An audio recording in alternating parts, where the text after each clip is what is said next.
Alright, let's get started. Hello again, everybody, and welcome to the next edition of my Warframe for Noobs 100% free-to-play walkthrough. Well, I said that wrong. It's free-to-play 100%, meaning, for those of you who are brand new, just catching this, the implication is that this Let's Play, it is a Let's Play of types, but it is a walkthrough, meaning we're going to be basically teaching new players how to play the game from the very beginning, while covering every aspect of the game as we come along, in a manner that hopefully is a little bit more streamlined, a little bit easier to understand, so new players can have an easier time getting into the game. My name is Psycho Max. I am a long-time veteran of Warframe, and yeah, I'm just doing this mainly for fun, and because my son's girlfriend is really interested in Warframe, but she has a hard time understanding all of the concepts and whatnot, so if she's watching, hello. Hope you had a good day at school, and I hope this is helping. So part 1 of this is already up on my YouTube channel. For anybody who missed it and wants to go see it, you can find a link to that down below the Twitch live stream here. There's a link to that, as well as to my Discord, where I post everything that goes live on my channel. In fact, I have not actually shared that video via my Discord, so I'm going to do that right now so that people can watch it if they want to. There we go. All done. But yes, I have a Discord. It is called Psychosocial. That too, you will find a link to it below the Twitch live stream. And if you're watching this in the VOD over on YouTube, you'll find links to my Discord as well as my Twitch below the YouTube VOD. So if you ever want to watch this live, feel free to click the link and come on over and say hello. I'd love to see you guys. So, about last time, I made a boast. And, well, I kind of have to eat my words a little bit, because I told everybody that by the end of the first live stream, we would probably have 100,000 credits in our account, and we do not. We have 25,000, which is only a quarter of what I said we would have. In my defense, I thought I'd be streaming for far longer than I did, and I didn't realize that, well, I talk a lot when I'm doing something that I'm passionate about, because I talked a long time. She might hop in a bit. Also, friend, I'm trying to get to play Warframe. That's cool. Great. Thanks. Thank you very much, Salty. That would be my son. Oh, excuse me. Apologies again ahead of time for the coughing and the nasally talk. I am getting over a cold, and unfortunately, it's not quite broken yet. I will do my best not to cough into the microphone, because I know that's really annoying. But if I do, I apologize in advance, and I hope you guys can forgive me. I'm going to blow my nose real quick, so give me just a sec, and then we will get into the game itself.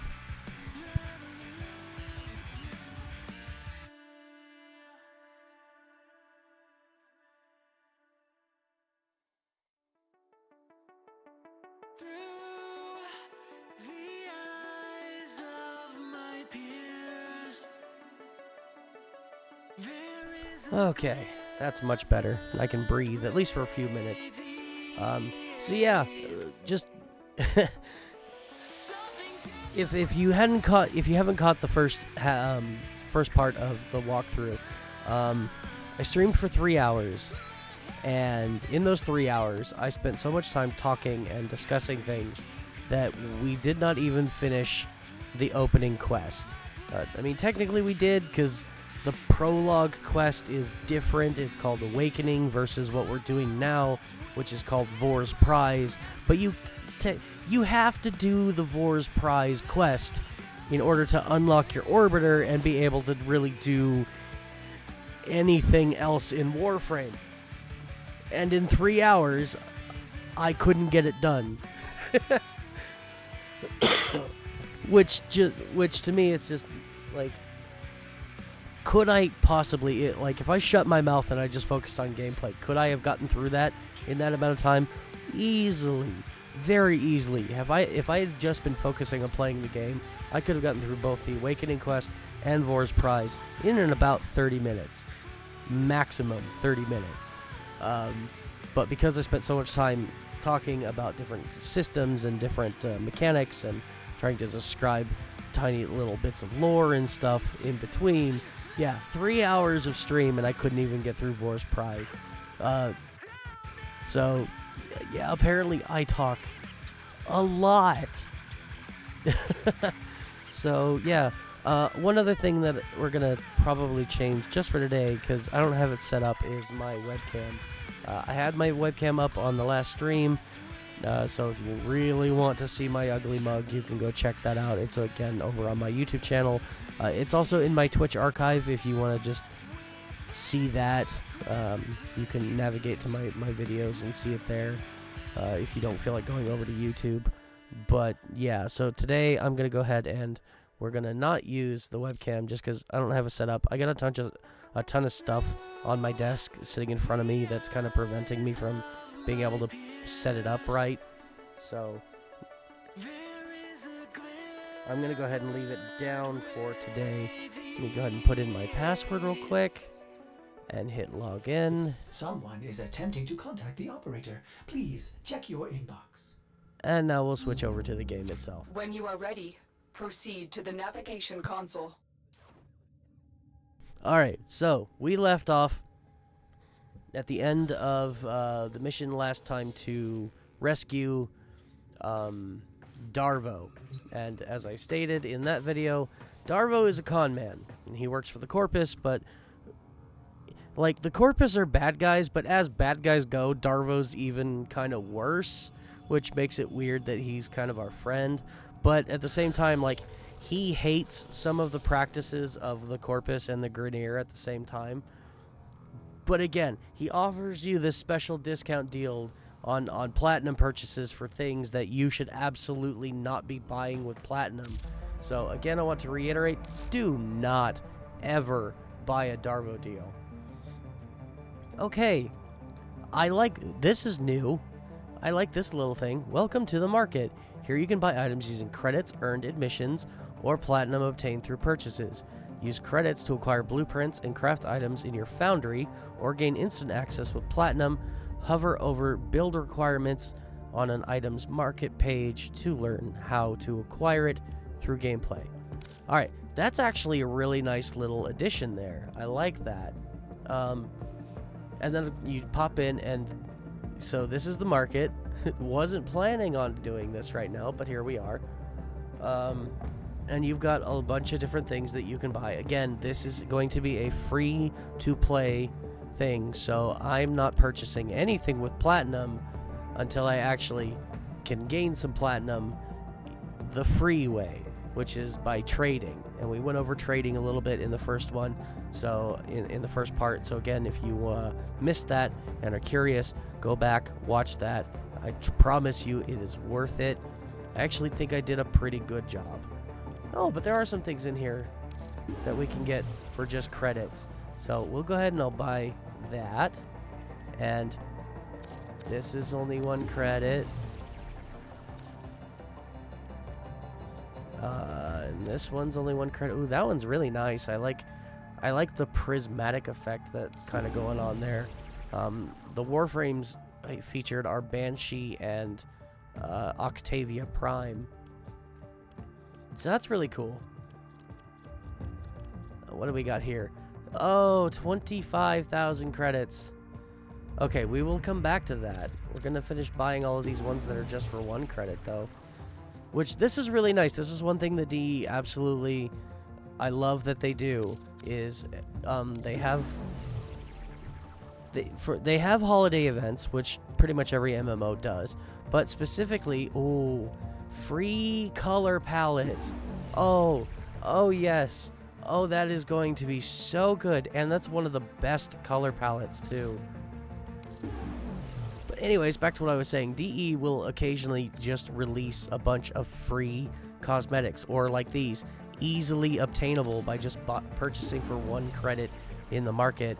And there are hundreds of different cosmetic items in the game that you can acquire absolutely free, which is why some of the premium ones you can either entirely opt to ignore them, or if you like this idea and you want to support the game because they do this kind of stuff, then you can go ahead and, I don't understand why it's showing me that, you can go ahead and buy things to support the game, because yeah, these are really cool. Like this thing, I'll be buying that. It's just a ship decoration. It gives you the glowy wings, and you can set this up. A lot of people like to take this thing and they set it up in the back of their arsenal, and so when you're sitting in your arsenal loadout, it looks like you've got shiny glowy wings. It's really cool. But anyways, while we're here in the marketplace, let's explain a little bit about purchases and weapon blueprints and stuff. So first thing I want to point out is when you are navigating through the marketplace, keep an eye on these 3 little buttons up here. So the first one is anything that you already own. So I highly recommend you just kind of sort of leave that one always on. That way, anything that you already own, it goes away and you never have to see it again. So if I do that and I click again, these should have gone away, but they're not. That's a weird bug. Okay. But like that one, there we go. I purchased that one and it disappeared. So now I own 2 of those for some reason, but they're only 1 credit. It's not a big deal. But these, for some reason, are not going away, which is kind of disappointing because I own them and I want them to go away. There we go.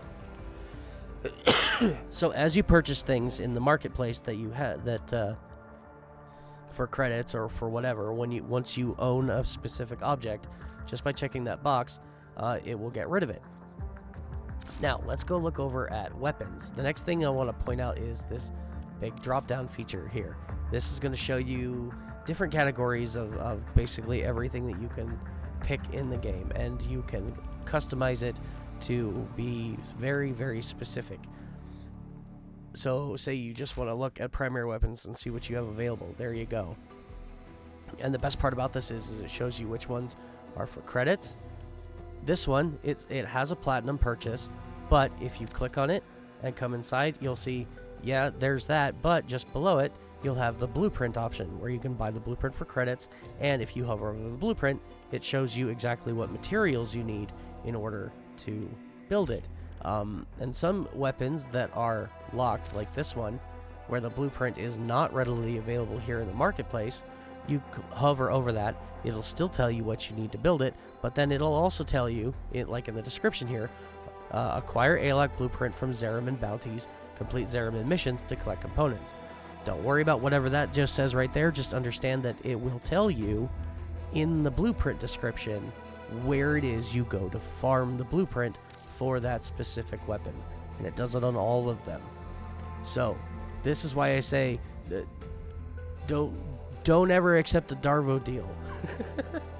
Darvo will sometimes give you this, and instead of that being like 120 platinum, it'll be on sale here for 80. But as you can see, if I get the blueprint, it's 15,000 credits. Then I just go farm a few resources, and I get the gun for free. So don't ever buy into a Darvo deal. Don't ever buy Warframes and weapons for platinum. They're all so easy to get in-game just by playing the game and having fun that you should never be wasting your platinum buying Warframes or weapons. So yeah, that's about it for that. Other things of note is let's see, you've got your Tenogen options here, which there's a lot of really good stuff. Again, we went over this in the last episode. Tenogen is fan-made content, and when you buy it, a portion of the money spent on buying the Tenogen goes to the creator of the skin, which is really awesome. But then you've got your premium bundles here, and you've got your Prime Access and your Prime Resurgence. So if you've ever heard the word Prime, Prime is just another, it's just a super shiny version of everything that's in the base game. So like, it's a take it or leave it kind of thing, but you can also get, not only can you just buy prime items outright, but for certain ones like the weapons and the warframes, you can also get relics that drop the pieces, and we'll get into relics and stuff later when we actually unlock the relic terminal, because, well, it's a little hard to do much of anything with relics until you get the terminal unlocked. But we'll be doing that soon enough. So yeah, this is just a quick, simple introduction to the marketplace. Very basic, really good tool. Oh, I forgot to mention, when you are doing things like looking for specific weapons and whatnot, if you want ones that are only here in the marketplace that have blueprints, you can hit this one here, and it'll hide any item that does not already have a blueprint that you can just purchase right from the marketplace. And then this one here, if you don't own a gun but you've leveled it, you've mastered it, you've gotten all the master rank for it, and you don't want to find it again, then you can click that, and anything that you've already completed its mastery for will also disappear, just as if you own the weapon. Very important things to learn. Learn these 3 buttons and learn them well, because they will save you a lot of time and headache. So yeah. So what would you buy for platinum if you were to actually want to purchase platinum and spend it? Things like weapon slots. I went over that in the previous episode too. I can't stand weapon slots. I hate them. Warframe slots, inventory space, paid inventory space. I can't stand it, but it's here and you can purchase it, and that I don't think is an entire waste of platinum if you really need the space. But again, there are methods that you can go ahead and get that kind of stuff for free, but it takes some time, because they're not like just readily available. You can't go like farm a blueprint from a mission that will unlock extra inventory slots. Typically you have to farm them in the thing called the Nightwave, which right now I don't have access to the Nightwave. I probably have to finish War's Prize first. So we'll talk about Nightwave after we finish War's Prize. And we will be doing some of the Nightwave too, to do just that, to unlock weapon slots and Warframe slots. So those are worthwhile to buy if you absolutely need to. Other things you can buy is this Forma bundle. We'll get into Forma too later as we progress. But these are valuable, but always only buy this one in the 3 bundle. There is a single one that you can get. It sells just one, but that's 20 platinum, whereas this one's giving you 3 for 35. You're going to be getting a lot more for your platinum if you buy the bundle, so always buy the bundle. And then, of course, the coup de grace, the one thing you should always be spending platinum on, pretty much solely, is cosmetics. You can never go wrong spending platinum on cosmetics. And again, the true end game of Warframe will always be fashion frame. So spending platinum on cosmetics is absolutely where you should be putting most of your money. And I should actually mention that in my login this morning, I actually got a coupon. I think that's why I'm in the market in the first place today, is because I got a coupon when we logged in. You didn't see it because unfortunately I had to get in and do some settings, so I logged in previously. But if you see down here, it says get platinum minus 50%. That's because I got a login coupon for 50% off my next platinum purchase. So now you come in here and I can get half off for my platinum purchases. And this one is a really good coupon to have. Now, I don't know if I've gone into detail about the coupons, so let's do that really quick. There are 4 coupons you can get for logging in that will give you discounts on platinum. Now, this discount is only on PC. If you play on console, it is a discount. You still get the coupons, but the coupon is a discount on a market purchase. So instead of this being where it is, you would see it here. So 50% off here, this would be slashed out, and it would say available for 75 platinum. That's how it works on console. On PC specifically, and on Steam most specifically, when you get the coupon, it applies to your purchase of platinum. And there are 4 coupons that you can get. The first one is only a 20% off, and if that's the only coupon you can get, then I highly recommend you do not go above the $5 or the $10 bundle, getting only the 20% off, because you're not saving a lot of money with the 20%. So don't spend a lot of money with only the 20%. Now the next one up is the one I have, which is the 50% off. The 50% off is really, really good to get the 370 or the 1000 platinum bundle, because you're not spending more than $25. And for me, I think that's probably like the best value range for these specific platinum bundles, is about $25. So 50% off, I wouldn't go higher than the 1000 platinum. The third coupon you can get is a 70% off. The 70% off, I wouldn't go higher than the 2100, because the 70% off is going to drop that to $30, and it's going to be pretty worth it. $30 for 2100 platinum and 2 legendary mods. Sorry, not legendary, rare mods. Really useful rare mods, I might add. Is definitely a good value. So if you've got the 70% off, then you could probably go for this one, 2100. And then the final one is the only one you should be spending the 4300 on, and that is a 75% off. And that's because with that one, this bundle at $200 regular is only $50. And if you're going to be spending $50 on platinum, then it should absolutely be the most platinum possible, and it's the only one that I would ever consider using to buy the 4300 platinum bundle. So that's a little bit about coupons and platinum purchases. So this right here is absolutely not the way that I would recommend buying platinum in general. Like, unless you've got a coupon to do the purchase here and get the discount, I wouldn't buy these bundles at all. Instead, if you're going to be buying platinum, I would absolutely be buying one of these premium bundles that it looks like it's a lot of money, but you're not only going to get platinum, but you're going to get a ton of extra fun stuff. Like this one here, you're going to get this right here is a bundle of 4 different skins, 4 Warframes. Then you go to this one. This one's not only giving you a skin for the Warframe, but it's giving you the Warframe itself, alternate helmet, a weapon, couple of cosmetics, a bunch of cosmetics, armor piece, like this is a ship decoration, all of this. And on top of all of those, it's also giving you 750 platinum.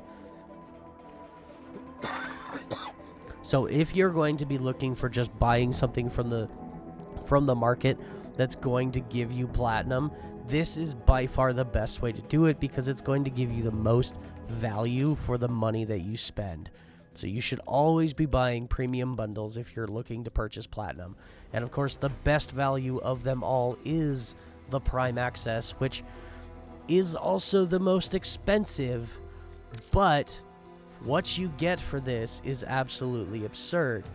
You get nearly 4,000 platinum in the Prime Access, as well as the new Prime Warframe, both of her weapons, a whole bunch of cosmetics, and then of course you get a 90-day affinity and resource booster.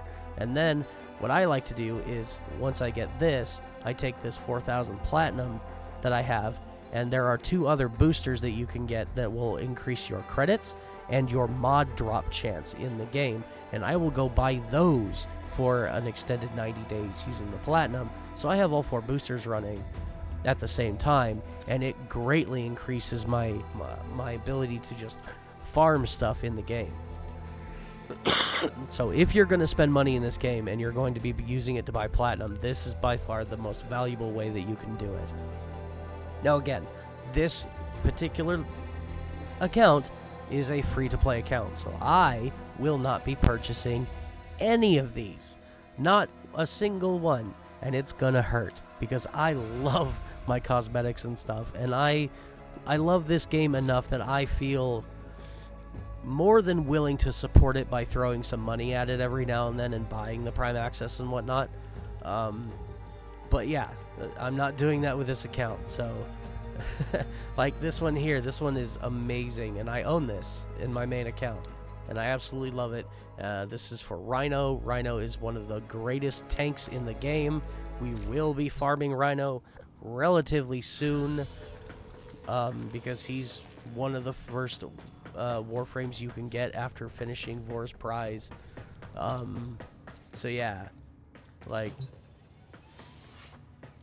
it hurts to not have the ooh shinies. It really does, because I love my ooh shinies in this game. But anyways, so yeah, there's a nice little synopsis and breakdown of the market, and if you're going to be spending money on the game, how to go about doing so wisely so that you're not wasting your money. And more specifically, so you're not wasting your platinum. Now again, because this is free to play, I don't get all the fun goods, but I will be getting them eventually, but I'm going to be doing it through trading. And hopefully, before we're done today, we will get to the point where we can actually start farming specific mods that are worth trading, and then I can start actually trading for some platinum. So, time will tell, we shall see. Let's check my inbox really quick, because it's flashing at me. Okay, so I got a 3-day affinity booster for signing up for the two-factor authentication, which is probably something I should point out. So when you make your account with Warframe, they have the option of giving you some added security through a two-factor authentication, and when you do, that's when they'll reward you with this affinity booster for doing it.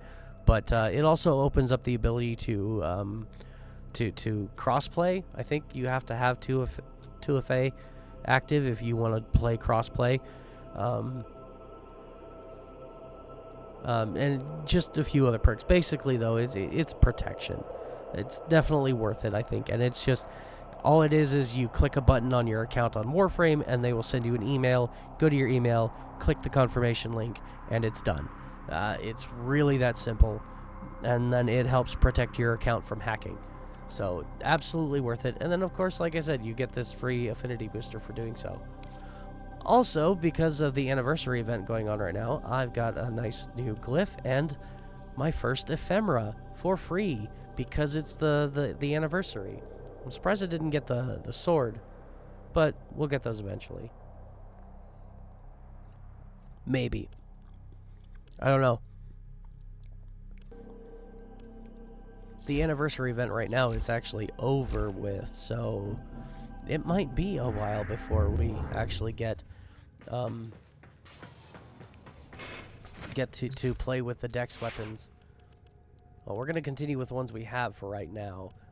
But since we have some new fun stuff, let's go in and play with some cosmetics for a bit, because I just got a free color palette that I am super excited about, because it's probably one of the best color palettes that you can get, and the fact that it's free is just fantastic. So let's play with our colors here for a bit. We're gonna make that black. No, I don't like that as a red. A gray, perhaps? I think the purple's throwing me off. We'll have to redo the purple. We'll figure out what we want to do with that. So, let's see. I mean, a red wouldn't be bad, but that darker red, I don't know. Well, actually, I kind of like that. Okay, and then this one is this color scheme. No, I don't want blue. Yellow's kind of off. No. Well, there we go. That looks okay for the purple, I think. I don't know.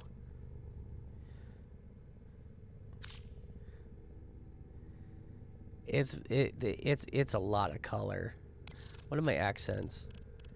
Oh, that. It's just my shoes and my fingertips. Alright. I'm gonna make those black, because that just seems to fit. I still think this would probably look better as, like, a gray, or maybe, like, a lighter shade of red.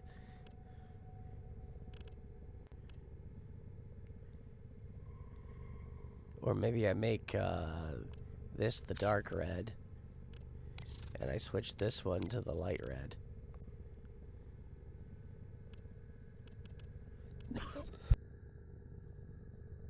I don't know. I don't know what I want to do. I don't know what looks good.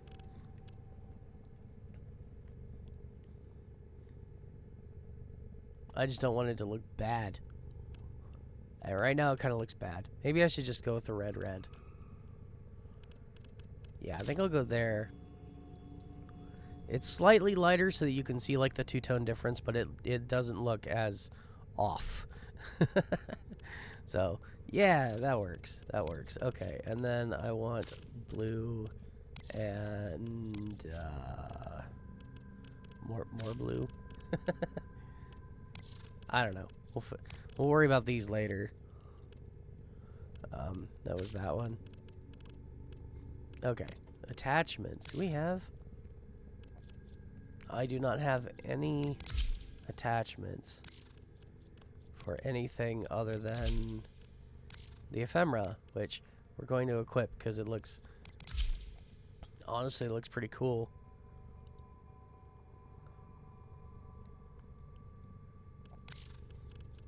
No signas. We could get some bunny ears. No, I don't like the bunny ears. Alright. I think that's good for cosmetics right now. I don't even think I have... Nope. No Cyandanas.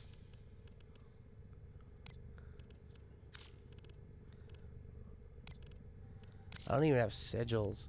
Oh man, look at that. Only 3 available and all of them I gotta purchase. Ah, it sucks.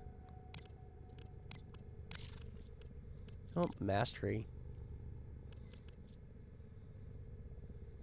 That just kind of looks weird. I don't know. I mean, I like it, but I don't.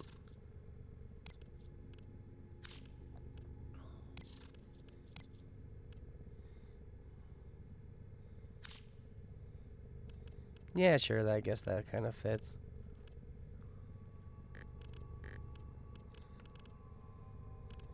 But I think I'm gonna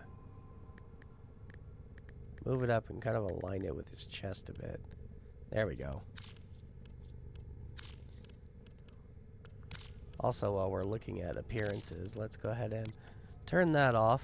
Here's this is, I don't know if anybody has discovered this on their own yet or not, but if you don't want to see your weapons on your character, or you want to like fashion frame them and be able to appreciate it, then you can go in here and just toggle off visible when holstered. And yeah, then they won't show up on your character unless you actually pull that weapon out and start using it.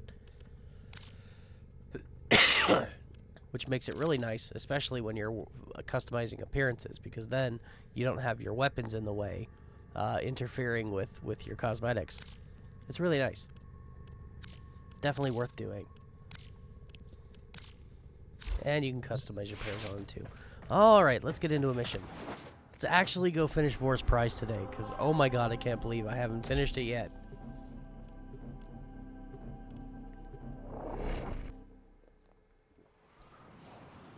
Should still be set to solo matchmaking. And again, while you're doing your opening tutorial stuff, you absolutely should not be playing with other people. So make sure to change that is host to several rich supply as soon caches. as you can. Raid the caches and take what you need.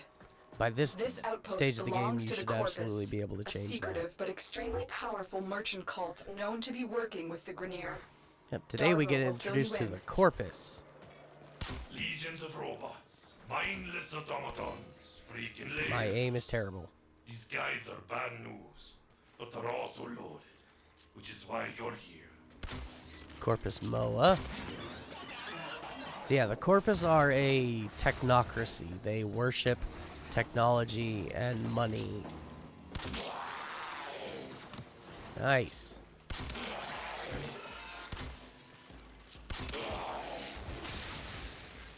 Yeah, I'm done playing your game.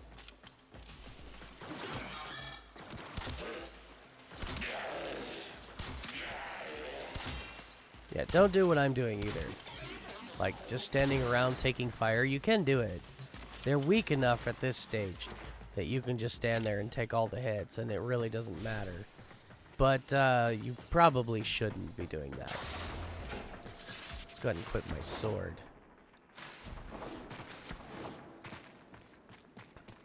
Now, okay, I've got... Objectives are important to pay attention to. If you notice that one, it says I have ×2. So I've got 2 objectives in that direction. And only 1 over here. So we'll head in this direction. Ouch. There I go, blowing myself up with barrels again.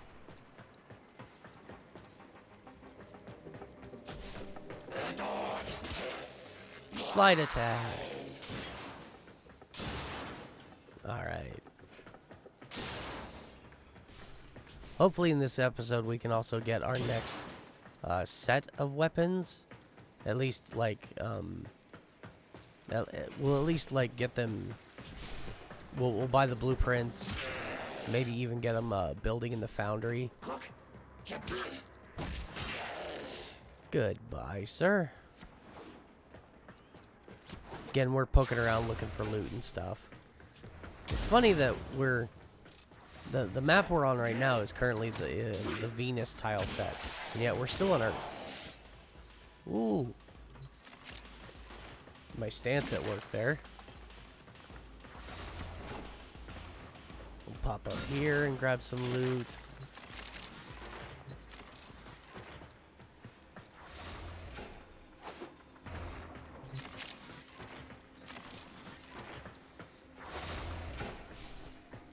Alright.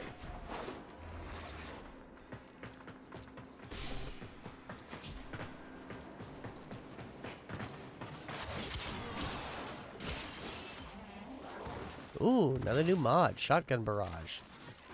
Very good.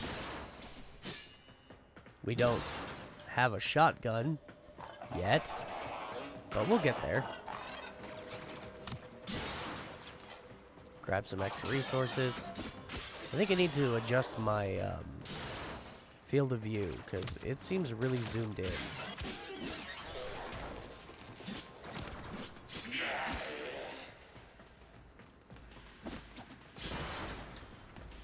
And I'm not talking about the mission type right now because, well, this isn't actually any particular mission type.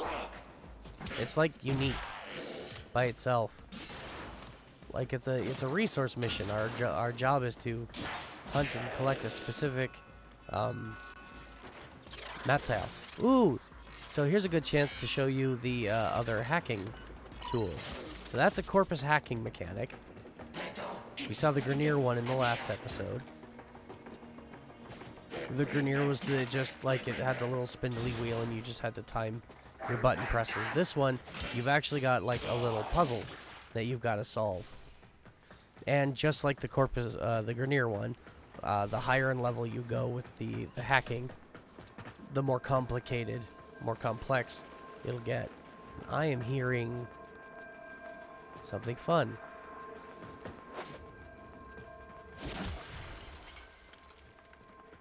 Did I collect those? No, I did not. Oh, I need Taxon. Let's go ahead and go pick those up. Ah, here we go. So this is a special supply cache. You will most commonly find these in missions called Sabotage. There's usually 3 of them. This one's actually our objective. So we'll go ahead and collect that. Keep moving. There is more here. Technically, this is stealing, but don't let that bother you. The Corvus aren't exactly beacons of moral fortitude either. They sell anything to anyone. Don't get me wrong, I like profits. A lot. But I don't sell my wares to the damned Grenier. That's unforgivable. And that is why we are friends with Darmo. Because he can't stand the Grenier, and he can't stand anybody who would help the Grenier in their war effort. So, he supports the Tenno because we are actively fighting against the Grenier. But we're also fighting against the Corpus too. Go ahead and grab some loot. It's been a long time since I've been over here. Haven't had a need to. Still really don't have a need to, but it's a lot of fun. And it gives me a chance to kind of zoop around the map with the movement mechanics. Alright, so we're done going that way. I have not actually gone... I hear you. There you are. I've not gone this way yet.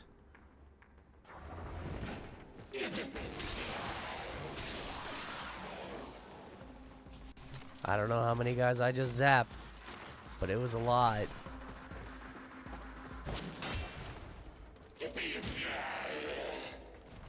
There we go. So yeah, I'm just running the map, collecting resources, exploring every nook and cranny, getting some good kills in, because that's how you gain XP. Like, this is, as a new player, this is what you should be doing. Like, just hands down. This is what you should be doing. Just run, explore. Ooh! Cameras and laser traps. This is nothing significant, but it is a game mechanic that can sometimes be annoying. So you've got these security cameras, and if they see you, they'll put up lasers in the door. And if you walk through those lasers, you get knocked on your ass, and it procs electricity as well. It'll damage your shield. So be sure to look out for, at least until you get resistance to knockdown, be sure to look for those cameras and destroy them. And we're going to come down here now. And I'm going to blow myself up because I'm a genius. A stable genius, no less. Probably the most stable genius ever. That was sarcasm, just in case anybody was wondering. Complete sarcasm.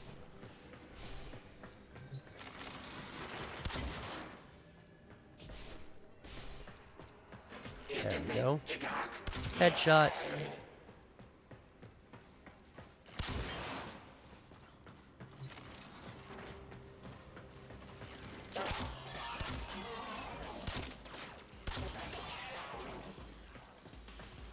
My bow needs improvement. These are level 2 guys. I should be having no issues doing stuff like that all the time. Hey, ammo maximum rifle. I've collected 10 mods so far. That's good progress. Let's come up here and open this locker.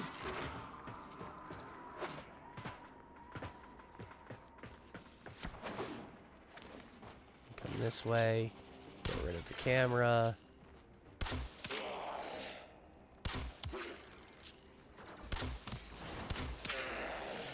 He's gonna go trigger the alarm. But not if I can shoot him first.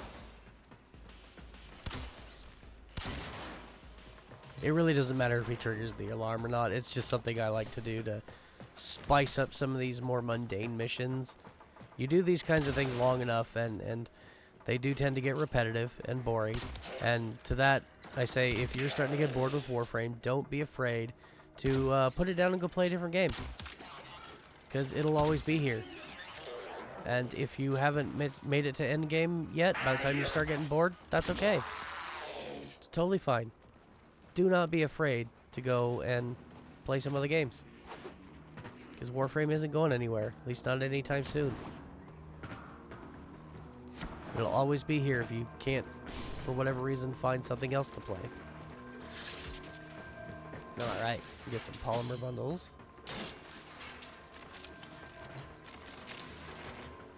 And our next mission objective. Good work. Oh You're not done yet. boy! I In the got a next cache, nav you almost coordinate. have what you need.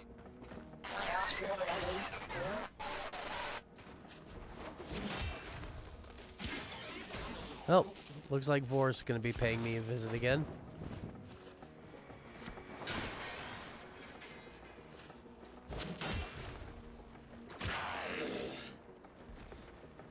I don't have a scanner, so I can't scan that. Is it possible to just... No. I need to buy some scanners. That's something I was supposed to go over in part 1 as well, and I didn't because I forgot about it. We didn't get to the point where scanners were really important, and so it just didn't get covered yet.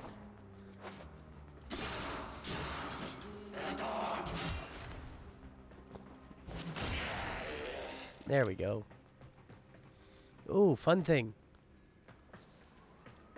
this is, again, it's something you don't have to do, but you can. So these little weird boxes in Corpus missions, if you find one that is glowing, it's pulsing like that, you can hack this, solve the little puzzle, and you get yourself a friend.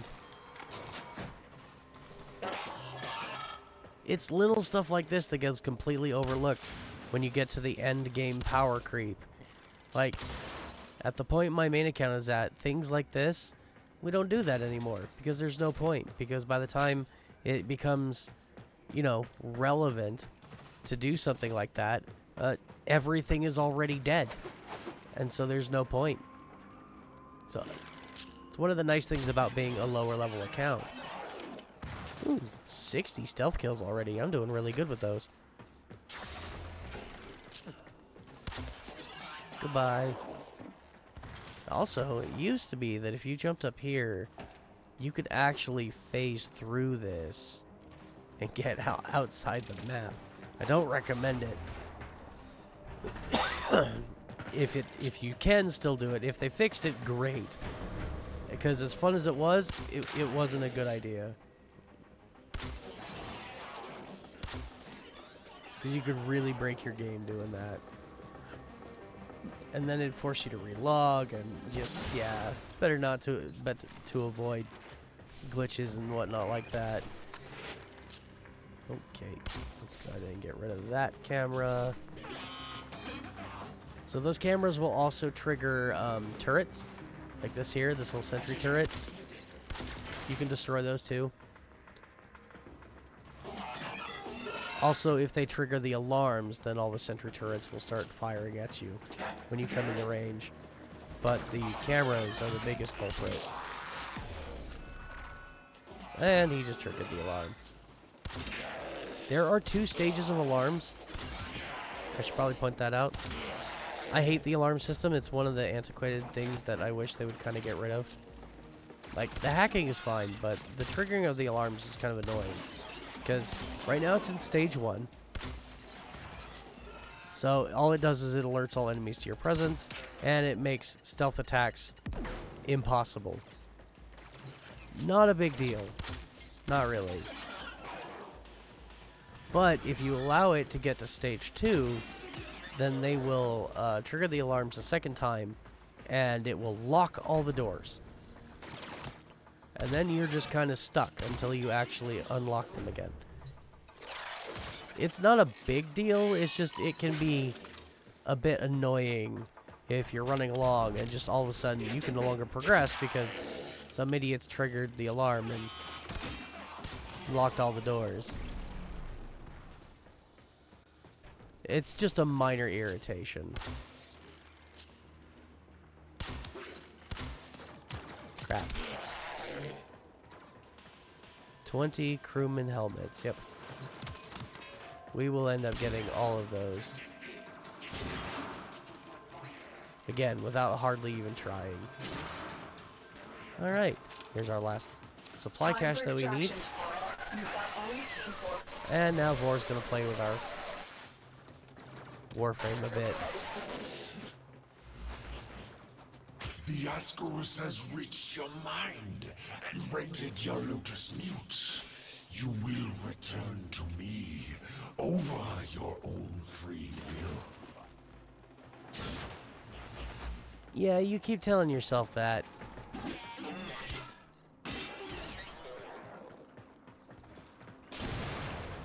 Oh, I froze him solid. I'm not too big on this sword stance. I don't know. Maybe it's because my attack speed is really low right now, which is something you can change. But, yeah, I don't know. Not too sold on this sword stance. I mean, it's not that it's bad, it's just... all of the spinny loop-de-loop stuff kind of seems to slow it down.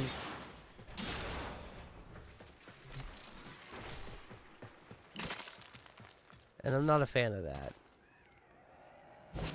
I'm not a big fan of weapon animations that using the animation slows down your attack speed. That's why probably my favorite weapon type in the entire game is pole arms. And I always use the same stance on the pole arms because you just kind of wave the pole arm around in like a fan type arcing style, whatever you want to call it. Yeah, you wave it around in front of you in almost like a fan blade type thing, and it doesn't stop you from moving even a little.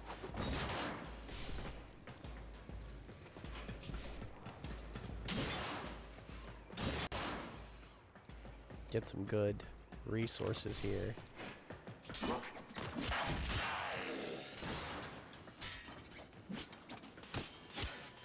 I think I've got screen shake active too.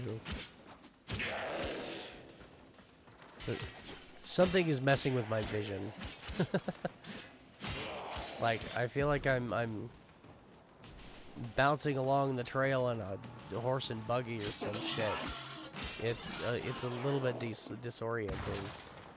So let me make a couple of changes real quick. I'm gonna end up doing this a lot, and I apologize. Okay, VSync is off. That's good. Yeah, field of view. We're gonna jack that all the way up. That'll help immensely.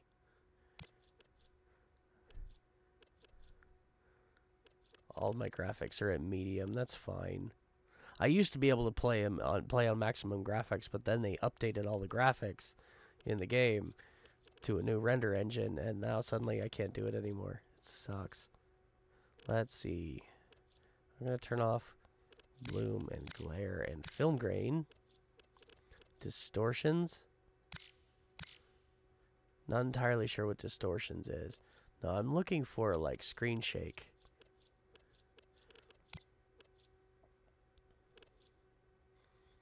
Reduce frame latency? Okay. Does this have dynamic resolution? No, that's not what I'm looking for. I'm looking for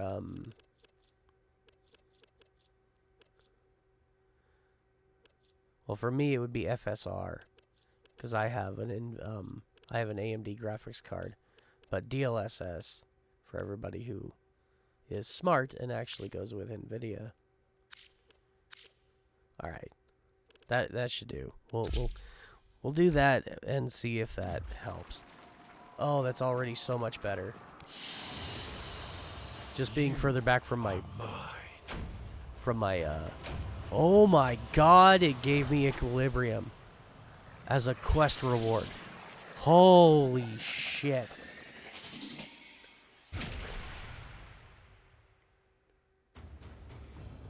So, for anybody who watched part 1, I mentioned that there was a specific mod that helps with energy regen. I at one point I ran out of energy for casting my abilities, and I pointed out that all of your abilities require energy, and that there was one mod, it's probably one of the most powerful mods in the game, that will actually help negate or mitigate your energy consumption.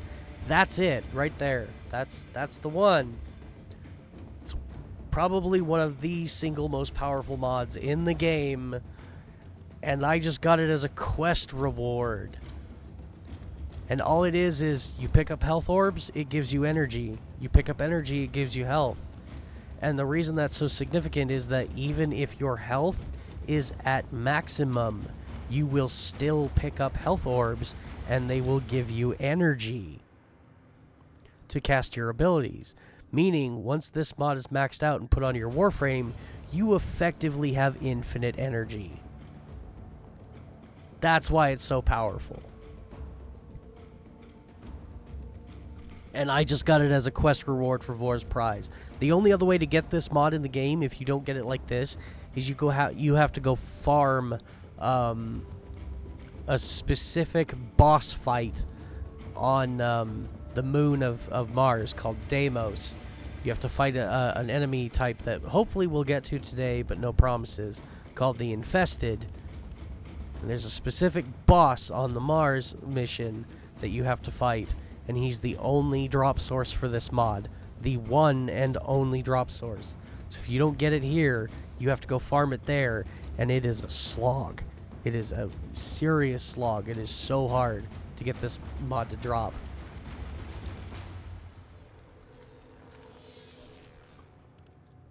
And again, it's one of the most powerful mods of the game. That is insane. Are you alright? This part of your journey is over, Tenno.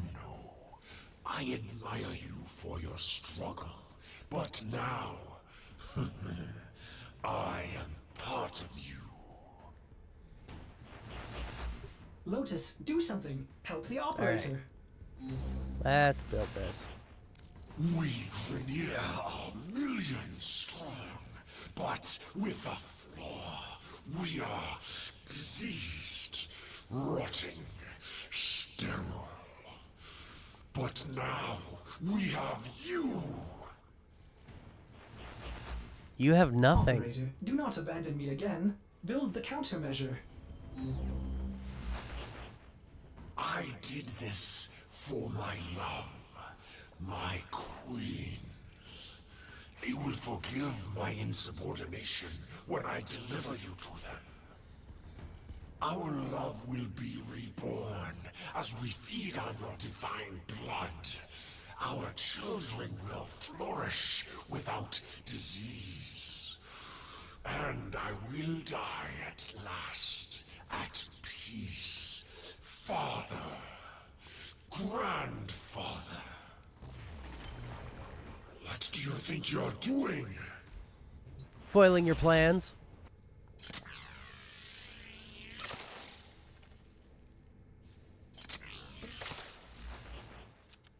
What a waste.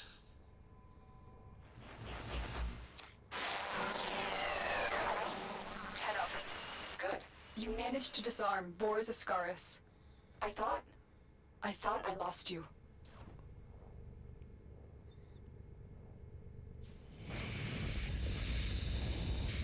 Uh-oh. No. The Ascaris had a tampering failsafe. It's burrowed into you and armed itself. We'll need to find Vor before it detonates.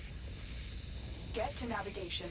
Boarding a Grineer ship to access their personnel records will be the fastest way to find Vor. Operator, what are you waiting for? Can a robot actually get a headache? Ordis assumes finding Vor implies violence? Oh, I certainly hope so, Ordis. Okay. Hello, operator. May I suggest you access navigation and save your life? For my Shush. sake. I'm busy.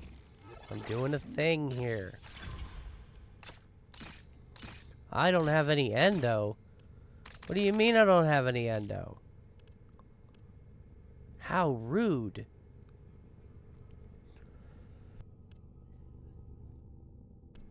Alright. Well, we're going to put a couple new mods on here anyways. Flow increases my maximum energy pool, which you can see there in the green. And again, equilibrium makes it so that I can pick up energy and health orbs and get both as a benefit. Very, very useful. I'm really disappointed that I don't have Bane of Corpus, Bane of Grineer. Okay, I am going to put this on here right now. Normally, I don't like these types of mods. This is called a faction mod. There's one for every type of enemy in the game that has like a dedicated faction. There's quite a few, but this is normally called a Bane mod because every primary weapon type that has a focus on a particular enemy, it's called Bane. There are other mods for other weapons that have different names, but they're all still technically referred to as the Bane mods. But each one has a different type of action damage, and this is a strong mod. It is definitely something that will help because it does do more damage to that specific faction. Problem I have with it is every time you switch factions, you have to switch mods.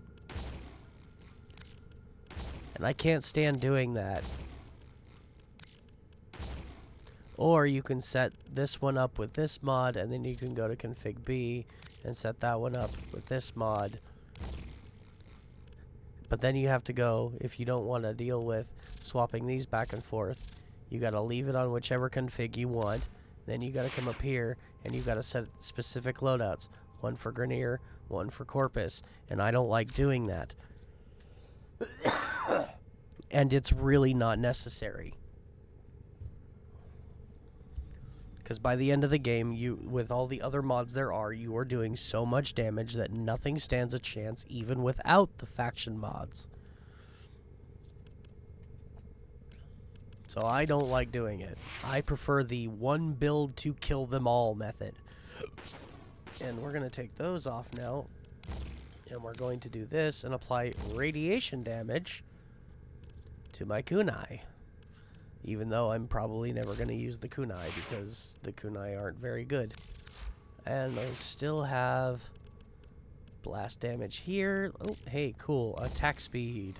I was just saying how I don't like how slow this is. So there's some more attack speed. This, by the way, is an example of an aura mod, because this is effectively an aura mod for melee weapons. It's called a stance mod.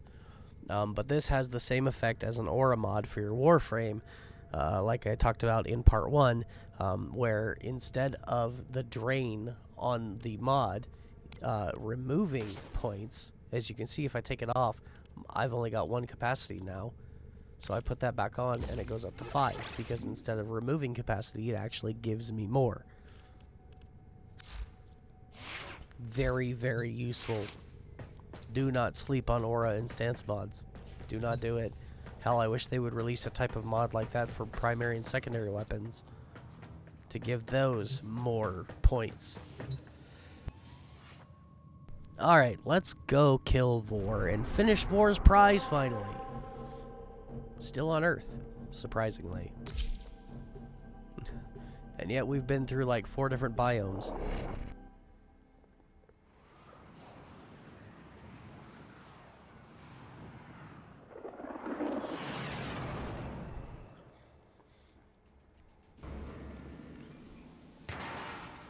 Obtain the nav segment.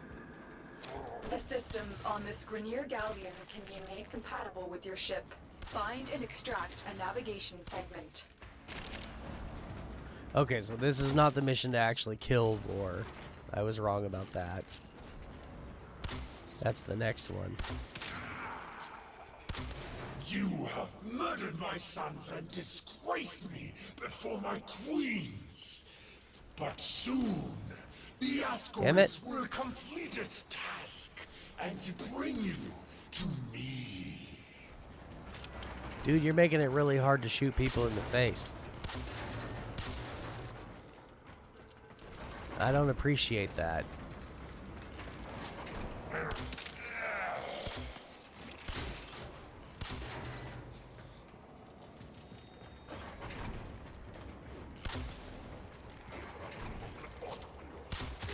Double kill. 70 stealth.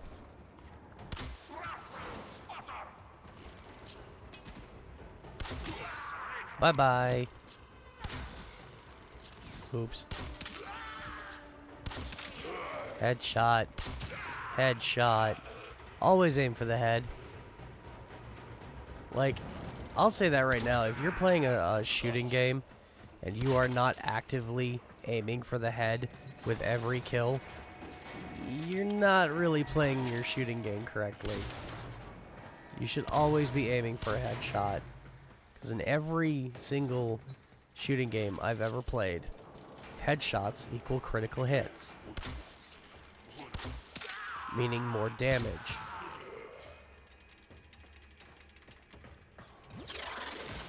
Here we go with the Grenier hacking again. Here's a nice little refresher, just in case anybody forgot or didn't see the first one. Bye-bye. I suppose I could do this. Protect myself from damage a bit. I haven't actually shown off any of Volt's abilities. Other than his first one. Because while you're leveling him up, his first one is really the only one that matters. Like, his shield is good. And his speed is also really good. If you ever want to play with a weapon but you want to focus on like damage rather than having to mod for extra things like attack speed and whatnot. There are a few Warframes you can play that will just give you speed buffs, and Volt is one of them. See if we can find some energy here, and we can show that off a bit. Did I already come up here? Yeah, I did. Okay. Sometimes I get turned around, forget where I've been. There's some more neurodes. Neurodes are always good. Now, are there? No, not this spot.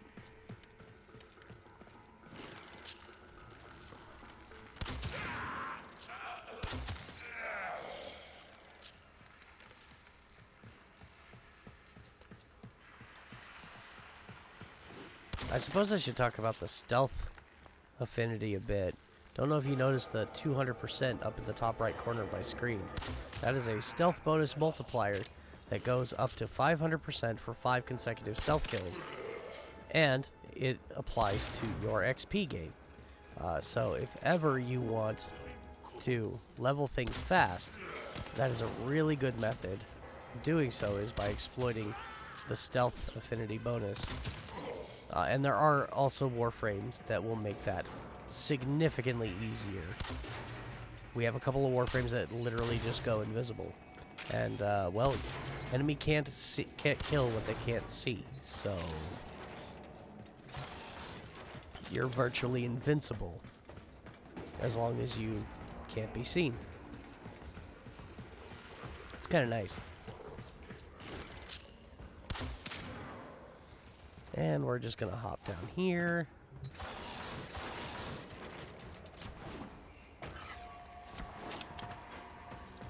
Do the same thing on the other side.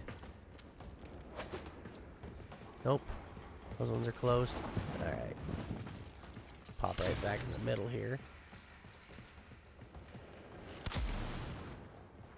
Do have some more loot crates.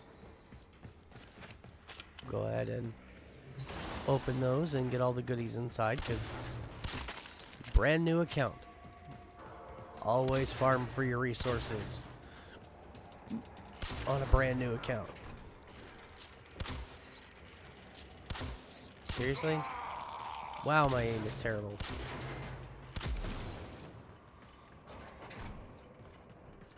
And not a single bit of energy in anything that I just opened. How sad. The hell? Y'all are weird. He just dropped an energy orb. Yay. So, Volt's second ability. Just a speed increase. Movement speed, attack speed, fire rate. It affects it all for a set amount of time.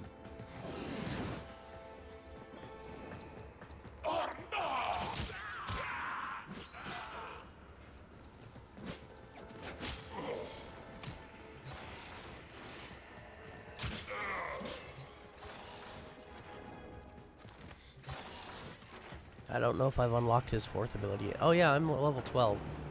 Okay, so when you're leveling up your Warframe for the very first time, it only is affected on the first time. Once you get into max rank the first time and max out all of your skills, they will stay that way permanently. But your first time leveling them up, you always start with your first ability, even at rank 0. Your second ability will unlock at rank 5, I think. Your third at rank 8. If I could be wrong. No, I think it's actually 3 and 5. It sounds about right. So your 2 unlocks at level 3, your 3 unlocks at level 5. Those 2 I'm not 100% certain on, honestly. But the one thing I am certain on is your 4th ability, your final one, always unlocks at level 10. And then every 10 levels it goes up in rank. And every time it goes up in rank, it increases in strength, increases duration, range, whatever its unique stats are.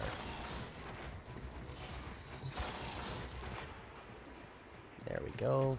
Got everything up here. Hi. Nothing up there.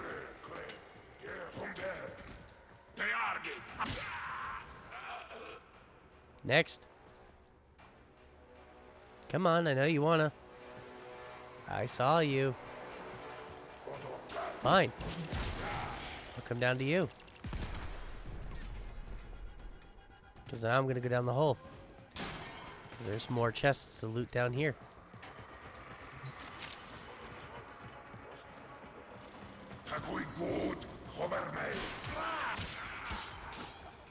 Ah, fast hands, not bad. Reload speed's useful on some weapons. Ones I have are fine.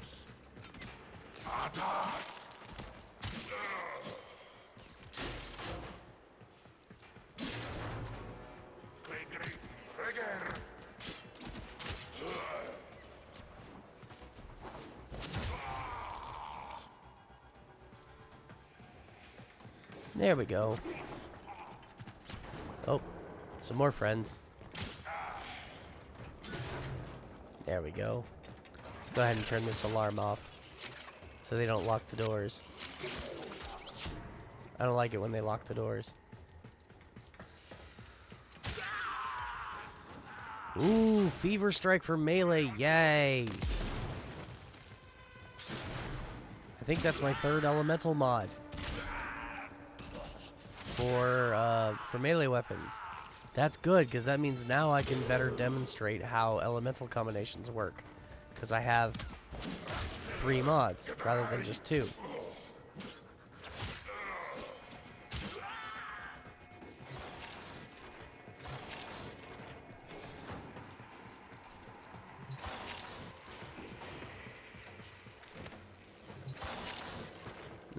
Do I want to go under the stairs again?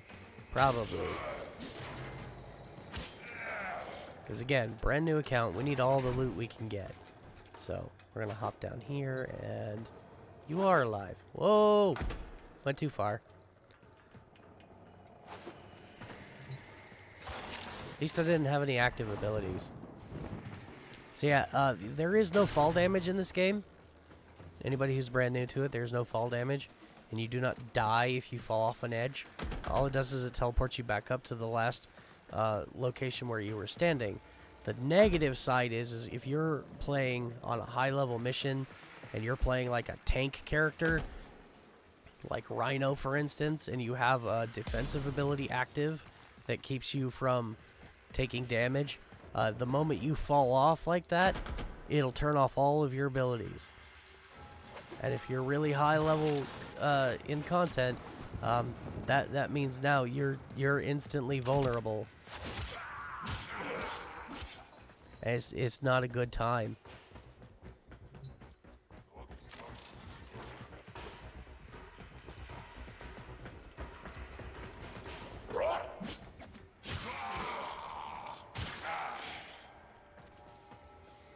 I need a little bit more energy so I can use his 4th ability. His 4th ability is my favorite.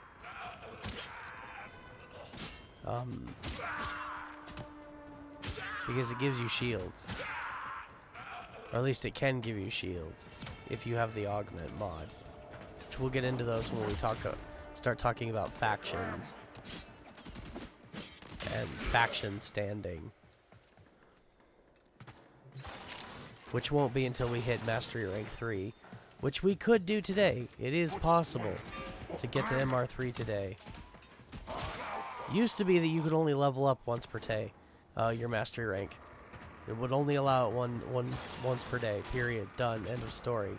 But they recently changed that, so that now, if you do your rank up test, and there is a test, every time you rank up you have to take a test. It is possible to go to a public relay and practice that test almost indefinitely if you are worried that you might fail, because failure does have its consequences. If you fail your test, you have to wait 24 hours before you're allowed to take it again. So, that's something to keep in mind. But if you succeed, then you increase your Good rank work. and you can We have what continue we- going. Wait. Tenno. Alright. Coordinates in this nav segment put the galleon on a direct She's gonna give course us to an a alternate convoy of objective. colonists. You have a choice. You can extract now, or you can disable this galleon and save the colonists. Now this Saving the colonists could jeopardize this mission. I recommend you head straight to extraction, but the choice is yours. this specific objective is unique. The whole run away or help people is attacking your systems. Your is shield's unique capacity to this has just been mission. halved. You're wasting The only precious time it'll Tenno. ever show up, and there's no real significant benefit to going and doing the secondary objective, other than it gives you a chance to get some more loot and some more XP. That's really all there is to it. Otherwise, if you wanted right now, the mission's over, we could leave. It's entirely possible to just go ahead and leave. Well, now, I'm going to go ahead and go do the secondary objective because this is going to introduce you to another mission type, which is sabotage. Ship sabotage, specifically. And we're going to talk about the mechanics of ship sabotage and give you my personal recommendations on what you should do.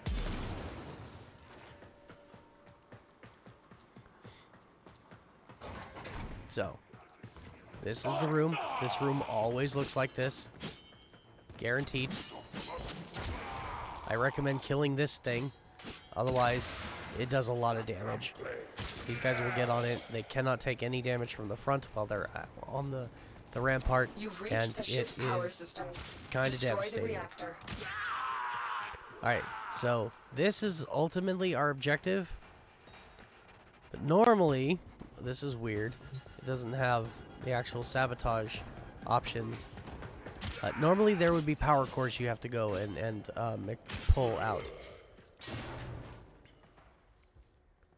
I got another fast hands. That's nice. Got distracted by the mod, and my brain shut off. That was weird. Felt weird. Yeah, I'm actually a little surprised. I thought this was going to actually introduce us to sabotage missions. I mean, it kind of is. The room that we're standing in is the room that if you're doing a ship sabotage mission, normally, this is what it looks like. This is the reactor to the ship, and we're here to either turn it off or blow it up. Personally, my recommendation, always blow it up. There are 3 different ways you can disable a sabotage mission objective, and typically there are these little power cores, which I don't know if this down here will show it or not. Yeah, okay. So that right there is the power core. There are 3 of them, typically. This one is yellow, it's heat-based, and usually there are 2 off in a couple of side rooms that are blue. You have to pull this out to basically turn off the power system. And then there are 3 different methods that you can disable this. The first one, and the one I always recommend, is that when this one here pops out on this ship only, the Grenier ship sabotage, this falls out, you pick it up, you put it back in, and then come up here and hack this terminal and a bunch of fuel rods. You can see them here, these 6 little dots. There's those 6 there, and there's 6 more on the other side. Those are going to pop out, you're going to destroy them, and the ship is going to go into self-destruct mode. That is what I recommend because it's the fastest version of the sabotage mission. There are 2 other ways to do it. Alternatively, there are 2 cooling rods typically inside rooms that have a power cell that looks just like this one, only they're blue. So alternatively, you can pick up one of those blue ones and you can bring them here to this heat spot and you can stick it in there, and what that will do is it will freeze the ship. Basically, it'll freeze the core of the ship and render it completely inert and disable it.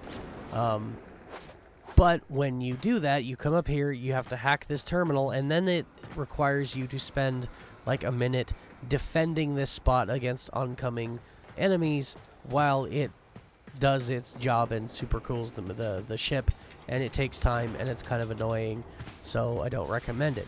The third option is you take that heat cell from the center here and you take it off to one of the sides where the cooling units were, and you put it in one of those.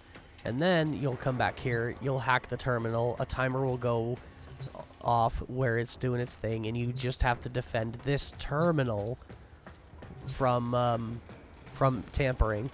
And after the time limit, everything will just kind of power down and shut off. But it'll create these magnetic bubble fields all over the ship that they'll suck you in, and they drain your energy if you get caught in one of them. I don't recommend it. It's not that fun. So the easiest thing to do is just to blow the ship up with the heat one. It's the easiest, it's the fastest, and it looks exactly like this. So you see the fuel injector rods have come back out. We're gonna hit this like that and make them all go smash. And now the reactor is gonna blow up. And they just locked the doors.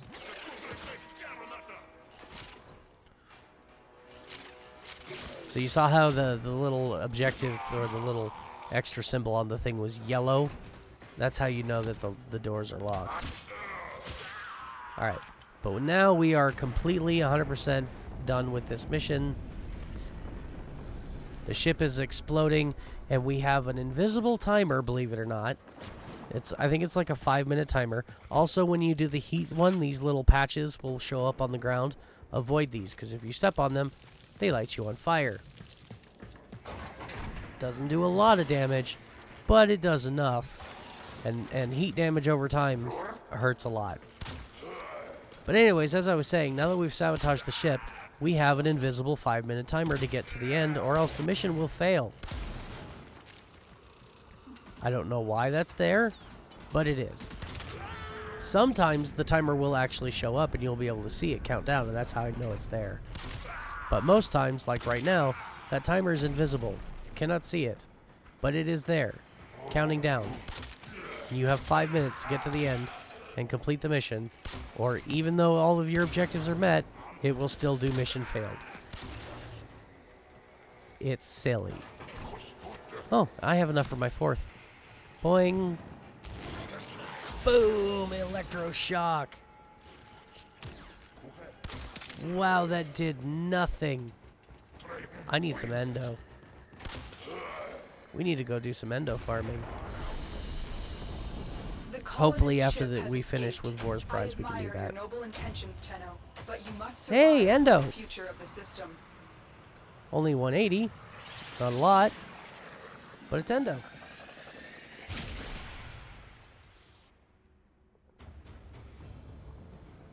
It's enough. I might be able to get at least one rank in A mod. When you are ready, proceed to the navigation I want to find out.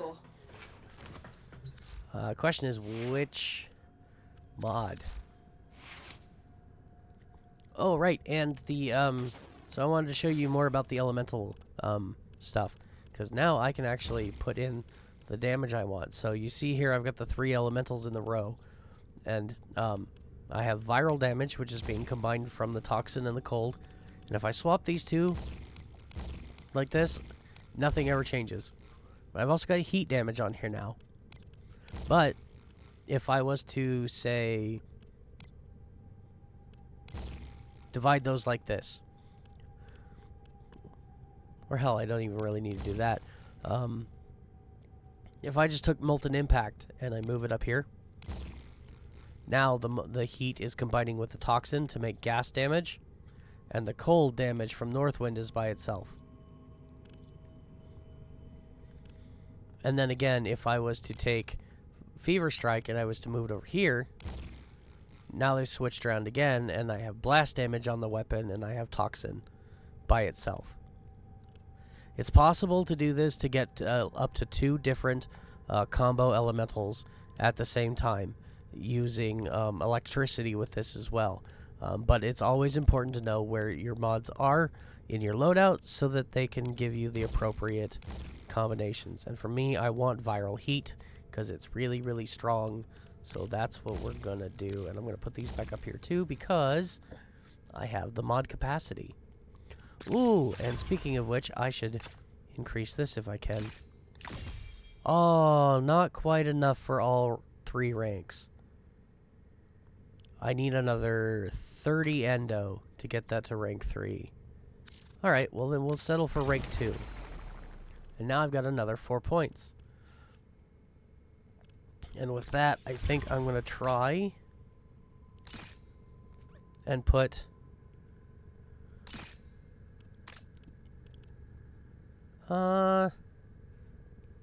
yeah. Yeah, that'll do. Okay, there we go. Can I? I've still got... Okay. I keep clicking instead of click and hold. Oops. Okay, not quite enough for that, so we'll just do this. There we go. And now I have a bit more elemental damage on my weapon. And yeah. I'm now hitting things harder. Can I put a point into this? I can. I can put a point into that. How about 2? Nope, just 1. Okay. 1 is good. There we go. I've now fused some mods. And increasing mod capacity is, or mod strength is literally as easy as you just saw. Oh my god, I still have another one of these. Why? You know what? I'm gonna build it because it's only like 10 seconds. I want this blueprint gone. I don't like it. I don't know why they give you 2. It's dumb. Because having that is pointless. It has no purpose past that point in the mission that we've already done.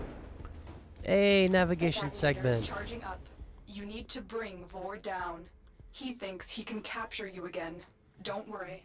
I will be with you. Let us show him how much you have learned. I've gotten a little stronger. Well, my weapon has.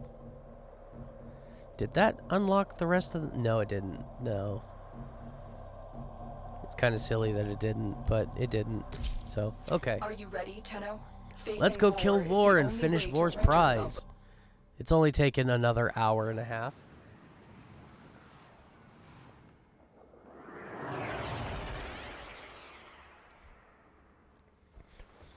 I'm not joking when I say that you could literally do this entire quest in 15 minutes. This is our chance. If you're Vor not has me. been stripped of his elite guard. He is vulnerable. Take him out.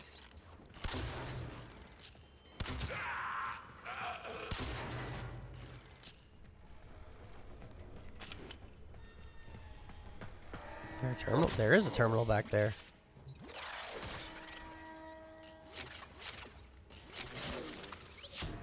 There we go. Hacking terminals does give you affinity, by the way. So it's a good idea to do it whenever you can.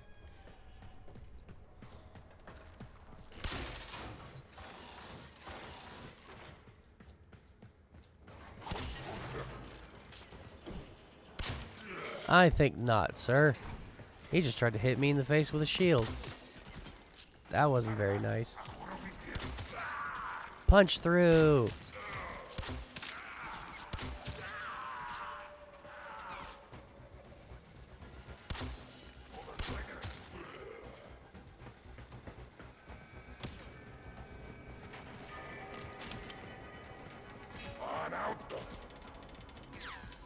Where is everybody? I see them down below. We'll just ignore them.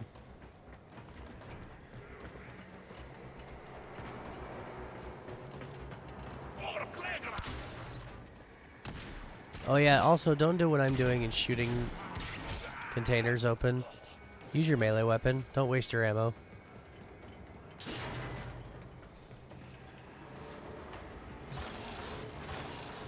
Ammo at this point in the game is finite.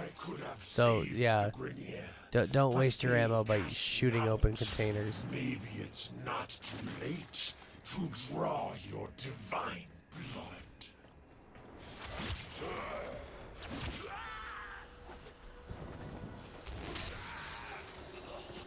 Also, I should point out with leveling, if your focus is trying to level a Warframe, you'll get more XP if you kill enemies with Warframe abilities. Zap.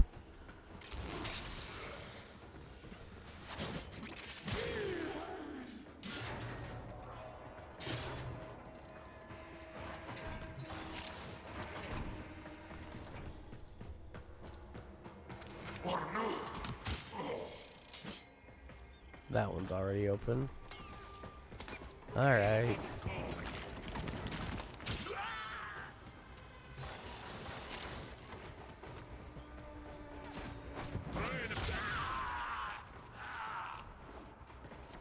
Let's go this way. I should probably just kind of rush the rest of this. We'll just finish out this quest and then we can start opening up the star map. The star chart.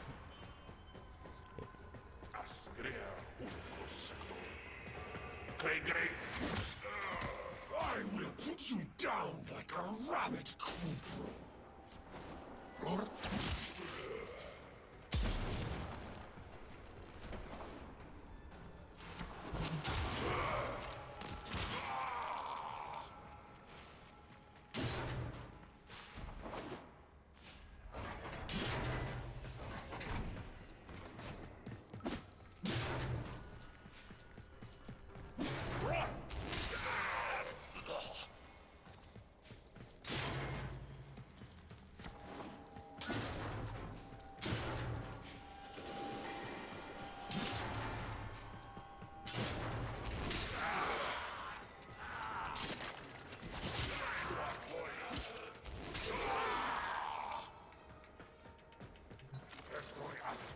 I really like Volt. Alright, we're at the boss arena. Assassination mission time. Do you realize your Lotus? Assassination mission. Assassination Your mission. corpse will serve us well. Assy Massey.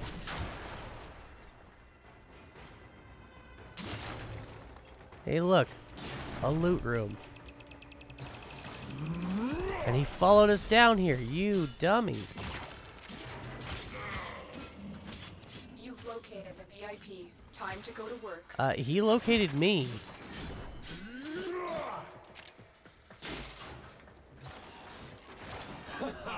Straight to the grenier. Dude, I'm just collecting loot. I mean, okay, I need to kill you because I need to save my own life, but look at how much damage I'm doing with just those tiny little upgrades to the mods on my sword. Just a couple of points here and there, and look at how much damage I'm doing to him. This will hurt. Like, it's not even a contest. Look, the Ascar's detonator has just disintegrated. It's as if it was directly connected to Vor. You're done here. Go to extraction. Yep, he's dead. But that's not the last we will see of Captain Vor. In fact, he is a farmable assassination mission. And he's got a couple of early game weapons that are not bad. They're not the greatest, but they're not bad. They're fun to use. Like, I don't know if you noticed when he got real close, but he was holding a gun. You can farm that gun.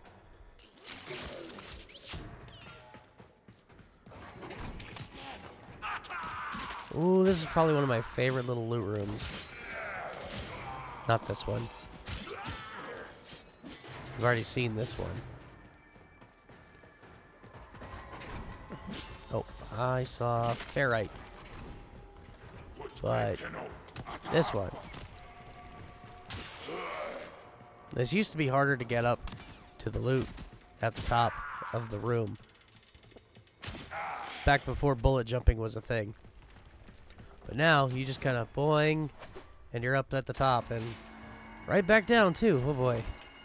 I'm a little too jumpy. Whee! Doing doing. But right in here. This actually used to be kind of hard to get to. Because of the whole wall running and stamina. I mentioned that in the previous episode. But in case you didn't see that, before wall jumping, like this, yeah, terrible spot. So, doing this, before you could do this, it used to have a stamina system where you would jump against the wall and then you would hold your jump button down and you would run up the wall instead. And then once you got to like the end of your stamina bar, because you had a stamina bar, you would do like some cool little backflip. But having that made doing this and getting up here quite a bit more difficult in the past. Best way to do it was to use Excalibur, because at that point in time, his third ability, which now is not, it doesn't exist anymore. His third ability was completely removed, but it was a super jump, where he would just kind of launch up into the sky, and it made getting into those higher to reach spots a lot easier. But then they went with bullet jumping and whatnot, and they swapped everything around. They got rid of his third ability altogether,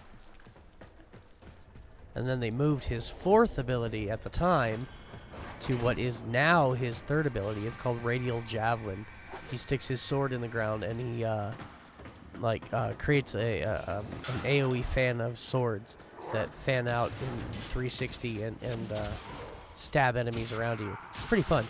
But that used to be his final ability, and now that they got rid of Super Jump, it is no longer his final ability. Now his final ability is far, far better.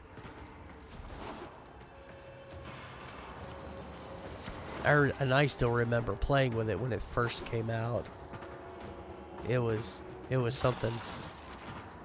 Had a video of me doing so on my channel once upon a time too, on my YouTube, but then I was a dummy and I went through all of my old videos and I just deleted everything that I thought was no longer relevant.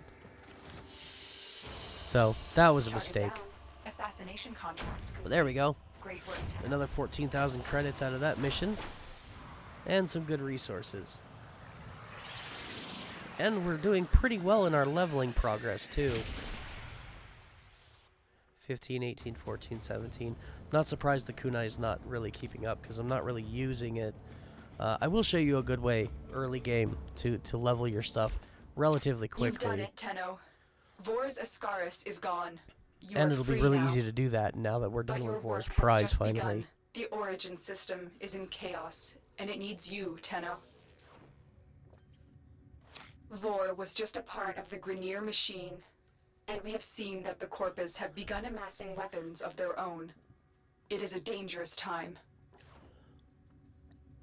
Ordis will gladly assist the operator in cutting a bloody path in whatever mission they choose. I'm gonna wait till they stop talking to do anything else.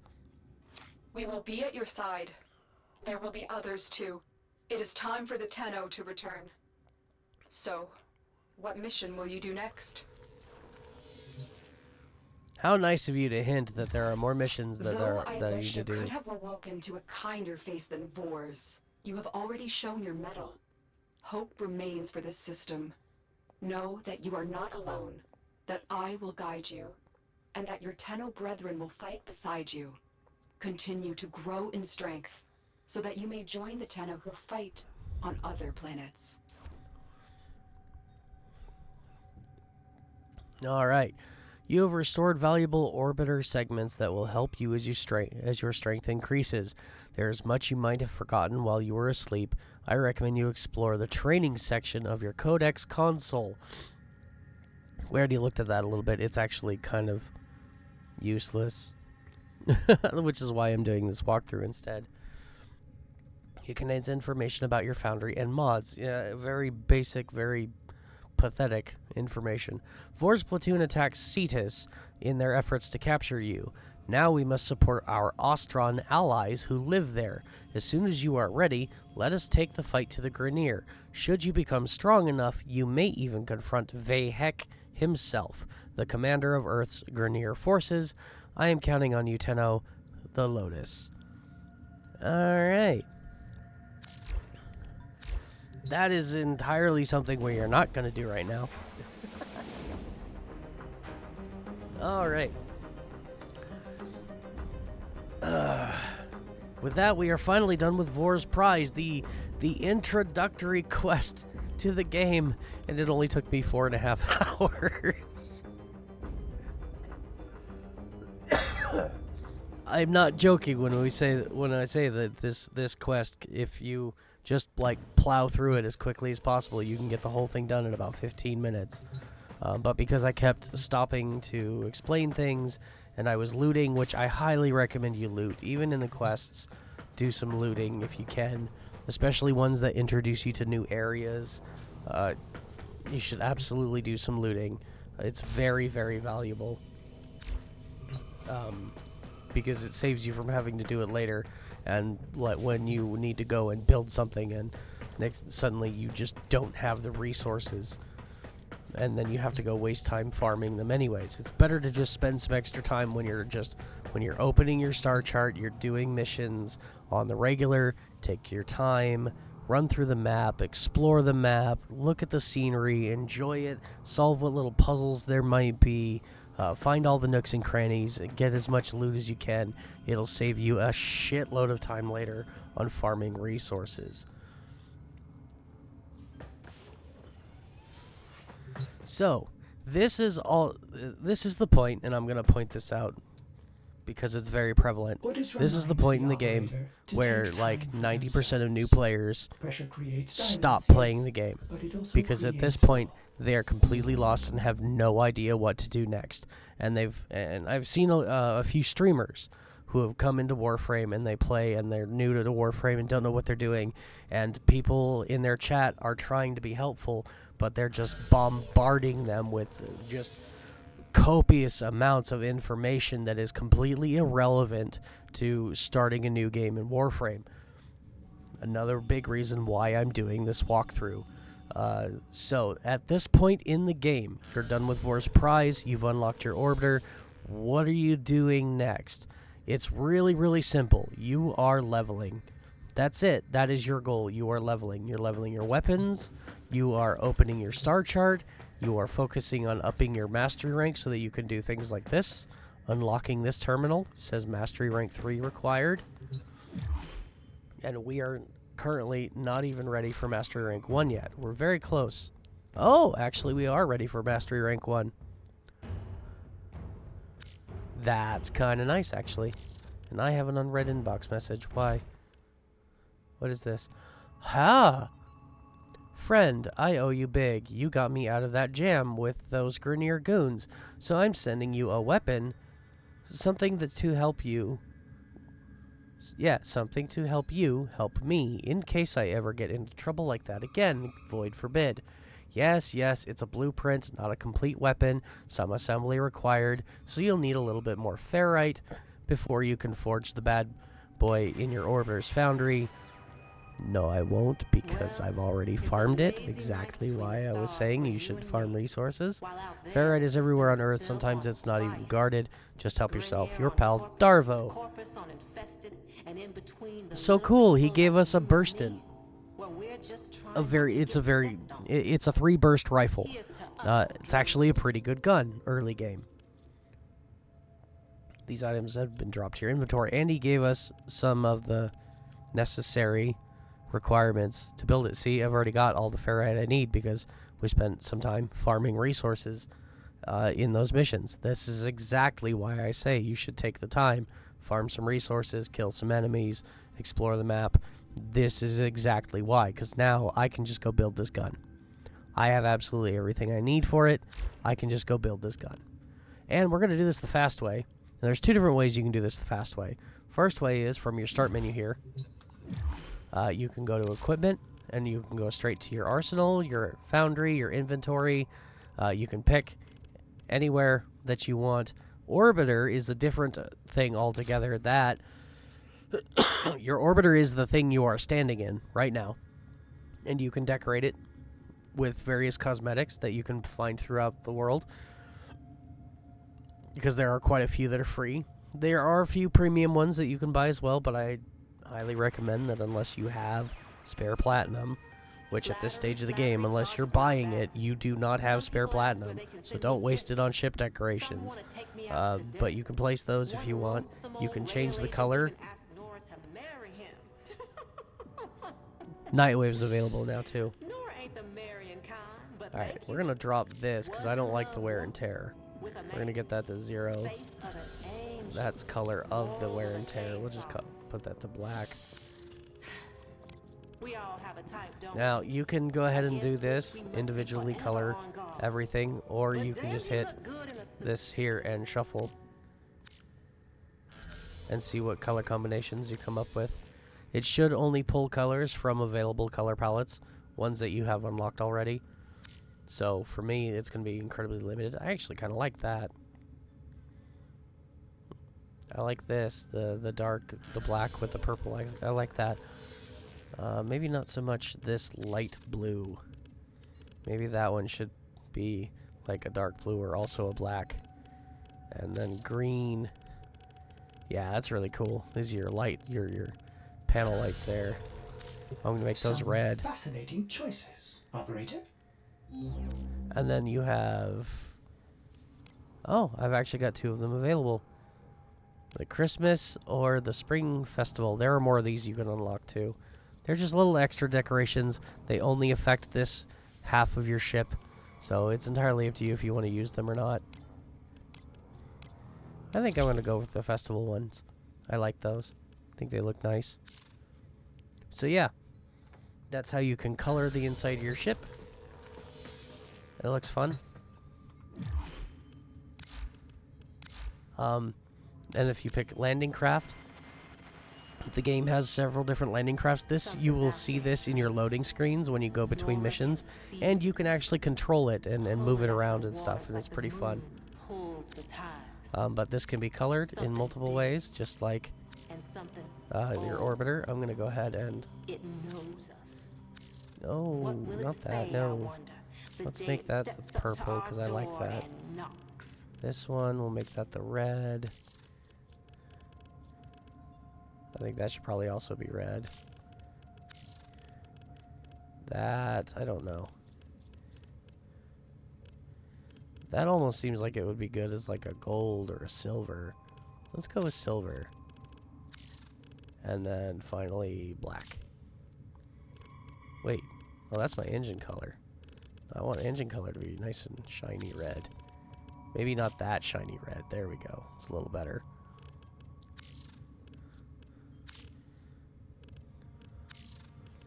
Alright. Sure, there we go. But yeah, so this one too, you can, there's a lot of these too. Each of these has like a unique extra thing that comes with them. But again, don't buy these. You can entirely farm all of them. You could farm them all in-game. Alright. Each one's got its own unique skins. Ooh. No, okay. I thought there for a sec I owned that one, because it didn't have anything here, but it's Tenogen, so no, I don't own it. There are some free ones of these as well that you can find. I very much prefer this one. Yeah, it's my favorite skin. There's a lot of good ones, though. Just more stuff that you can spend money on if you choose. Personally, I won't be doing it because this is free to play, and that is not... No. We're not buying anything. Some Dolly. Oh, they have some those now that are... You can buy them. Interesting. Override, okay. Yeah, and every landing craft that you unlock comes with one of these overrides. There's a whole variety of different ones. Most of the time, you won't even use those. They're there, they're convenient, they sometimes have a utility, but for the most part, you'll never, ever use them. So, don't worry about it so much. Alright, so the other way that you can fast travel around your ship is if you hit Q, just like you would open your gear wheel in mission, you have the ability to run around to various spots on your ship, including the decorating that I was just looking at. You can decorate. But you've got your mod console, your foundry, arsenal. I'm going to go to the foundry so we can start building that burst in. And then here we'll just hit exit, and then I can switch and go over here, and we can look at the arsenal some more. I don't think I have any more endo. Yeah, I'm out of endo again. So yeah, just real quick and easy, nice way to get around. Oh yeah, open your friends list. Like, there's a lot of stuff you can do from this window. It's really nice. Pop over to the marketplace. There's something you want to buy. I don't think it has your profile in here. No. You can go over to the codex, which should be a little bit more unlocked now because we finished Forest Prize. Looky, looky, looky. So if we go into main quests, there's Forest Prize and Awakening. We did that. That's literally just like that cutscene, and then we're on Earth and running away from Earth. After waking up, once you get to your ship, this one's over and Forest Prize starts. So we've got those, but here's the rest of the quests in the world, and if you see, they're all blurred out because we don't have access to them, but they all say right on them just exactly what it is you need to do in order to unlock them. And as you complete it, like the ones that have multiple objectives, reach Fortuna, talk to Utico, as you complete this objective, it'll disappear, making it a lot easier to keep track of what you've done and what you haven't. And you've got main quests. These are these quests here. These are side quests, but each one, by the time you're done with it, will give you a Warframe. And we will be doing all of these so that you can see just exactly how to get these Warframes. And then you've got your other side quests, which aren't as important, but they do unlock things that you're going to want to have access to. Like one of the ones we're going to be doing very, very soon, Howl of the Kubro. Unlock the Venus-Mercury junction. We're going to be doing that incredibly soon. Hopefully today. No guarantees, but we're going to try. And then, of course, this one, Saya's Vigil, we're going to be doing that. Like, we could do that one now. Like, Vor's Prize Quest, we finished that. It's done. So now, talk to Kanzu and Cetus. I'm surprised that didn't go away. Maybe it doesn't go away. I guess that's something else. I thought it went away after you did it. But apparently not. I guess maybe I was just wrong about that. That's okay, though. I'm rediscovering a lot of this stuff for the first time myself, so I'm going to get things wrong.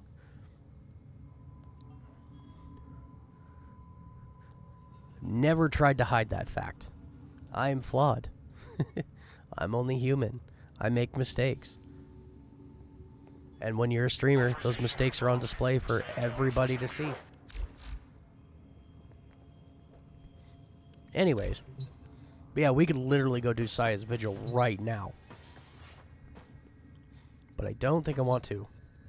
Donate to the Laverian. Alright, let's give you a quick introduction to Nightwave, because Nightwave is very, very important. Mainly because this is where you will get... Shall we? Those free inventory slots that I was talking about, and have been talking about. So, Nightwave is Warframe's Battle Pass, but unlike other Battle Passes in other games, Nightwave is entirely free. You do not have to pay anything to get the rewards. All you have to do is complete these objectives. Each one has they all have varying levels of difficulty, and the difficulty determines how much experience points you gain. You need 10,000 per rank. And like this one here, if you are incapable of doing certain ones, then it will be locked and you won't be able to touch it. And that's, I like that, honestly. So, finish a capture mission in 90 seconds. We could probably do that. Complete 15 missions overall. Kill 500 enemies. Kill 30 Eximus units. These are all really simple things, and every time you complete one, you gain a little bit of standing towards your next rank, and every 10,000 standing you get a reward, like this sigil.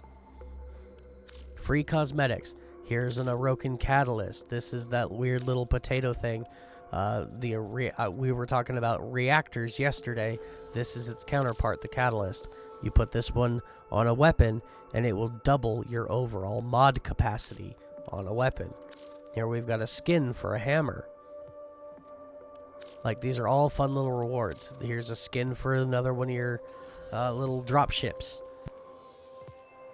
That's a very nice skin, no less. I quite like that.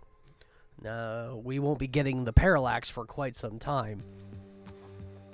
But again, it is entirely possible to farm it, and here you go. It has a blueprint, it has parts.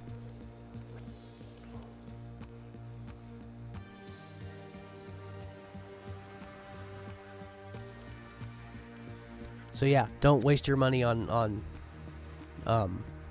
buying landing crafts. Buy skins, sure, but don't buy the landing crafts themselves. Here's a color scheme for a kitty cat. Cavats. Yes, you can have kitty cats in the game. Pets. Shotgun ribbon mod. I was talking a little bit yesterday about mods that have only 8 ranks in them rather than the usual 3, 5, or 10. Here you go. This is it. Ribbon mods have only 8 ranks.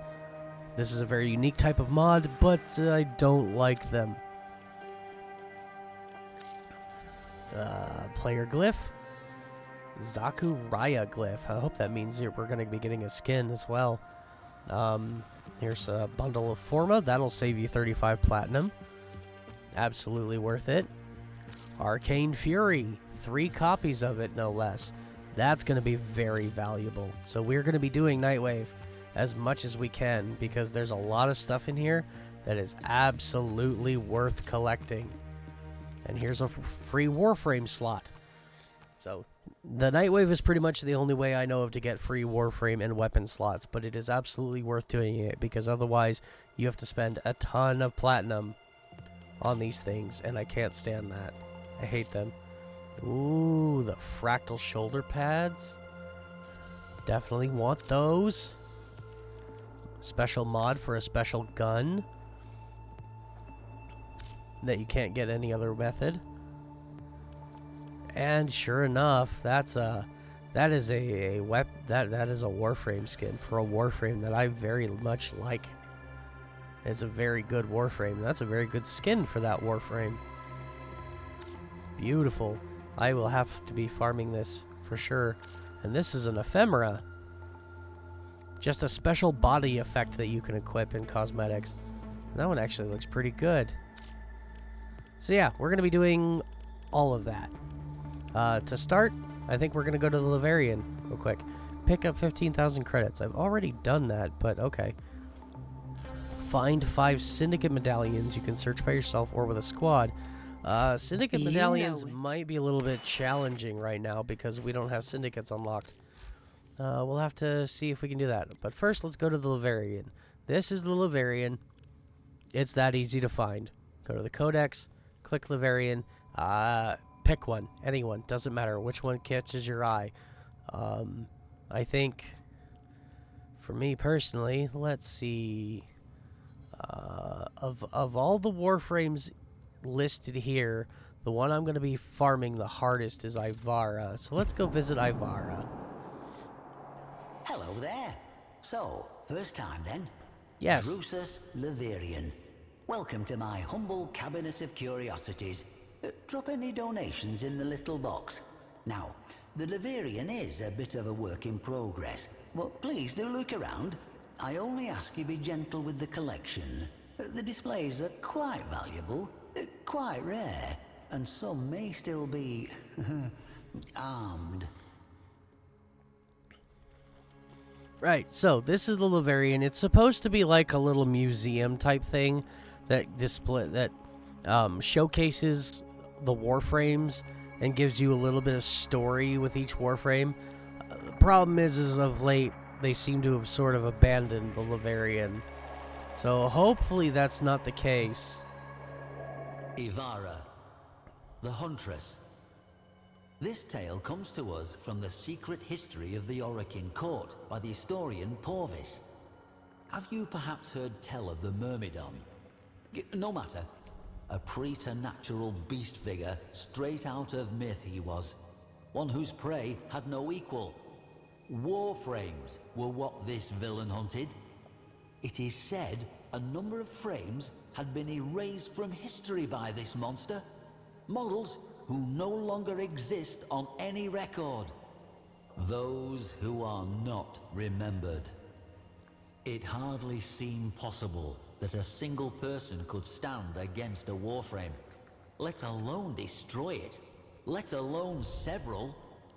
Perhaps Porvis enjoyed the telling a little too much, or perhaps there is something to it.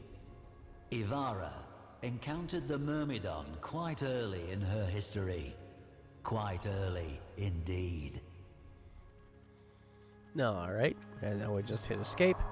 Now this is the little donation box. It'll always be right at the front of the variant, so if you don't want to go through the whole thing and listen to all the stories, you can just come in here, use the box for the purposes of the quest. You only have to give 1 credit, but you can give as many as you want. I'm gonna give 100. Well, anything helps. Yeah, he's not too happy about it. His response will change based on the amount of credits that you give him. A Dax emergency call, so Porvis writes, led Ivara and 2 unknown Warframes to a convoluted cave system. They found it littered with the bodies of murdered Dax and resplendent with bioluminescent fungi. I imagine the chitinous folds of her Salic Cyandana would have made for excellent camouflage within that malevolent, supernal glow. The secret history tells us that the Myrmidon appeared boldly before the 3 in a wide chamber connected by many tunnels. Clad in red and gold armor, it gestured to the first Warframe with what Porvis describes as a strange clutching motion, as if seizing a falling apple. But it was no greeting, as we shall see. The powers of that first Warframe, the recipient of that gesture, promptly failed. The Myrmidon took advantage of the confusion to leap upon the hapless frame and press a palm to the warrior's head. In lurid detail, Porvis describes a flash of the most scintillating emerald light, and Ivara's battle sibling collapsed to hot dust. Alright then. I will go ahead and continue the story just because we started it. But as you can see, it's showcasing different things. Like this is a cape, the Cyandana, you can actually get that in game and equip it. Here we have the Aximati, it's a dual machine pistols, secondary weapon. Over there it looks like a melee. These are all things you can acquire in game. Porvis tells us he compiled much of this tale from overheard exchanges between members of the Seven and details that remain consistent in courtly whispers. He tells us the second frame suffered the same fate as the first. Reacting, Ivara whirled and promptly vanished. But one clutching gesture in her direction and Ivara's powers fled, her cloaking field nullified. Visible, vulnerable, she loosed a dash wire arrow to a high alcove, but it never came. No escape. The Myrmidon was upon her. The huntress spun, opening fire with Aximati pistols to send that devil scrambling for cover, arm thrown protectively across that twisted, armored head. That clutching gesture was the key. Ivara needed a plan, and she needed it fast. On to the next one. Avia armor and the Rubico, which is a sniper rifle. Ivara ran at a wall and up it, hanging there, waiting, as the Myrmidon flipped into the room, blasting the spot where he'd expected her to be. Frustrated, he again made that same elaborate gesture, trying his luck, and she saw it. That bracelet upon the wrist that glowed softly with the movement of that clutching gesture. Ivara flipped from her perch, shouldering her exquisitely crafted Rubico as she did so, and sighted the enemy. Through the Orokin sculpted scope, hunter and huntress met eye to eye, each loosing a desperate blast. A bullet from Ivara, a killing light from the Myrmidon. The green light lashed, touching a shoulder plate of Ivara's Avia armor, reducing it to dust. It saved her. Huntress won out, her shot claiming the Myrmidon's device in a shower of sparks. But the Myrmidon's weapon remained lethal, and with it, he lashed out at Ivara in an emerald fury. I don't know much of anything about the Myrmidon. Here we go. Ivara hit the ground and sprang into a surrounding tunnel. The Myrmidon's shot lancing a gouge in the porous chamber wall. Ivara pressed her back to a shadowed outcrop at tunnel's end, while the Myrmidon's weapon blazed and cut and chewed through her only cover. As good a time as any to discuss the weapon before you. The Artemis bow. The Huntress's signature weapon, and the tool with which she has wrought so much good. Said by some to be spirit bonded to her. Others say the product of forgotten Orokin technology. What Porvis tells us next displays to good effect what warrior and weapon were capable of.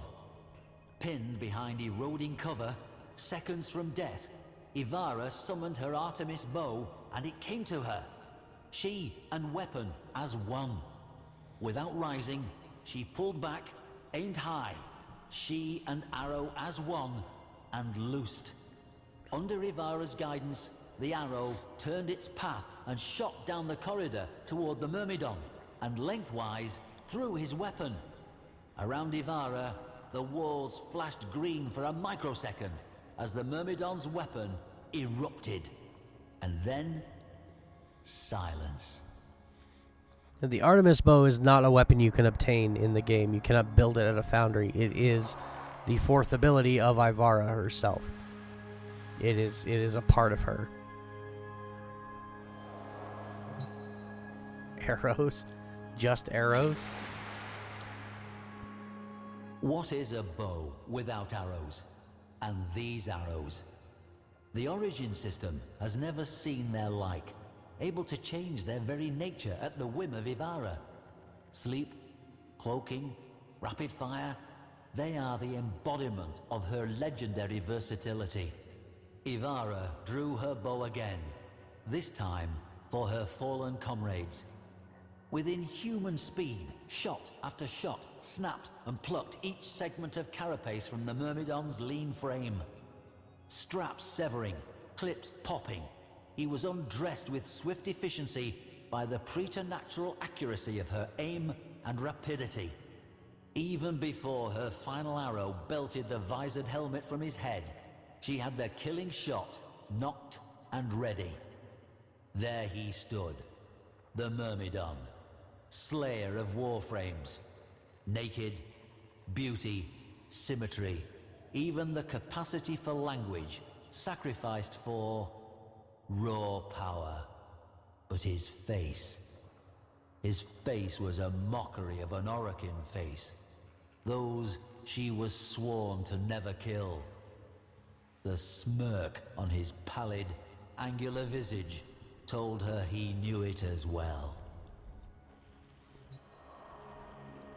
And here's Ivara herself, wielding her Artemis bow. The grand doors of the Chamber of the Seven flew open. Across that reverberating expanse of polished darkness strode Ivara, dragging her prize. Before the assembled council, she dropped him, and with it, the Myrmidon's battered helmet. Here he would meet justice at the hands of his own people. Here, her fallen friends would be avenged. She beheld the Seven, awaiting their judgment. The Myrmidon got to his feet, cleaning dust from one shoulder with a contemptuous flick. One of the Seven leaned forward, removing a curious thing from their slender head, a lattice of delicate silver, placing it on the elevated, chest-high curve of obsidian that separated her from them. Instantly, the Myrmidon collapsed, lifeless, to the floor. Ivara did not understand. Why? Why? A stately voice intoned her name. There stood Executor Ballas. He told her, "You have been battle and loyalty tested. Your companions, they were found wanting. They failed to adapt, failed to overcome, and so they are no more. But you, Ivara, you shall live. You shall be remembered." Her battle comrades, as we know, were not. Remember the name Ballas. It's very important. But that is the Laverian. In a nutshell. Every one of the codex things, just hit escape to go ahead and leave whenever you're ready. But every last one of these codex things in the Laverian will take you to a different pathway. Just like that one, that will tell you a story about that specific Warframe. Not every Warframe in the game, though, has a Laverian in it, and it kind of feels like they've abandoned it, honestly. Always a pleasure. Okay, I donated, and it... Enter the Laverian via the Codex. Once inside, visit the donation box. I did that. Ta-ta, lovelies. I did that. Fine, I'll go do it again. We'll just do Ivara again, that way I don't have to sit through everything. Hello, hello. Exhibition is that way. Donation box just over there. Yep, here's donation box again. The story is the same, it never Ivara, changes. the Huntress. This tale comes to us from the secret history of the Orokin court by the historian Porvis. And he'll just... Have you perhaps heard tell of the Myrmidon? No matter. Alright. A preternatural beast figure, straight Fine. out of myth he was. One There. whose prey had no equal. I donated.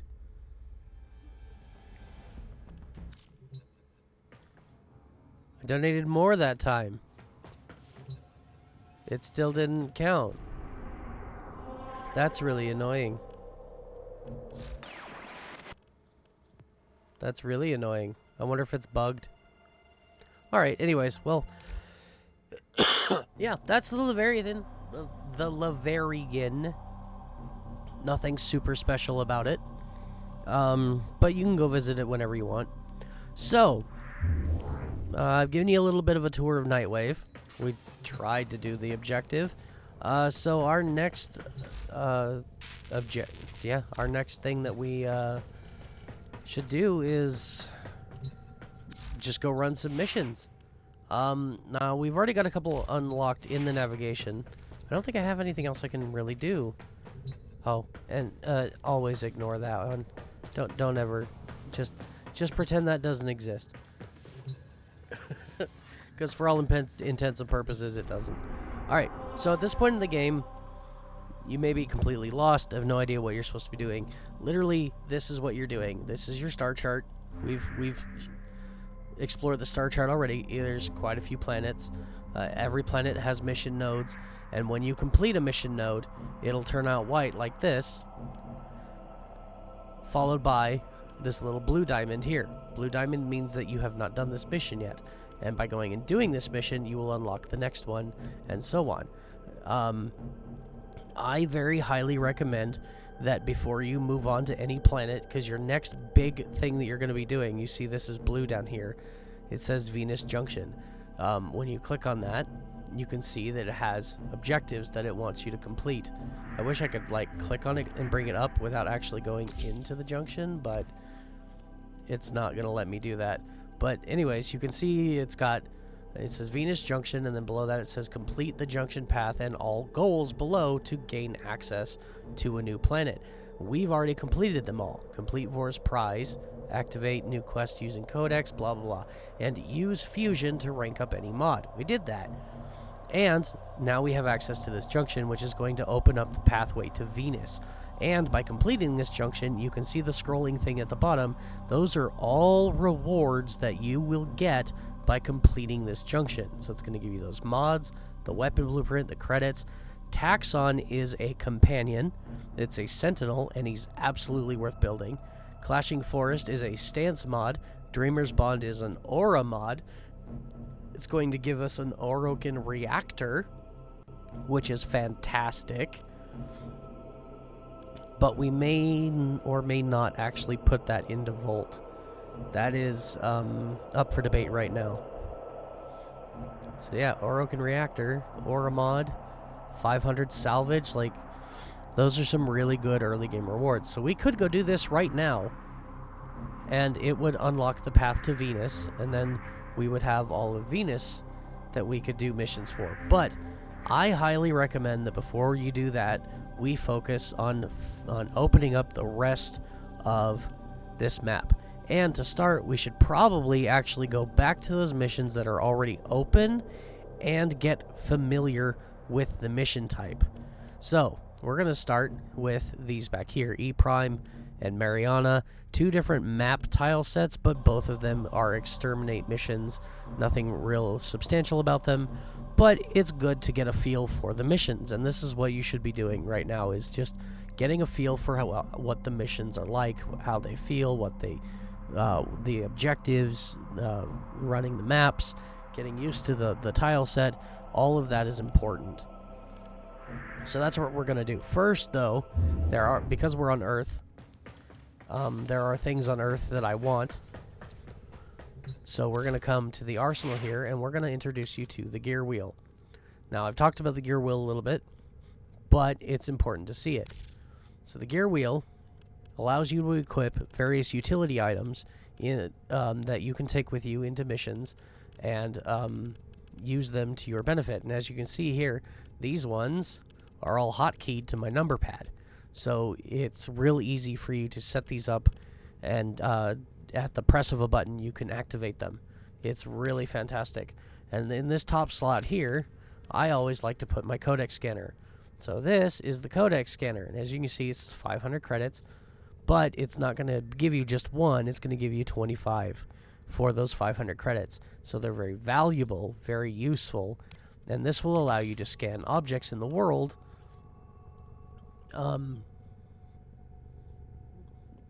yeah, and open up their codex entries, as well as the reason I want to get these for Earth is because there are certain resources on Earth that the only way you can collect them is by scanning them with a codex scanner. Now that is supposed to change very soon, like within a couple of weeks. There's supposed to be an update to the game that changes that. And how that's going to change, I'm not entirely certain. The talk right now was that instead of scanning them, you would walk up to the thing and press and hold the activate button, and there'd be like this little progress wheel that goes around, and when the progress wheel fills up, then you collect the resource. There has been some backlash about that, so hopefully maybe they will change that. Personally, I think scanning them is fine. It's just, the problem is that you have... The way people scan them right now is they use a specific sentinel called Helios to automatically scan things in the world.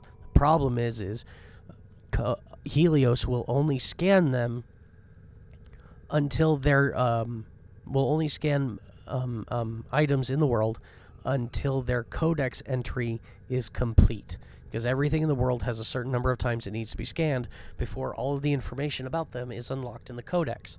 And you can tell the difference by looking at things through your scanner itself, because they will be different colors when you look at them through the scanner. I think they're orange, typically, if their scans are incomplete and their codex entry still has more to do, and then they are green if their entry is complete. There is a scanner you can get later on in the game that will still scan them even after their codex entry is complete. However, Helios will not do that, and that is how people typically like to do that. There is another sentinel that will, kind of, sort of, called Oxalis, but that's really the only good benefit Oxalis has, so he's not commonly run as a sentinel, because typically by the time you get him as a sentinel, you don't need him anymore, because everything that you have in the game that requires these specific planet-side resources that are scanning, you have to scan to get them. By the time you get Oxalis and you have that ability, you already have everything that requires those resources, and it's no longer necessary. So they're trying to change that and make it a little bit easier, but the way that they're talking about doing it right now isn't actually easier. It might actually make it harder. So we'll see what happens. But I'm going to buy 10 bundles of these. That'll give me 250 scanners for 5,000 credits. And we're going to leave that there. And then in this slot, I'm going to put my glyph. This is just your profile picture. Then you can place it on surfaces. It's kind of like a spray paint in some skating games. And now these other two things, the remote observer is like a little camera beacon that you can throw down in places, and you can change the camera angle of your visual, whatever you're looking at. It's not really useful for anything else. It's just a fun little gimmick item. And the same with the starburst. It's literally a firework. You drop this on the ground, it shoots up, there's an explosion, ooh, ah, shiny colors, and it's over. And it is a consumable. This is not a one of those you buy it once and it's permanent use. No. It says right on it, single-use consumable item. So do not waste your credits on those.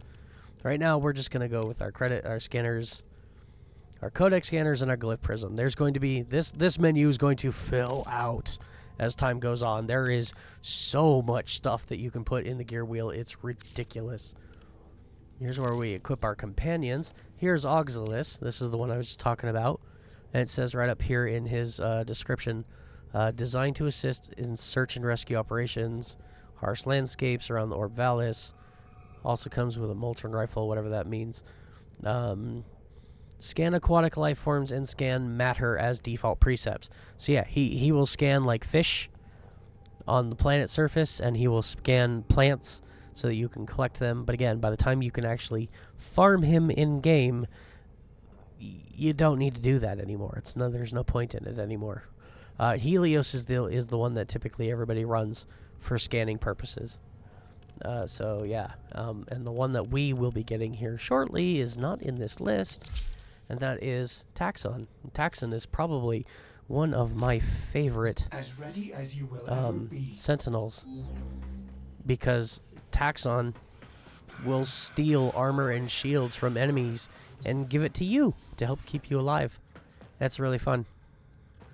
Okay, so that's enough of all of that. I've got my gear equipped. Let's go run E Prime Exterminate, and we're going to go collect some of those plant-based resources so I can show you guys just exactly what scanners are and how to use them.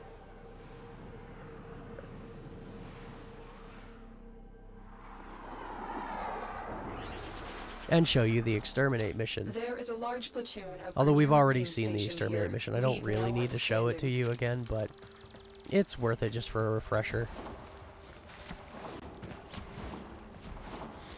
Ooh, and right off the bat we get to the Sacred Grove.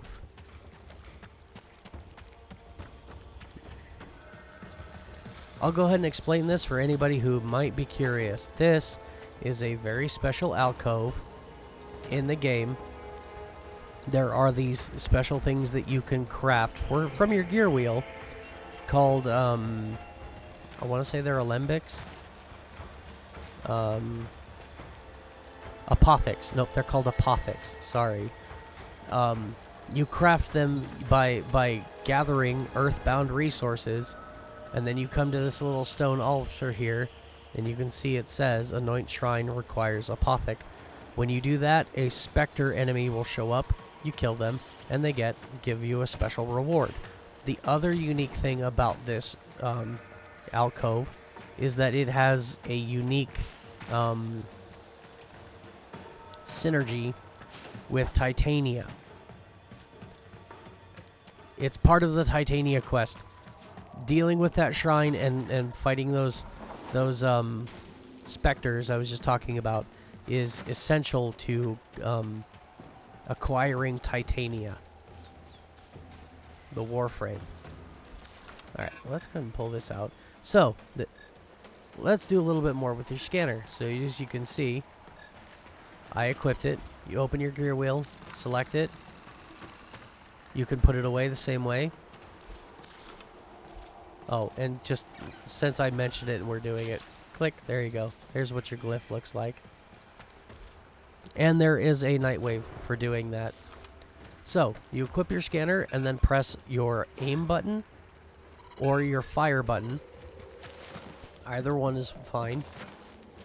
And it will activate the scanner. While your scanner is equipped, you can see I have no weapons. So keep that in mind when you're doing it. Make sure there's not a bunch of enemies around, because once you equip your scanner, you won't be able to fight until you unequip it again. Will this? Nope, can't scan the altar. That's what I was checking on. Can't scan the altar. And there are no resources in here. Should have done that sooner. Alright, so let's come back out here. And we can see firsthand what the scanner does and how it looks. So, loot chests. You can see with the scanner equipped, they're now glowing orange and they make a noise. And when you target something that can be scanned, you see the little red circle pop up. Now I'm holding my aim button down, my focus fire, and that's why nothing is happening. If I come out and I hold down my fire trigger button, it will scan it. And now that is gone. Now you can hold both at once, so I can hold my aim button here like this and hover over it, nothing will happen, and then press fire and it'll scan it. And then I can let go of fire and I'll still have the scanner open and it'll continue looking for targets to scan, and then we can just keep doing that. So bear that in mind. But you can scan objects, you can scan enemies, and it will add their entries to the codex. You might have also noticed that when I scanned those guys just now, it said stealth scan. That's because when you scan items, you actually gain little bit amounts of affinity for doing so. And so it just like getting kills, you have an affinity stealth bonus for scanning enemies without them detecting you, which is really interesting.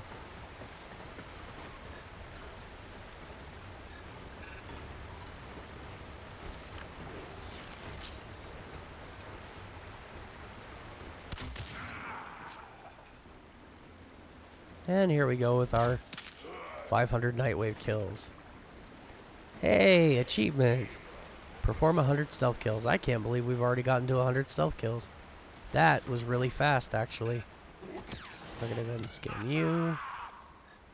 Yeah, and as you can see, if they move while you're trying to scan them, it will disrupt the scan. But you can see I'm getting XP for doing it. Plus 38. The nice thing about the scanner also, you can see them through walls.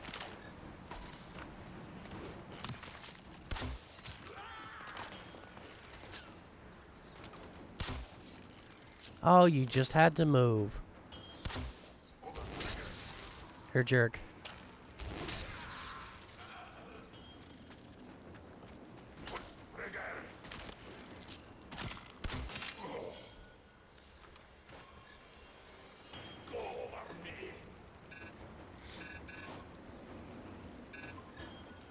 Yeah, he's gonna go hide and cover, and I can't.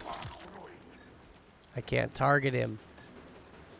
I want to scan them all. Oh well.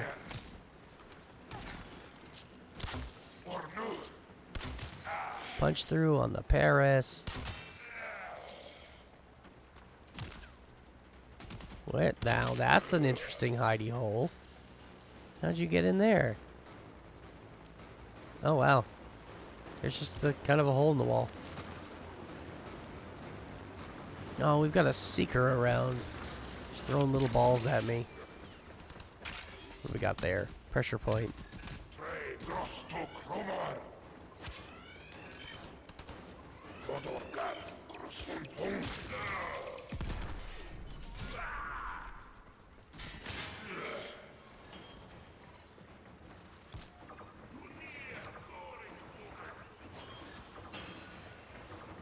Where is that seeker?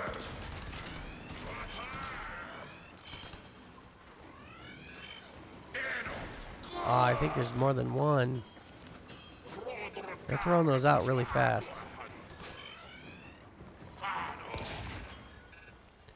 So, I don't know if you see the little balls. Yeah, there's at least 2 of them. There he is. There's one. Do you mind? So, you see the little ball? It's actually a bomb. It's sticking to me. If you're worried about this thing hurting you, which it will. See? It does a little bit of damage to my shields. Nothing to really write home about, but if you get caught at the wrong time, they can be painful. So if you don't like it or just want to get rid of it, just roll and it'll come off. Just like that. Nothing to it, but they're mostly harmless.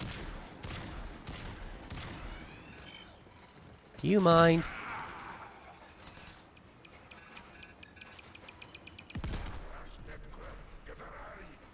I'm gonna go down here and try to find some loot.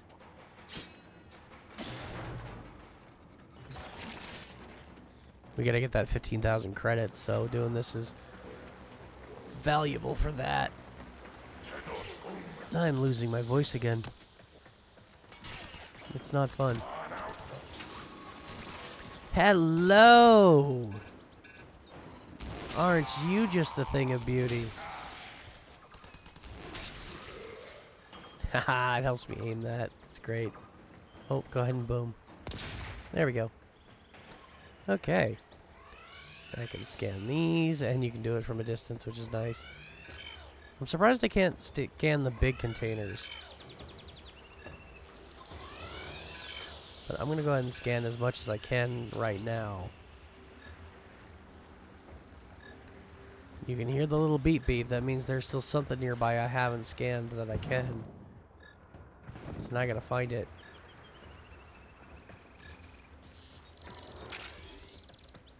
Another pressure point mod.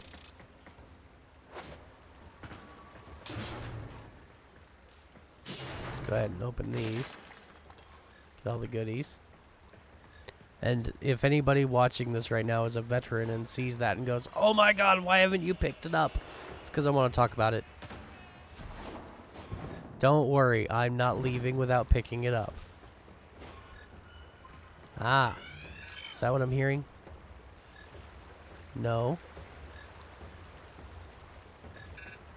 That might have been one of them, but it's not all of them. There's nothing else down here.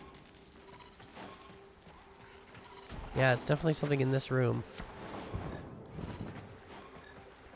Is it up, perhaps? Sometimes it's hard to see what might be flashing. Because they always flash orange. And there, as you can see, there's quite a bit of orange light in here already. But I'm willing to bet that it's a resource that I want. Don't know if I can... Oh, I can! I can scan the Iatan star. That's what it was. That's what was making it beep. Okay, so I guess then I'll go ahead and explain what this is. This, as I just said, is called an Iatan star. Iatan stars are one piece. There's 2 different colors. You've got the blue one that I'm staring at. It's cyan. There's another one that's called that says it's it's called the amber star. There's 2 different colors. The amber star is the more valuable one because you can sell it for 100 endo. And that's where their value comes in, is they are an incredibly useful source of endo. Endo, for anybody who doesn't remember, is one of the 2 main resources that you need to increase the power of your mods. So you should pick those up all the time. The blue ones are worth 25 endo, and I believe that the orange ones are worth 100 endo. But, subsequently, the stars are only one piece of a puzzle that includes another item called an Iatan statue, or sculpture. Iatan sculptures are actually ship decorations that you can collect just by running missions. You'll just stumble across them as you're running missions. in the world. They're completely free. And once you have them, you can go back to your ship, and you can place them via the decorating your orbiter command to spruce up your ship and make it look pretty. But the fun thing about them is if you take the Iatan stars, you can slot the Iatan stars into the Iatan sculptures, and they will they move and they shift, and they're animated, which is really fun. But more importantly than that, Iatan sculptures can also be converted into endo, and the more of its maximum allotment of Iatan stars you put into the statue, the higher the value in endo it is worth goes up. And some of them are worth a lot of endo. It is the single best resource early game for gaining endo, so that you can increase your mods. There is nothing better early game. Now, once you get into somewhat later game, you've opened up the star chart a bit, you've got access to a couple of other specific missions. There are missions that you can go run, faction bounties that you can go run, where the possible rewards include thousands of endo, and you can literally, hey, Kubro egg, yay! Glad to see that. But yeah, you can farm literally thousands upon thousands of endo in a day. Like, you can literally, like, go do certain missions on certain planets for factions, and the possible drops are endo, and you could walk away in just like a day's farming.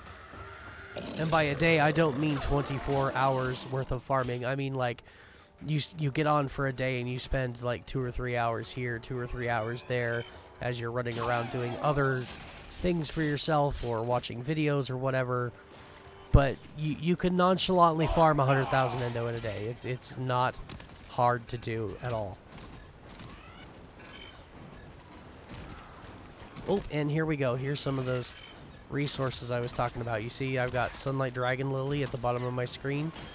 It's because I just scanned this. Now this is going to give me Sunlight Thresh Cone. These are valuable resources that you should absolutely start farming as soon as you can. And it has an alternate variant too. Again, these resources on Earth change based on what time of day it is. These ones are called Sunlight. There's like 3 or 4 different ones. You've got the Thresh Cones. There's Jade Leaf. There's the lilies that I think I just got. But there's a few different ones. And depending on what time of day it is, they will either be called Sunlight or they will be called Moonlight. Would you stop it? I'm trying to scan your friend and you keep interrupting. Now, buzz off. All of you. I'm busy. Trying to look for resources. And scanning things. Because doing some of this early game scanning is going to save you a lot of time later. But by scanning these, like your loot crates, it will open up their entry in the codex, and then when you go and look at it, when it's fully scanned, it will tell you exactly what kind of loot you will get from these containers. Which is why it's important. Ooh, and there we go. See that? Don't know if you saw that or not. There they are. So you see the one in the middle and how it's orange? And the 2 on the sides are green? That means I'm done scanning those. And we've got a lot of plants. So yeah, see these? This is codex entry complete. I can no longer scan those with this because their entry's done. And they're green. The sad part is because you can't scan them, they will forever glow and blink and could make that noise that says, hey, there's something still left to scan. When in fact, no, there's not. It's kind of annoying.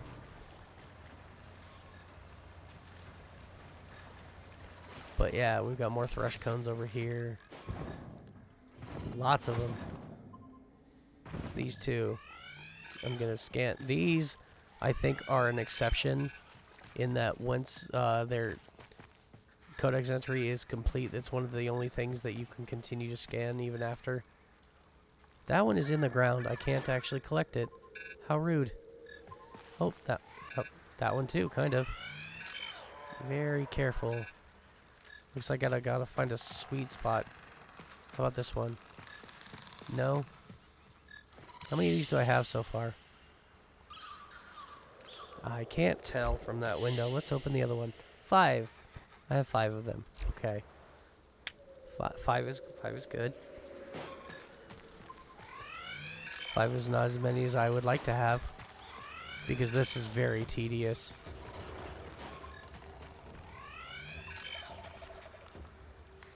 This is where Oxalis and Helios come into play.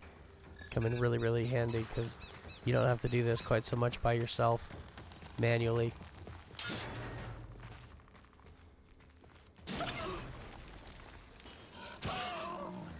Oh, and I can scan the doggies too, if they'll hold still. There we go.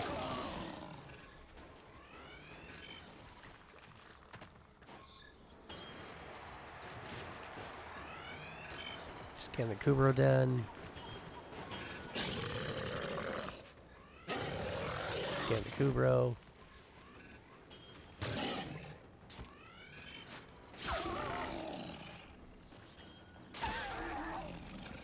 There we go.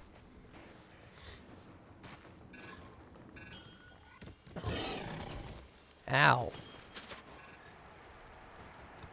Would you hold still already?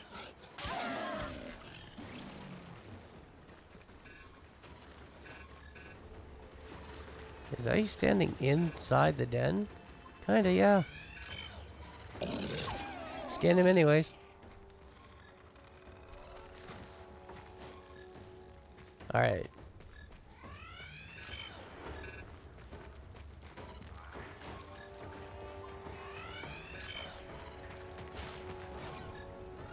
Are those inside the wall again?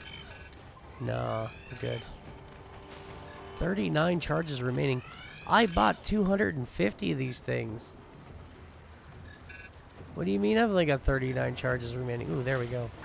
That's what I really want. More Dragon Lily. The Dragon Lily is actually the rarer of the two. I'm surprised I'm finding so much. Maybe I'm wrong again. I always thought the Jade Leaf was harder to find.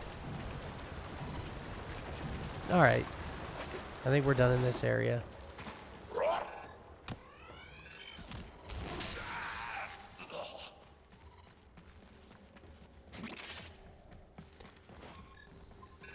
Now, there's some Jade Leaf. Got it. Nice. Now, I would recommend, if you are a brand new player, this is your first time playing Warframe, do this a few times. Come in here, scan guys, collect these resources. Do this a few times until you get bored with it.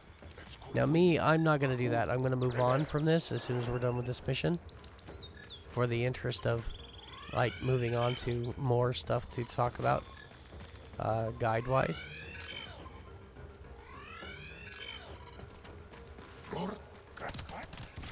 Mainly, I want to move on and try to get to the spy mission. Why is my phone ringing? I don't know, you go away.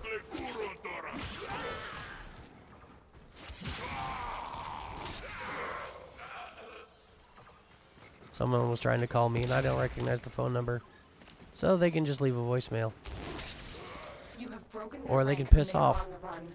Another successful mission. Find extraction. Anything to back here? No? Okay, scan that. More Dragon Lily. And Earth is not the only planet to have these resources either. The ones that you can scan. But it is the only planet that has different resources depending on time of day. The other planets, their resources are static. So you go there, it doesn't matter what time, they will always be the same ones. You just have to locate them.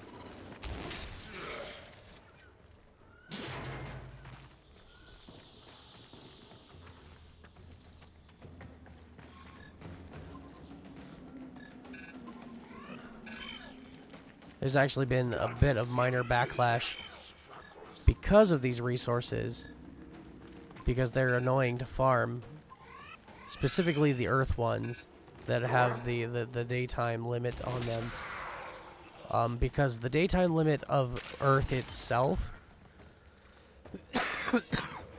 So, there's an open world segment on Earth called the Plains of Eidolon, and it too has a day-night cycle. But the day-night cycle of the Plains of Eidolon is different from the day-night cycle of the rest of Earth.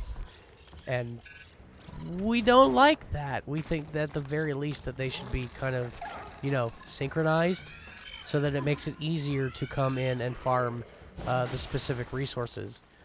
So, like, we can just look at the thing and it says, oh, well, it's nighttime on the plains. Great. Nighttime on the plains means it's nighttime on the rest of Earth, too. So, it makes it really easy to come in here and go ahead and farm, like, the nighttime, the Moonlight Jade Leaf or the Moonlight Dragon Lily, which are valuable resources that you need specifically for Titania, but they're hard to get because they're locked behind day-night cycle. And again, the day-night cycle for Earth normally is not the same as it is for the Plains of Eidolon, meaning it's really, really hard to tell when it's day and when it's night on the rest of Earth versus the Plains of Eidolon. And they could solve that problem by just simply making them both the same. It'd be really, really simple. Just make the plains time of day the same as rest of Earth, or swap Earth time of day to match that of the Plains of Eidolon. Hey, Pack Leader! Our first companion mod. Also, I was right. I said earlier that I think that these resources are the only thing that, once they're scanned, is complete. So you see it's green, that means its codex entry is done, but I can still scan it because it gives me a resource when I do. And those are the only ones that can do that. Everything else, once you complete their codex entry, you can no longer scan them.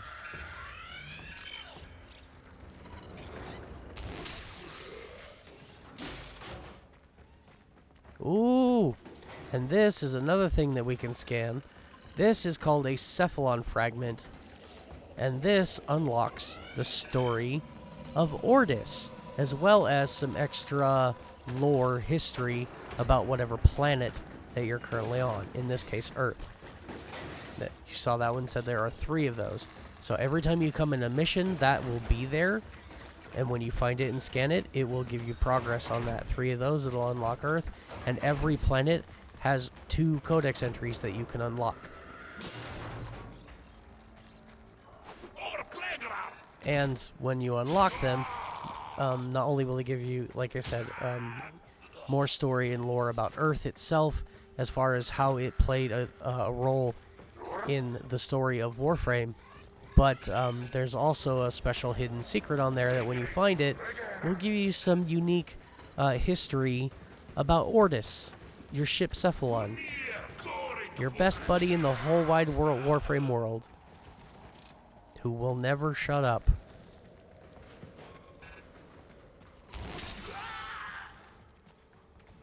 So yeah, fun stuff.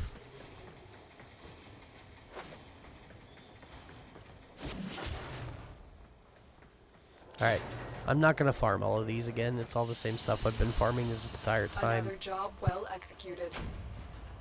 But there we go. New mods, Pack Leader and Blunderbuss. Crit chance for shotguns. Critical chance is very valuable. Although Blunderbuss... There's another mod that we will get that will give you crit chance for shotguns, and when we get it, Blunderbuss will be significantly less valuable. Qualify for Mastery Rank test. Alright. That is awesome. But we're not going to do it right now. So I got 16 Thresh Cones, a Kubro Egg, 5 Dragon Lily, and 1 Jade Leaf. So I guess Jade Leaf is the one that's actually rare. Hey! The daily reset happened. Which means I get another login bonus. Hello, dreams. And here's Introduction to Nightwave. New mix, new rewards. Complete daily acts to advance. Alright. Nora I wonder is if now all that it's about reset, maybe the incentivizing. Laverian donation will work. I would like to think so. You Let's know give it a it. try. Let's give it a try. I really want to complete that one because it's so easy. It's a real fast and easy Feel free 1,000 to look around. standing. All donations Alright. are appreciated. I've already given you a bunch, so you're just getting 1 credit this time. And there we go. Finally, I got it. And that just gave us a nice fast 1,000 standing. Alright. Syndicate medallions. We need to actually unlock syndicates so that we can start doing medallions.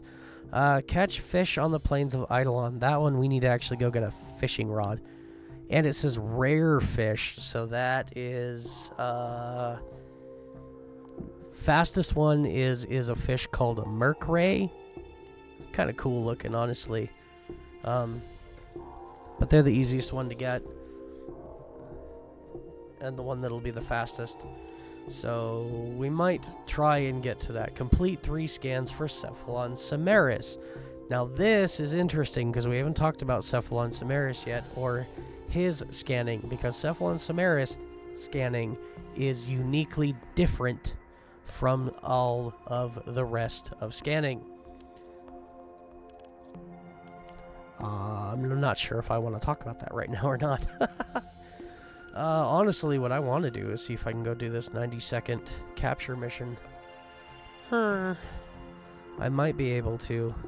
What else do we have that'd be really, really fast and easy to do?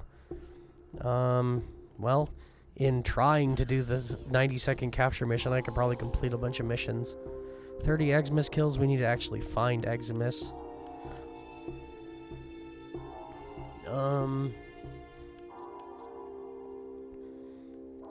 Doing okay on the 15,000 credits, although I wish we were doing a little bit better.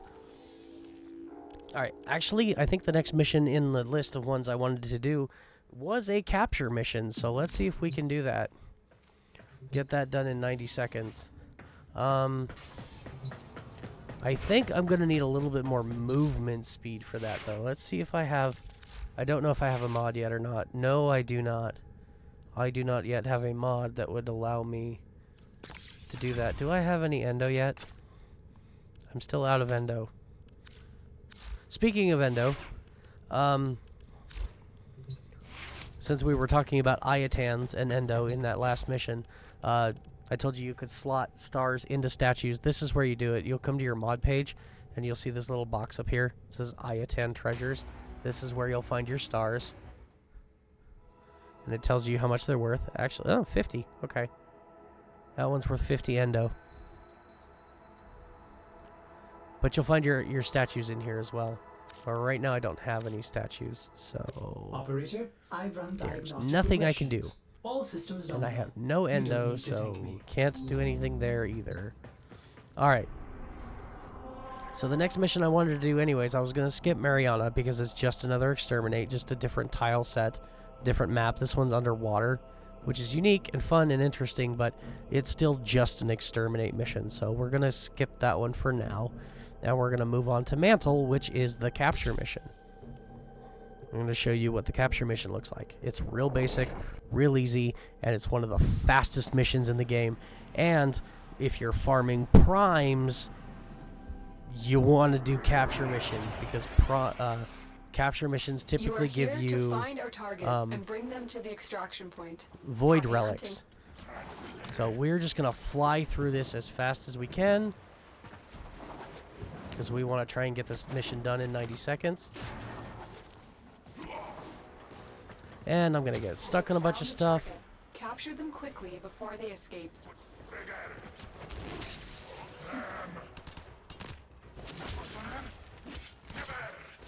Okay. Got the target. Get out of here. Target know we're here. Track them down quickly. Mission complete. Can't let them know we're here. Captive has been escorted They're to the already done. extraction point. Well done.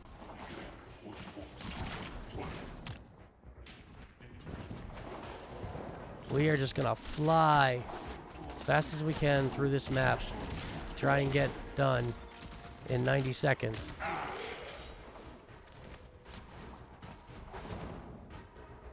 There we go.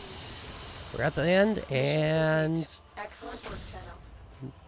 a minute 8. That is 68 seconds. Did it give us it didn't pop up, so I'm a little worried. I did it. You can clearly see I did it. 1 minute 8 seconds. That is 68 seconds. But I don't know if it gave it to me or not. Shall we? It did. It gave it to me. It did not tell me that it gave it to me, but there it is. Alright, cool. That quick and easy 7,000 standing. Oh, yeah, also, while we're talking about Nightwave, there is one thing I did not highlight earlier. So I went through over the rewards, and now you see how to do the missions. But these things, these are rewards you get. These are special. As you can see, it says it's a cred. It's a credit. It's a currency that you can get by hitting the certain milestones. And once you hit the end, which is rank 30, after that, it will unlock basically endless other milestones. So you can keep going, 31, 32, 33, and every 10,000, instead of getting new rewards like this, it will give you another 15 credits of the Nightwave stuff.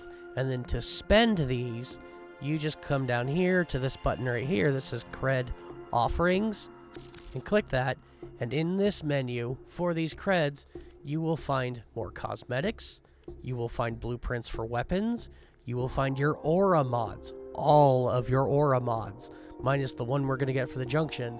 All of your aura mods come from the Nightwave. And hello, beautiful corrosive projection. It's one of the best aura mods there is, and it's available right now. How cool is that? But then there are also these unique mods you can get, like this one for the Penta. Penta's a grenade launcher. This mod will only affect that weapon. There's quite a few of those. You've got extra mods in here that will give you special abilities for specific warframes, like Perching Slash here. This mod will only work on Excalibur. This one here, Recharge Barrier.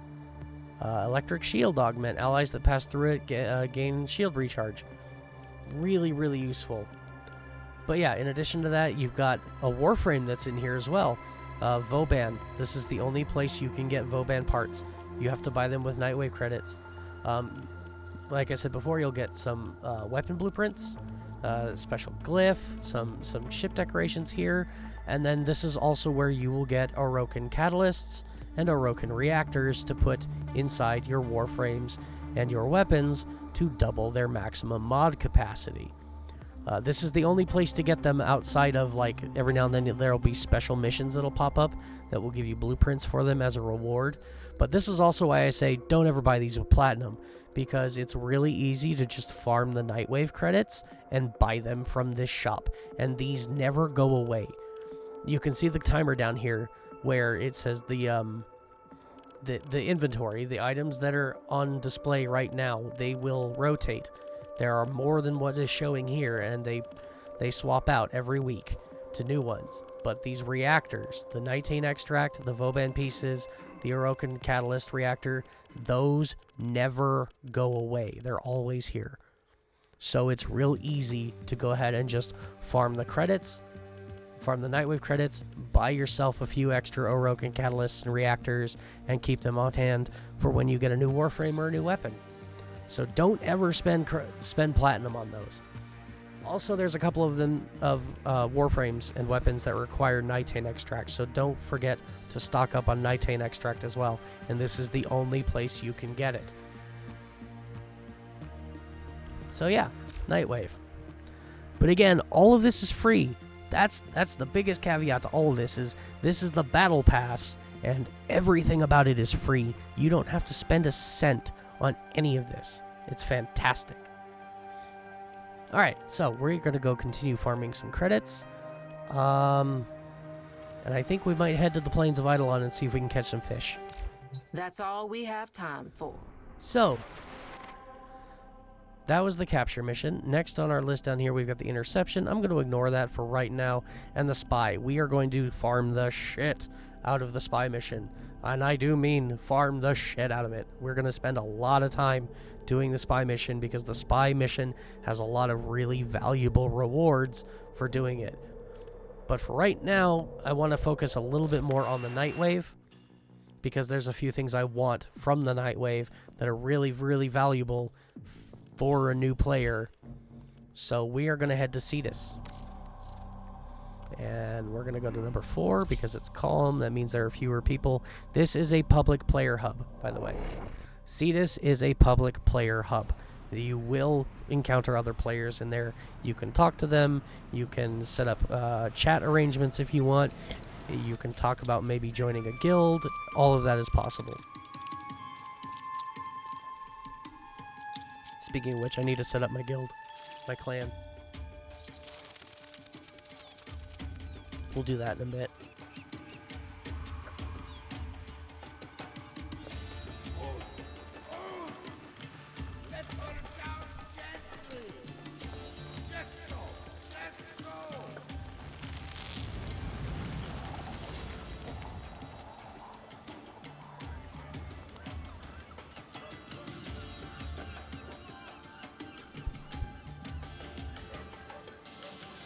Good old Dick Chin. I will never be able to see him as anything else ever again. That is just Mr. Dick Chin.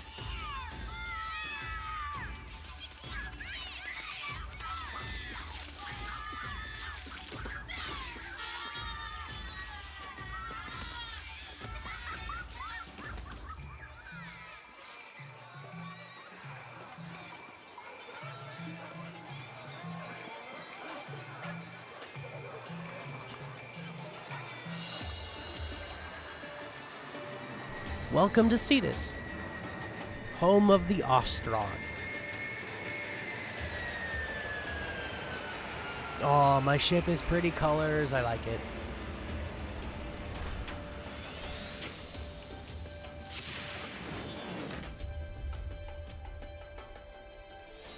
Ah, caught myself a drink while I was there. All right. Now, before we run off to that segment, I want to hop up here because this is another location. Now, this is where we're probably going to farm our very first new Warframe because it just requires us to interact with this shrine. Strange vision sweeps through your mindset. Icy tundras, scattered asteroid fields, and waiting hordes beckon you to aid distant blah blah blah. Aid distant planets. In the depths of your consciousness, Kome delivers a silent oath. She will summon you back to Cetus when the time is right. Yeah, but coming to this opens up a location node on the map, so it was worth it for that. So yeah, we are going to be doing that a lot. We have to finish Saya's Vigil first, which is the next big quest. And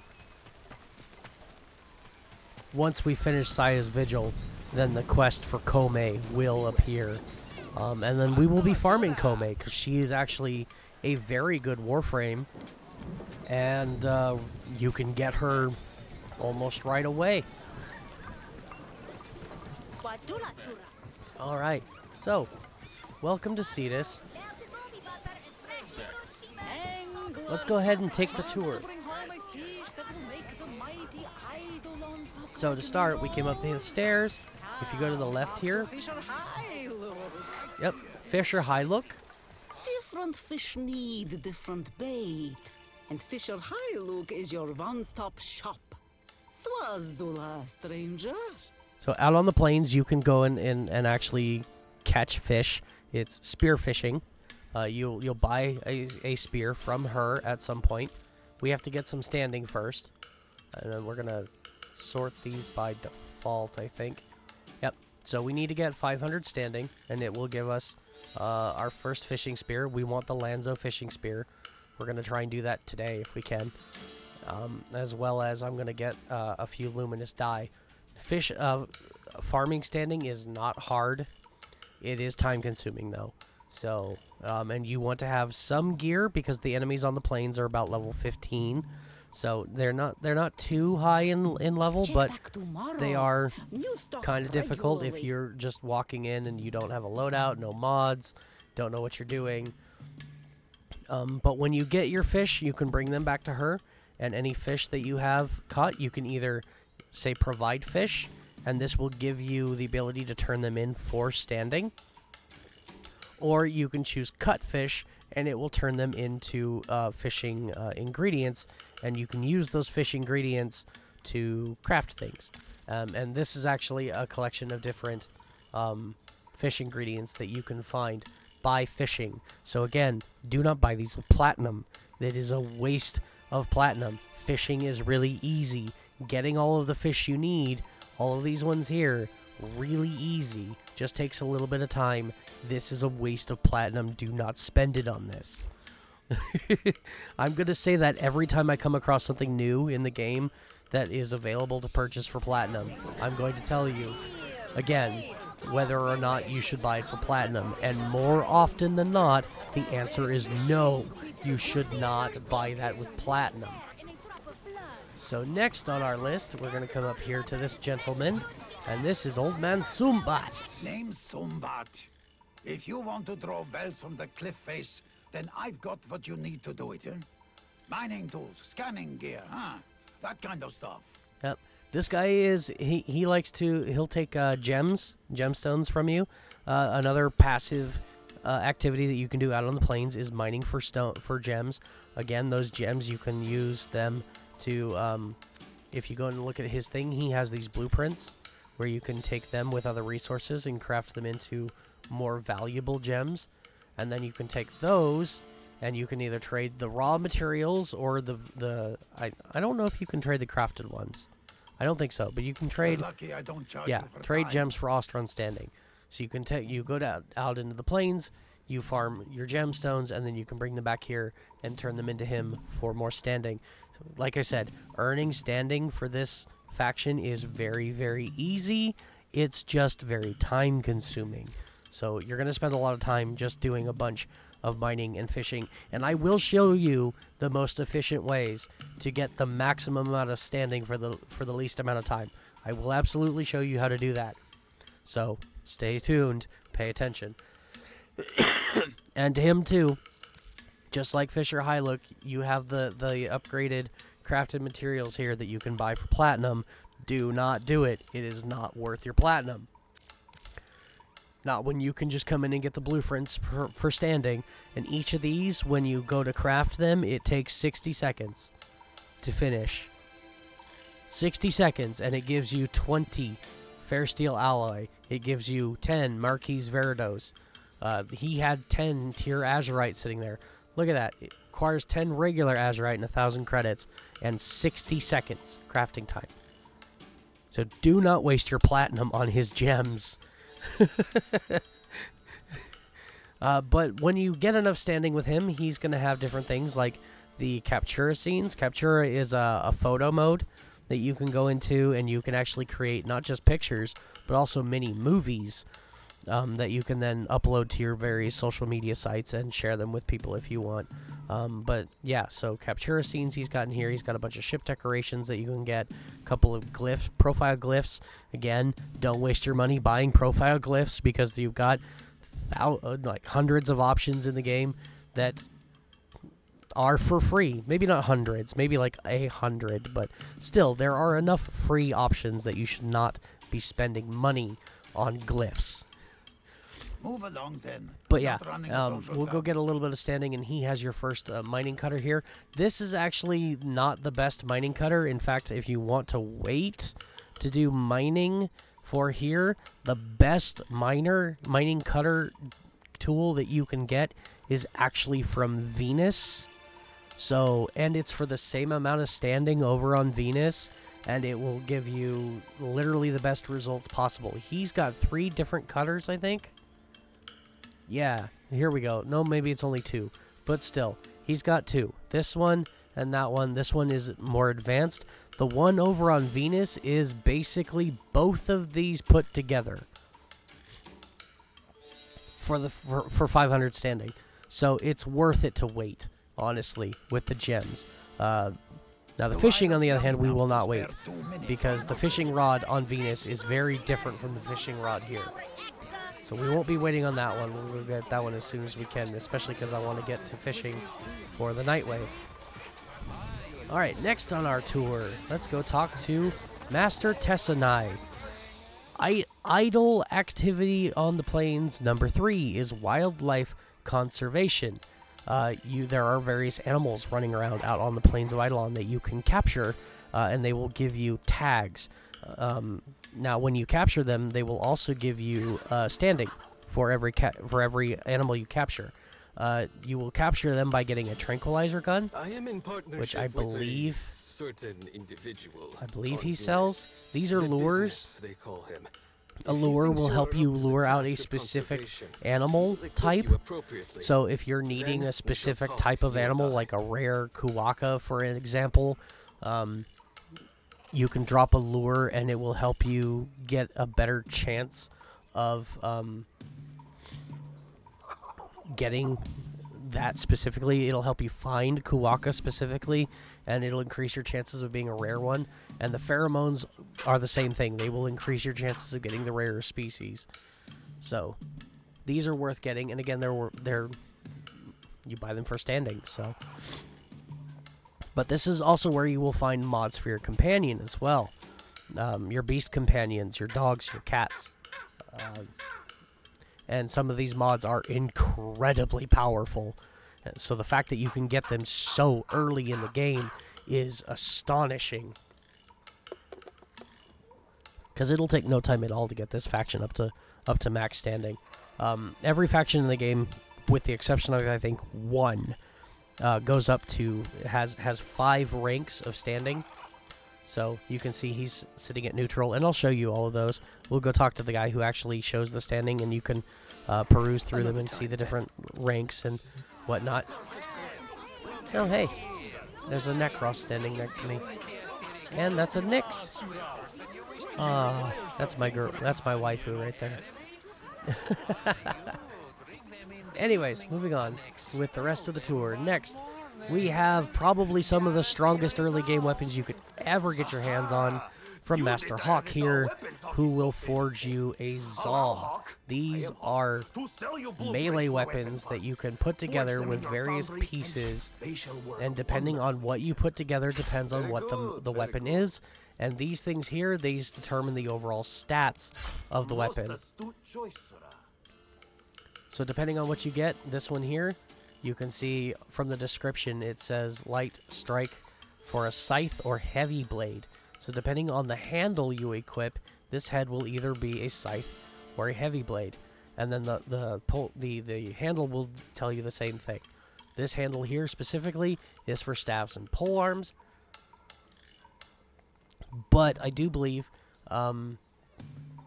because of the head that's on it, I believe this might, I don't know, might actually be a heavy blade. It should tell me somewhere. Heavy attack, range, attack speed, I don't know. But yeah, you can combine various ones into different combinations. Yeah, I believe anything that says it's a pole arm or a two-handed weapon, if you put it on a head that says it's a scythe or a heavy blade, it'll automatically turn it into a heavy blade. Whereas if I put this on it, now it's a scythe. It's also really short, and I don't like that. But there's plenty of different heads on here. My personal favorite is this one. It's called the Plague Bakwin. This only shows up in a special event called Plague Star. But the unique thing about this one specifically, the head is the one that determines the overall stats, and it's the head that will give you mastery when you put the weapon together. So everything else is just situational, conditional. But this one specifically is my favorite, and the reason is because it gives you a really high critical chance, really high base critical damage, some decent status chance, and it has base viral damage built into the head of the weapon, meaning you can put 3 elementals on this weapon. So because it already has viral damage, What I would add to this is electricity and the toxin mod, which would also give me corrosive damage, and then I would add a heat mod on top of that. And all three of those together melt enemies like they're made of bloody butter. It's insane. And the best part about these weapons is these weapons have their own unique arcanes. Arcanes are special modifiers that allow you to add extra stats to your weapon. So for instance, this one, when it's at max rank on heavy attack, gain 5 energy for 4 seconds. Anytime you kill an enemy with a heavy attack. My personal favorites are ones like this one, 200% additional combo chance on lifted enemies. Lifting enemies isn't very hard. My absolute favorite in here though is Exodia Force. On status effect, 50% chance to deal 200% bonus weapon damage. So that one is my absolute favorite, and with that in mind, I would design my Zaw to focus on elemental damage. So I would probably put those in there, and then I think it's this one has a slightly higher focus on status chance, slightly less critical chance, 29%, and status is at 14. Yeah, I think that's it. Or it could be this one. Very good, very good. Let's see, 29 and 14 for that one. That one drops it to 10. That one's 10. There's 14. 14, 14. So yeah, I would probably use this one. And the reason for that is that's actually going to increase. So these weapons, the downside to Zaws is that you have to level them twice. You level them once, get them to maximum, it does not give you any standing, and then you have to do what's called gilding the weapon. You'll bring it back to him, he does the gilding, it costs a special resource to do the gilding, and then when you gild it, it increases the stats. I don't know why it's not showing the gilding preview anymore. These are supposed to go up. But when you gild it, then you'll be able to level it again, and it will actually give you it'll give you affinity, XP, mastery points for doing it, and it increases the base stats of the weapon once you gild it. So I don't know why it's not showing up there. But yeah, when it's time to do that, you'll just come here and click on other services, and here's guild. It'll cost you 5,000 standing and 2 Cetus Wisps, which are another resource that you'll find here on the Plains of Eidolon. And then once it's gilded and leveled, if you don't want to keep it anymore, you can actually give it back to him for standing, which is kind of nice. And if you want, you can use 15 platinum to name literally any melee weapon in the game. This is not just for Zaws. This is literally any weapon in the game that you want. If you want to give it a unique name, you can come here and for 15 platinum you can rename it, which is pretty awesome. So yeah, gonna spend a lot of time with him. Also, he's got this. It's an armor set. Cosmetics. Free cosmetics. Free cosmetics. Are you right in your pocket? Gonna be spending a lot of time on the Plains of Eidolon. Next in our list, speaking of free cosmetics, good old Nakak. Or as I like to call her, Nak Nak. So she's got some ship decorations. These you can trade, as you can see. The cost that is showing is not to craft this; it is to buy it. It's almost like crafting it, except you don't have to take it to the foundry. This is not a blueprint. There's no wait time. Once you gather these resources and trade them into her, she gives you the decoration. But that's what these are. These are ship decorations. And this is a blueprint. And you can craft this, and what this does is while you're out on the Plains of Eidolon, if you drop this, it will greatly increase the affinity range, meaning if you're in a party of people, you can drop one of these on the ground, and it will increase the range at which you will gain credit for other people killing things on the plains. That's what that means. That's what affinity range is all about. When you played this with the world, is you actually gain standing, you gain affinity, you gain experience points for other people's kills in the game, which is fantastic. and that increases the range at which that will actually count. Okay, and lastly, we're going to talk to Kanzu. We're going to end the tour of Cetus. There is one more person to talk to on Cetus, but we can't do it right now. But just to show you where it is, from Kanzu here, if you just kind of wrap around this corner and go up here, and then just follow the rock path and follow the rock paintings, there's a door back here. Now, you cannot access this door for quite some time. This requires a very special thing that I wish I could tell you about, but I can't. Because that would be spoilers. And that would completely ruin my walkthrough. So, but there is another NPC back there. He's actually tied to a completely separate faction that you can earn special items and cosmetics from. But he is not available until a certain point in the main campaign of Warframe. So for now, we're going to talk to Kanzu. Off-worlder. Interested in working for me? Gotta prove yourself first. Head out on the plains and show me what you can do. And he's going to give us our very first bounty. This is going to give us 200 standing, as well as a chance to get all of these rewards. We can get a redirection mod. Now this is not max ranked. It is showing you a max ranked copy of redirection, but when you get it as a reward, it will not be max ranked. You still have to go take it back to your orbiter and max it out. But we've already got that, so what we want is the point blank mod, which gives us base damage increase for shotguns, and more importantly, streamline. This is a rare mod that means that when you put it on your Warframe, it will reduce the cost of energy that is required to cast your abilities. And there is a maximum cap in the game of 75% that you can decrease the cost of your Warframe abilities. And on some Warframes, that is incredibly valuable. So we're going to be trying to get that, as well as a piece to another Warframe, Gara. So we're going to go ahead and accept this bounty. And now, we're going to go out to the Plains of Eidolon and introduce you to the first open world of the game.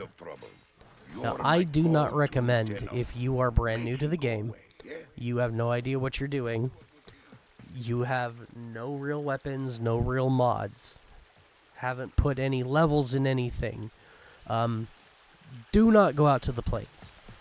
Because you will get overwhelmed, you will get confused, and you will probably die a couple of times. Now me, I'm a veteran. I've been playing this game for 11 years. I know where things are, I know how to stay alive, so it's a little bit easier for me to go out and do this. But I highly recommend, if this is your first time playing Warframe, do not go right out to the Plains and start playing around. It is a lot of fun. I'll give you that. I love the Plains of Eidolon. I think it's fantastic. Not a big fan of bounties. You do not want to be out here at night. Yeah. Don't be out here at night. Is right. The Grineer can never be allowed to live comfortably on the plains. Would you shut up? Make this place as inhospitable as possible for them. All your work has led to this. Is not a quest. Take out as shut many up. Grineer as you can. I'm not out here on a quest. Shut up. But anyways, yeah, I love the Plains. I think it's a fantastic place to just wander around and do random stuff. But if this is your first time in here, you can absolutely get overwhelmed and confused and have no idea what's going on. So I don't recommend it to brand new players until you've at least gotten a feel for the game mechanics themselves, like movement, combat, navigation. There's some Kuwaka. Go ahead and kill them. Despite our best efforts. Because they actually drop resources when you do. Kuwaka Spinal Claws. Yeah, don't feel bad if you're a sadist and you don't mind killing animals in video games. Don't feel bad about doing it, because they actually drop resources and it's worth doing it. But I definitely understand if you don't feel comfortable doing that. That is totally fine too. Also, this is a mining node. This is what they look like when you find when you come out here to mine things. This is what they'll be. There's two different colors. This one will give you common ones, And then if you go down underground, you'll more commonly find things like this, but they're blue. And blue ones will give you rare materials. And your mining laser that you use to do the mining, depending on the one you have, it will actually increase your odds of getting rare minerals. Which is why I say it's probably best to wait until you get the one from Cetus, because the one from Cetus is the best mining laser, and you can get it really easy, really fast, and it will give you the absolute best possible chances of getting the best possible minerals. So if all you're doing is mining for standing, yeah, do yourself a favor and wait until you can get that mining laser. Alright. Goodbye. Also, destroy those. That's a beacon. If you don't destroy that, it'll send up a flare, and it will summon more enemies. Hey, our first Eximus enemy! He's an electric type. So you see he's got an elemental effect that he's applying to me. That is an Eximus. There are quite a few different types of Eximus, and all of them are a pain in the ass. Oh, hey, a ghoul.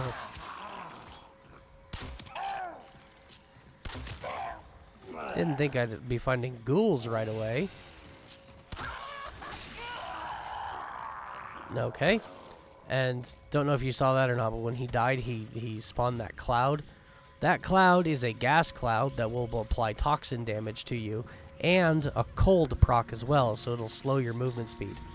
And here's what I was talking about with the blue ones. You will find these above ground, but they are far more common if you go into caves. And we're actually headed towards a cave right now.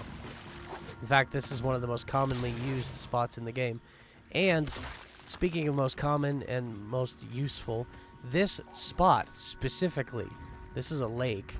And if you come out here on this rock and just kind of hang out at night, and you drop some bait to see fishes and you get your fishing spear, there is a fish in here called the Mortis lungfish.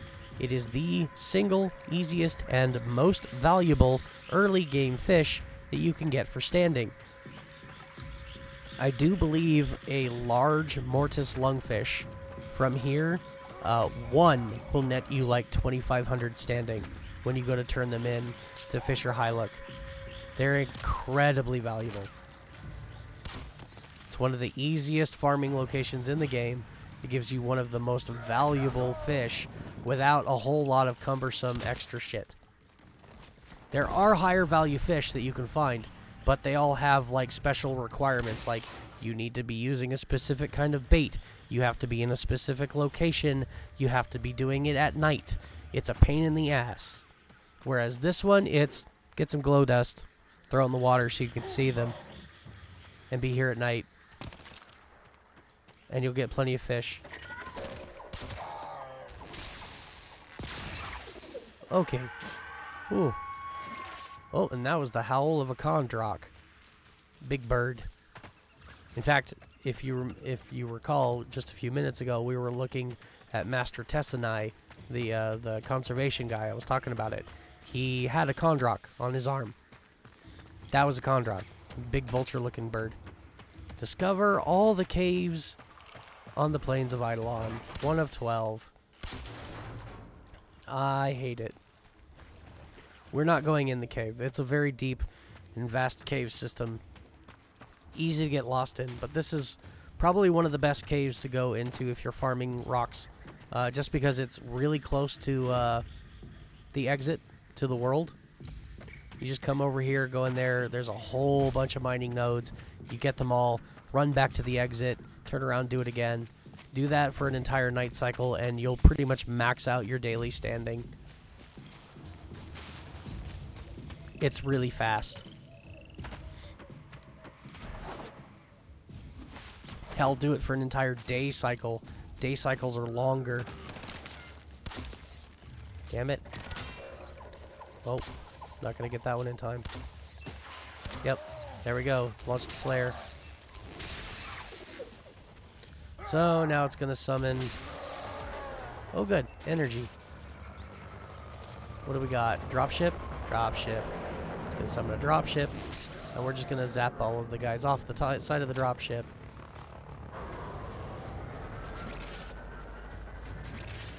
Bye-bye. Who's shooting me? Oh, there you are. Dargan pilot. Where's your ship? Target spotted. Planes is also a really good spot Strike fast and since take out it as just many as you flashed can. on the screen. Oops. Kill 25 enemies. Okay.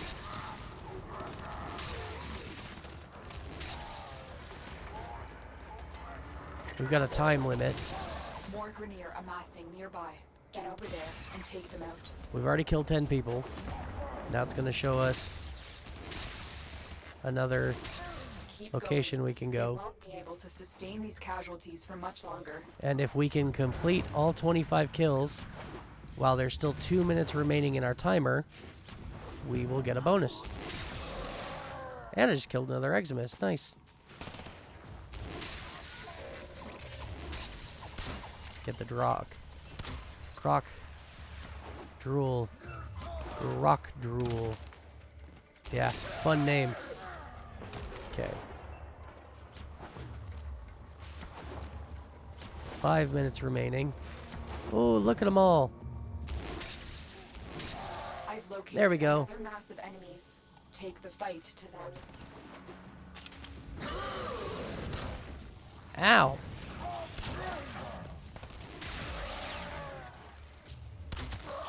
There we go.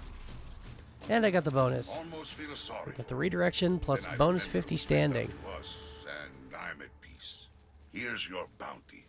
Swazdula, Deno. Alright. Return to Cetus. Okay. Not before I kill him. Don't. Yeah, not before I kill him.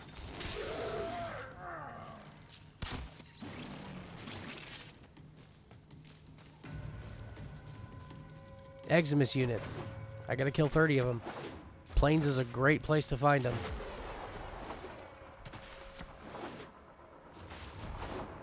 Yeah, if you're just wanting to focus on killing 500 enemies, this is the way to do it. Just run around the plains because enemies infinitely respawn. And it's real easy because the kill 500 enemies does not have like a specific level requirement. So these guys are all level 3. They just die instantly. Hey look, I got some more credits too. Alright. But yeah. Nice, real quick, simple introduction to the plains. And there is a lot out here to explore. We just barely saw like not even a quarter of the plains. This place is massive. All we did was we came over here to this lake in this cave. Maybe spun around it a bit, a little bit beyond, maybe over here, and came back. That's it. That's all we did. There's still all of this to explore. This place is massive, and there's a lot to do here, too. So, plenty of places to run and find resources. Plenty of places to just kind of, if you just want to go explore and just kill enemies, it's a great place to do it. Love the plains. Absolutely love the plains of Eidolon. And later on, as you progress, hey, play for 2 hours. Only 60% of players, or was it 40? It's only 40% of players have ever actually gotten that achievement.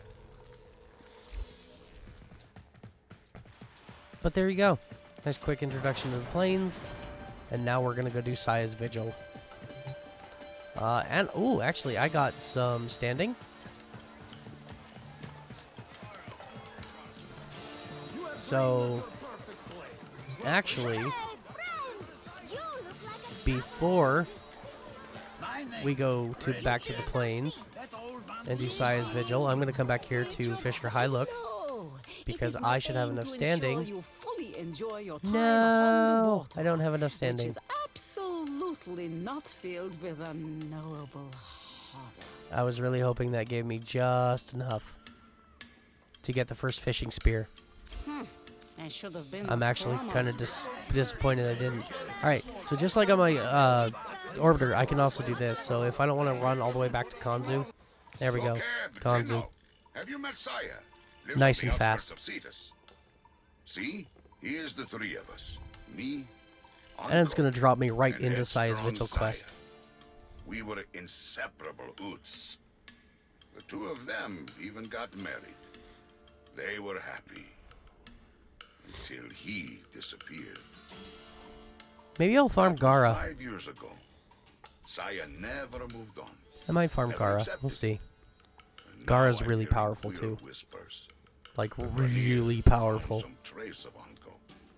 And just like old times, Saya's about to do something rash. Talk to her, eh? For Kansu. Ayo, The nice thing. we have not spoken in a long time. I'll wait till he's done. There we go. The nice thing about Warframe nowadays versus when I first started playing is your options for like your next Warframe. So I've got Volt as my starting Warframe. Every player pretty much who after you get your first Warframe, you've had some time to get a feel for him, play with his abilities. It doesn't take long before every single player is going, okay, I wonder what Warframe I want to do next. And it used to be, back in my day, there was only one answer. Unless you were going to spend platinum to buy another Warframe, there was only one answer. Rhino. That was it. You got Rhino. Period. End of discussion. That was your only next Warframe. For me, however, we have Rhino, we have Kome, we have Gara. We could progress just a little bit further over to, I think, yeah, we can go to Mars and we can get Excalibur.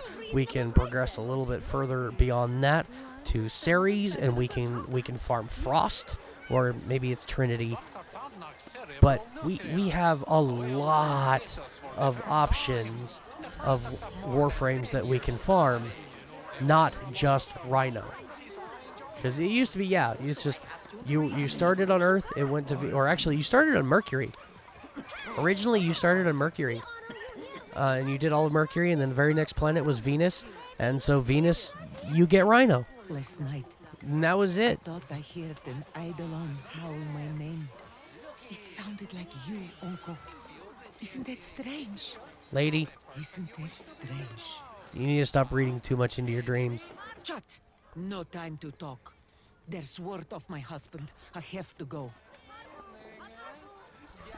Yeah, it used to be also that right after the Plains of Deviri launched, it used to be that you could actually do the Plains of Deviri at the start of the game, like a brand new account. You could choose do Forest Prize, or you could go do the Plains of Deviri. And from the Plains of Deviri, once you've got that complete, literally sky's the limit. Literally any Warframe is available to you. All you have to do is go do the circuit when the specific one shows up that you want, and you could get it. Or, again, shortly after Deviri launched, they updated the game with Kullervo. And Kullervo is one of the single most powerful early game Warframes you can get. Hell, he's one of the most powerful Warframes, period, you can get in the game. Like, he'll take you all the way to the end. And then some. And you could go and farm him, like, almost immediately. And then you didn't need another Warframe, period, because Kullervo's that powerful. Now, they did change it so that you don't do Deviri right away. So, Kullervo's a little bit more stage-locked. But you still have probably a half a dozen options as far as your next available Warframe. And you've got two of them right away, right here on Cetus. Gara and Kome. And then if you progress a little bit further, I mean, you have to do the New War, I think. The quest, the New War, or not the New War, the War Within. That's the name of it. You got to progress a little bit further for the War Within. But once that one is done, then you have access to Revenant, and Revenant is another one. Like, once you get Revenant, you don't need another Warframe. Travels fast. Konzu and I haven't spoken in He's just 5 that strong. years. Not since his involvement in my husband's disappearance. And now he sends you by the Unum. I think we're gonna farm Kome first. If you bring Onko back to me, but miss a trick, and I'll take care of business myself. Understood? Doga. Hasn't it been 5 years? Oh, let me see what I can find. Daduk Tenno. I'll signal you when you're out on the plains. As crazy as this sounds, you're looking for glass. Alright, sure. Glass. Looking for glass. Why not?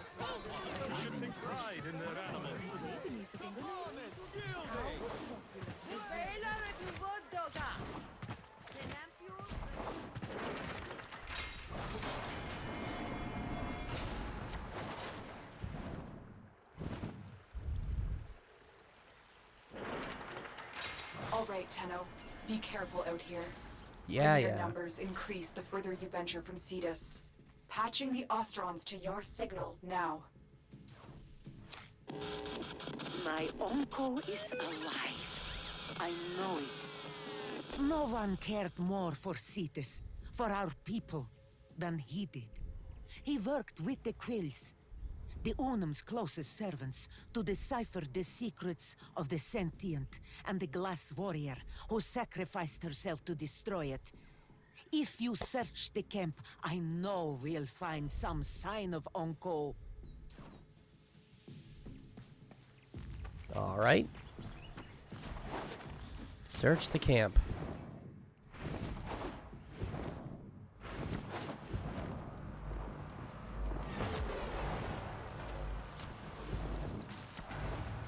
Oh, come on. Shoot me from that far away.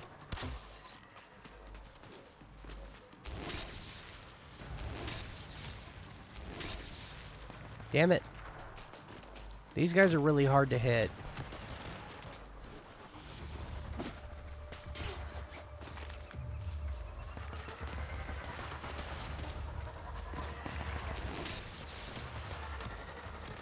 Ah, I just wasted all my energy. Alright, I'm just running.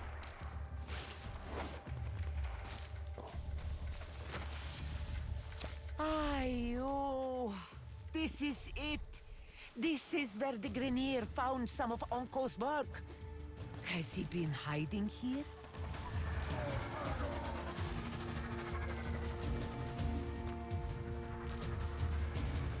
Trying to avoid the ships. Hey!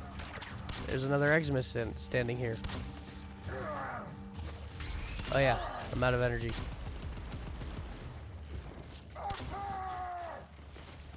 Somebody dropped some though. And they got rid of it. Ooh! Mercy kill! Hell yeah!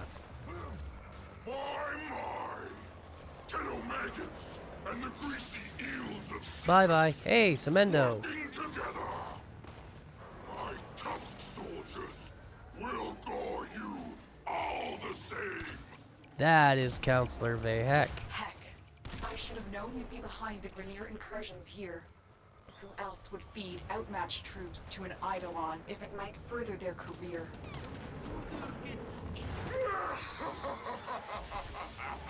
Let's just give everybody some electroshock treatment, shall we? For a chance to wrap my What the hell? claws around your sweet, putrid Shock the guys in front of me, please. That was a weird bug. Scanning the area. I'm getting Hey, strange melee readings from prowess. the cave at my waypoint. That's actually Smash not a that bad drill mod. and go inside. And it has some niche uses. I remember that cave. Onko and I used to shelter Yeah, there. be sure to grab Rockslide resources, sealed again, it as off always. years ago. Plains resources are he's not. incredibly abundant and really useful later on. So, be sure to get as many as you can while you're out here. Hi!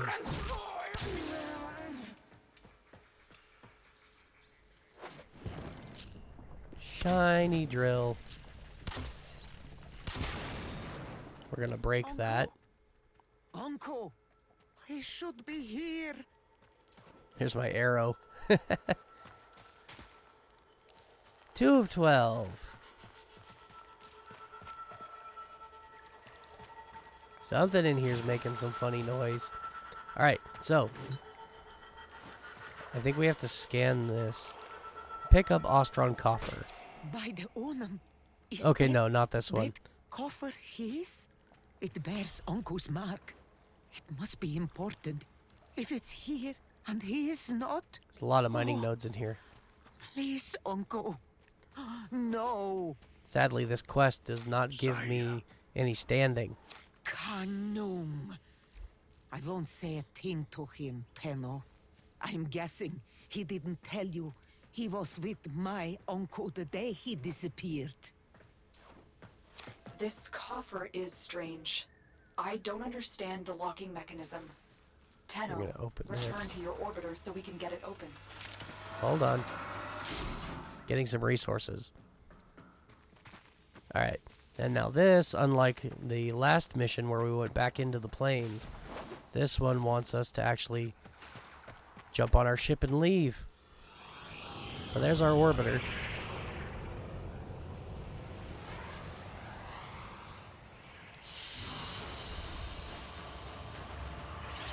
And then we're going to have to go back. It's kind of silly. 15 endo. 3 Groctorul, an Iridite. Before you're done on the plains, you'll end up with hundreds, if not thousands, of both of those. Let's activate your codex system to examine this Ostron container. And, yeah, it's doing it for me. The lock seems damaged. We'll have to force it open. No, wait. Oh, Uncle was a genius, Utz. He's protected whatever is inside with the shutter lock. The key, molded from glass, has been broken. Forcing it would only destroy everything inside. We need to rebuild the glass. If he was dying, he would have wanted this found. But he locked it. Uncle is alive. A new strategy then, Tenno.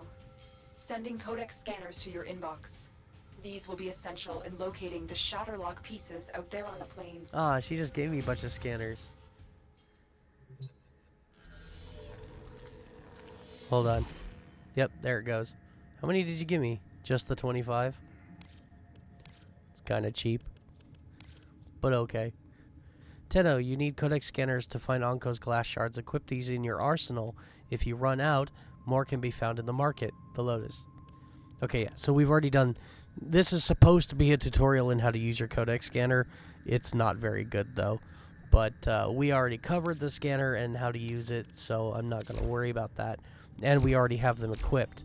So, we're just going to do the next thing.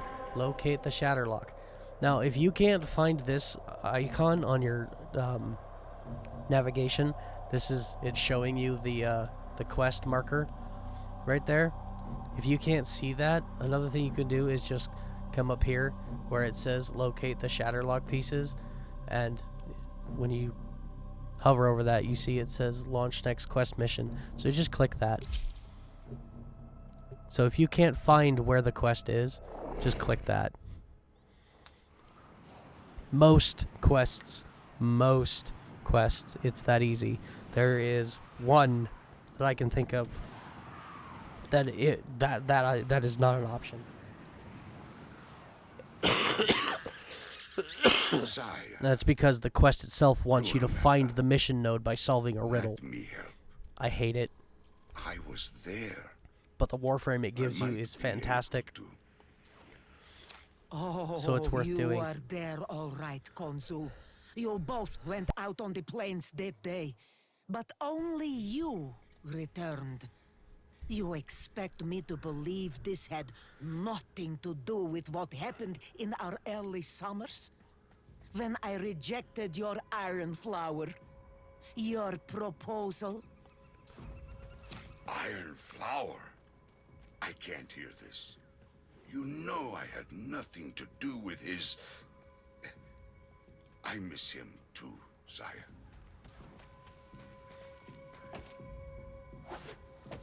Kanzu's got a thing for Saya. Where are my birdies? Normally there's like 3 Kondroks sitting down here. And you can either kill them or capture them.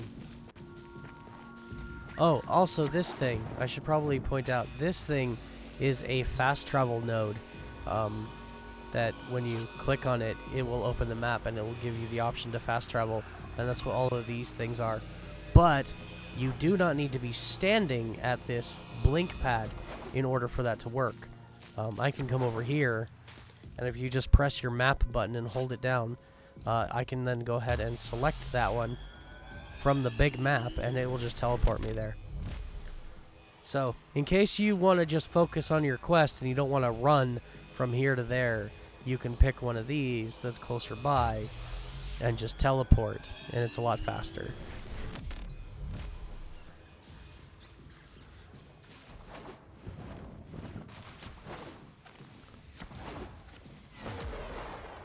Oh.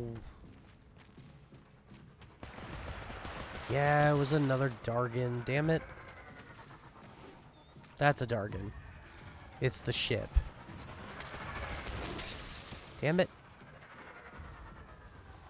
And he flies by way too fast for me to be able to hit him with my lightning. And that is not a hit scan weapon. It actually fires projectiles. So shooting him down is hard too. Gotcha! Oh, I got him! Oh!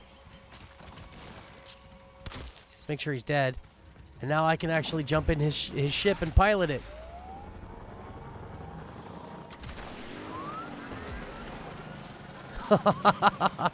Yep, this is a thing you can do.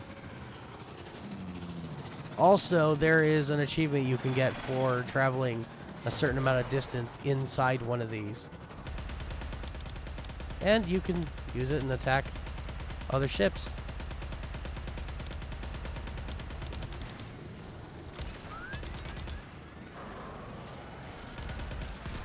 Ah, man. It exploded. That was fun while it lasted. And now I'm really far away from my objective. I teleported all the way there just to fly away.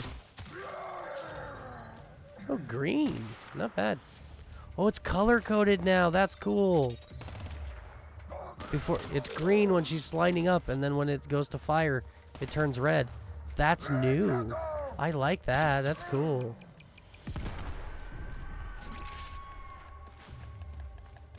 Another Kondrak howl. Oh, birdies, where are you?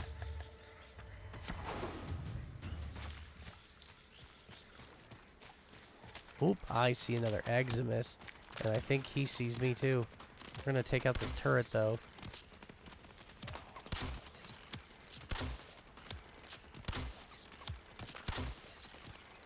There we go. That's a bit nicer. Oh yeah, he saw me. Ooh!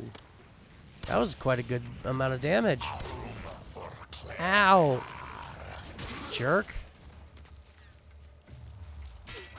Knock me on my ass. Alright, we're gonna... Since I gotta go back... Ooh, hey. Another Science Star? Yep. Yeah, Science Stars are definitely the more common ones. You'll find tons of Science Stars for Ayatans.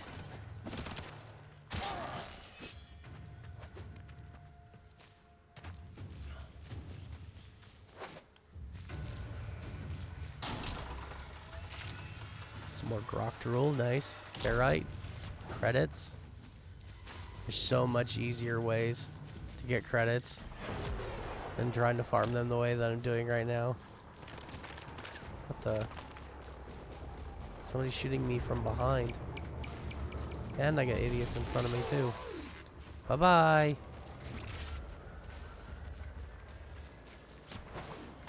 Alright.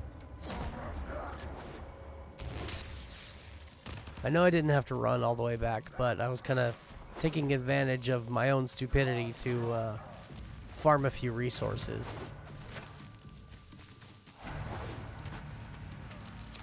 Here's some Iridite. And search the area for the glass shards we need. Not until everybody's dead. Starting with this. And now we're gonna go destroy this one too.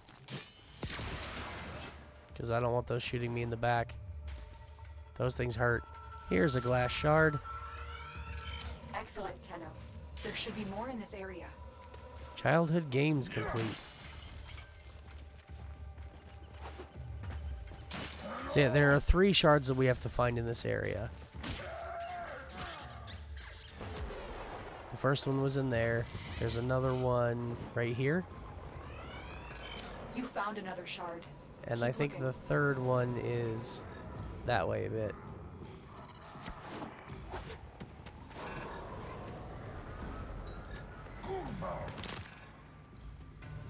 Scan. The hell? Why are you not scanning?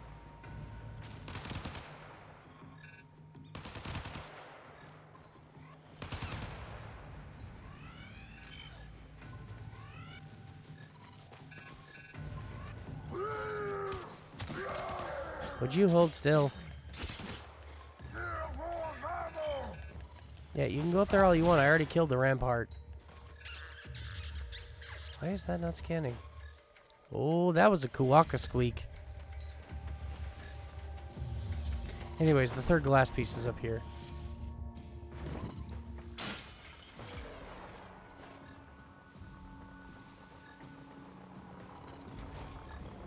Over this way?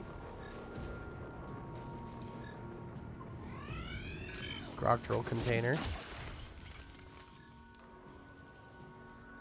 There it is. That's it. There's no more shards here. Friendship complete.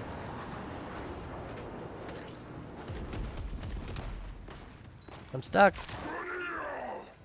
I just killed a guy with a bullet jump. All if you have to. I need more glass. It is the key to a power I've never seen. The power to kill. Organ shatter. Yes, great. Oh, I'm so glad to see that mod. Fletch it. Not bad. Look what we have here. More fertilizer for our Grenier gardens. Your worm-bloated corpse will blend nicely with the excrement on my crops. Ain't he just a nice guy? Dealt with those reinforcements.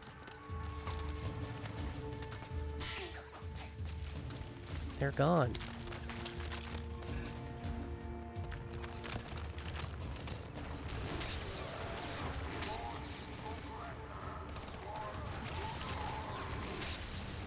I gotta keep moving because that one is actually really dangerous. That's a gunship. And right now I'm not equipped to actually destroy the landing craft. Get to extraction. You can damage those and blow them up. And at this level, they're weak as hell, but unfortunately, so am I. So there's nothing I can do about it other than just try to avoid the gunfire and stay alive.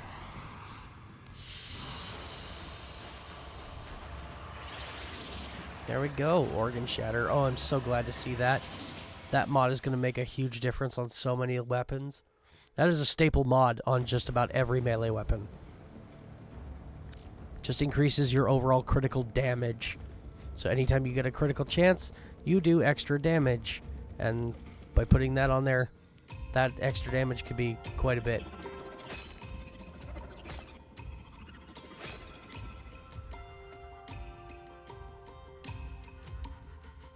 Okay. Nobody's gonna talk? Alright. What was Vahek talking about back there? What power is he after?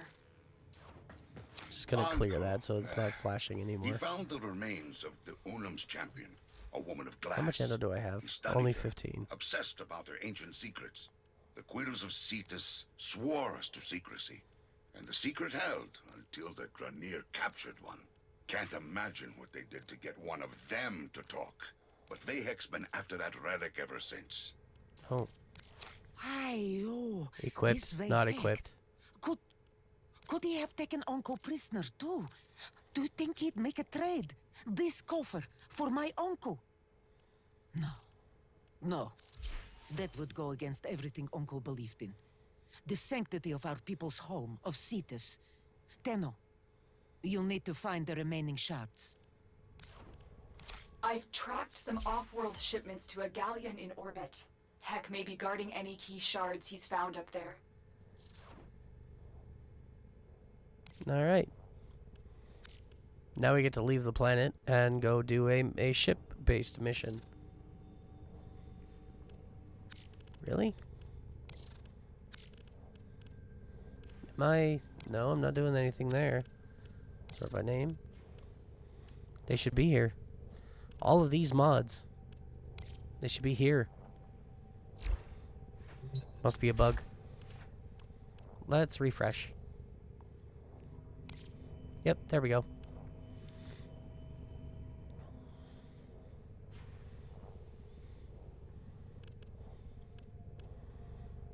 I'm looking for any more potential duplicates.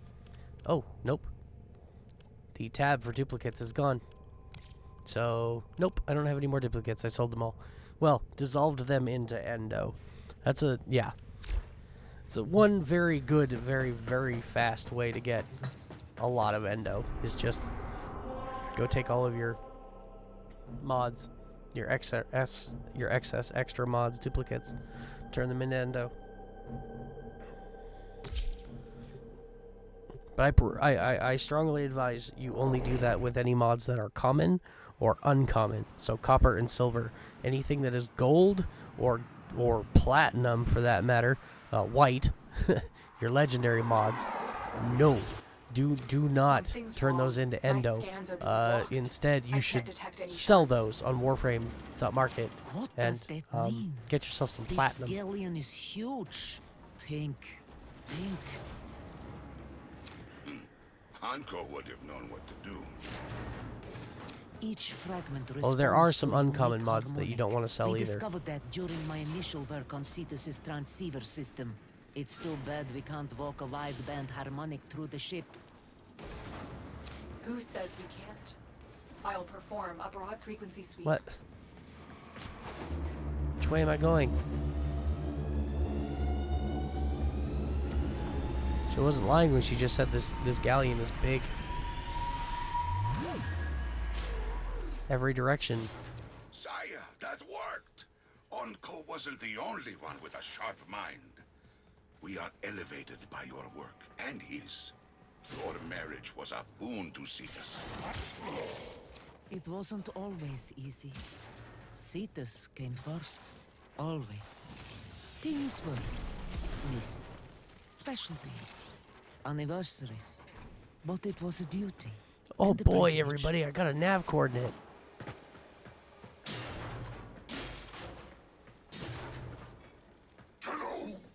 Tenno! Is it my birth interval? Such a gift. But I have a surprise for you. I had that. Greasy metal maggot! I had that as a Twitch notification.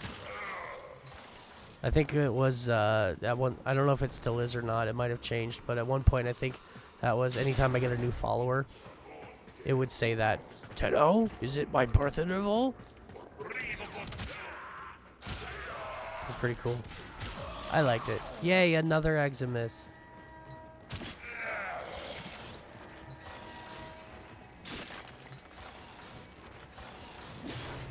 Also, I don't know if you noticed, but when I just killed that Eximus, it did not update me with my progress on how many I have killed. So, if you're ever wondering, if you're in the middle of a mission, how many have I killed? You can either come in here, like this, to check. Always a pleasure. I'm at 5. Or, That's all we have time. you can hit this button, Challenges. And it will show you not only your night waves, but also your achievements. Any of them that you've not yet completed, they are here, and you can look at them and see what you need to do to actually complete them. And they locked the doors. Oh, this is significantly faster than the last one.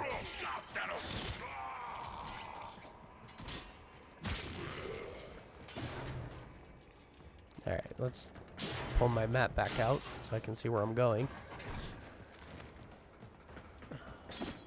Alright, I think I've gotten all the loot this way. It's the only reason we came here is loot. Resources, credits. Credits more than anything right now. Because doing these is not a very good credit farm.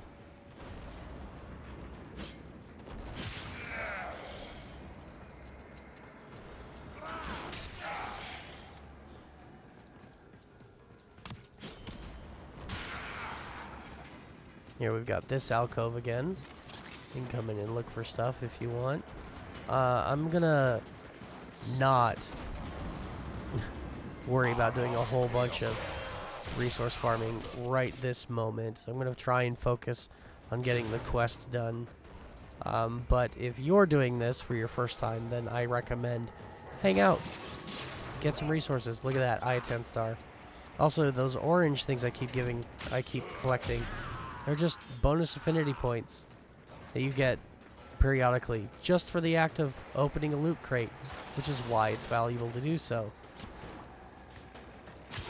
All those translate into XP for your weapons in Warframe.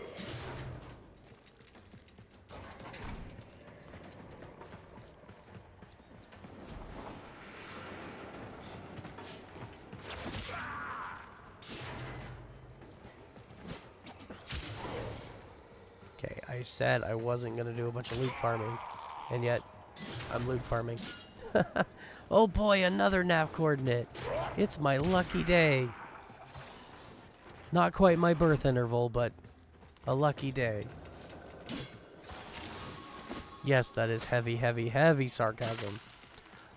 Because the nav coordinate is the single most useless resource in the entire game. I'm not kidding.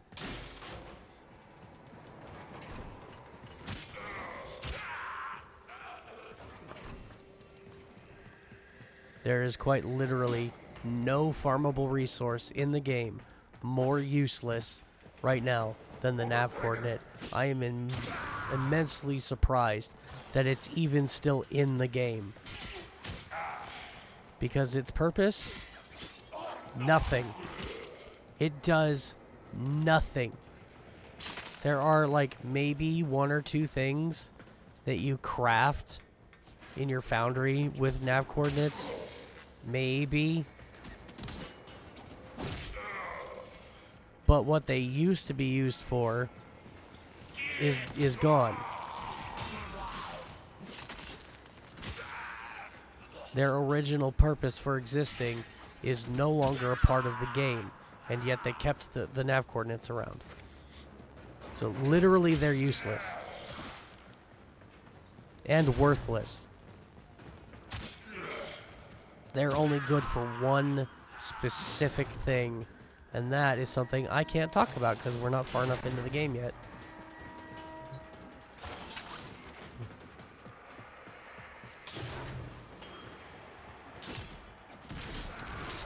Okay, everybody gets zapped.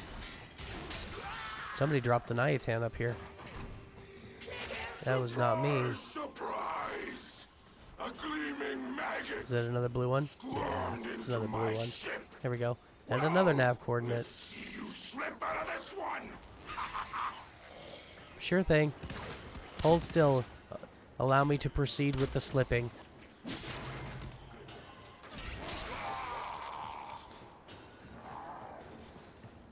This is a boss fight with just a minor enemy.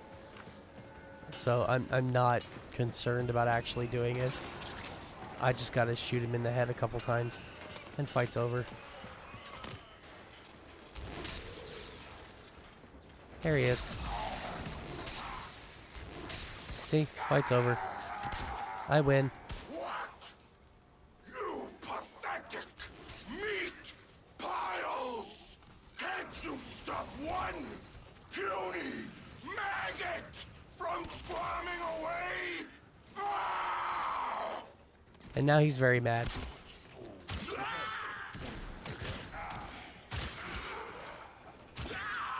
Remember, I've only put a few levels in a couple of mods on my melee weapon, which I did not use just now to kill that boss. I shocked him with lightning. And Volt is only level 19, which means my shock is only level 2. And it's completely unmodded. The ability itself, I do not have a single mod equipped that modifies the stats of that ability at all. So it's at base, and I just killed that enemy with like 3 shocks. That's why I said I wasn't too worried about it. It was a minor fight.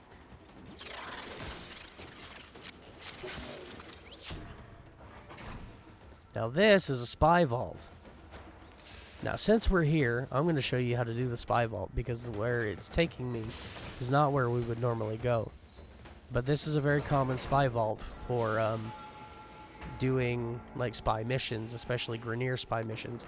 So the way you would normally do this one, you've got your terminal here to unlock the doors. Come out the door. Doesn't matter whether you pick left or right. Pick your choice.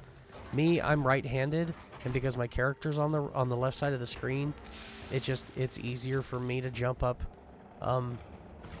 the right side. And yeah, we're jumping. I probably just gave it away, but yeah, we're gonna jump up to the top of this thing here. So just bullet jump up here. You can ignore the traps, you can ignore the security. Just jump up here to the top, and there's a hole in the ceiling right here. Just hop on down. Ta-da! And then you would hack the terminal. But we're not here for the terminal. We're here with a piece of glass. Tenno, we've recovered all of the shards Vahek discovered. Get to extraction. These things, these are security sensors. If you go through them, they will proc what's called a moo. Hi, I love your content. Huge fan. Thanks for the vote of confidence, but I'm sorry, I'm not going to sign your nuts. Anyways, yeah, if you go through this, it'll proc you with an elemental called magnetic, which drains your energy, and it'll also trigger the alarms. So don't walk through it. You can destroy that. Yeah, it's not recommended that you walk through that.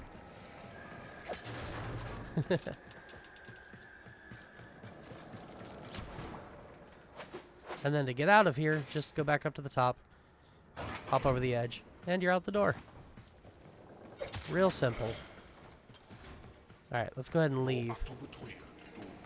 Not going to worry too much about killing guys. And I'm guessing, Moo, that you once had a different name. And that I know you.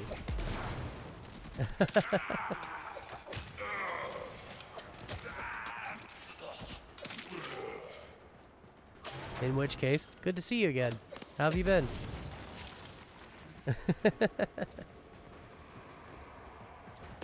But no, I'm not going to sign your nuts. I don't do that. Hell, I don't even do signatures, honestly. I'm not important enough to be doing signatures. I don't have an autograph.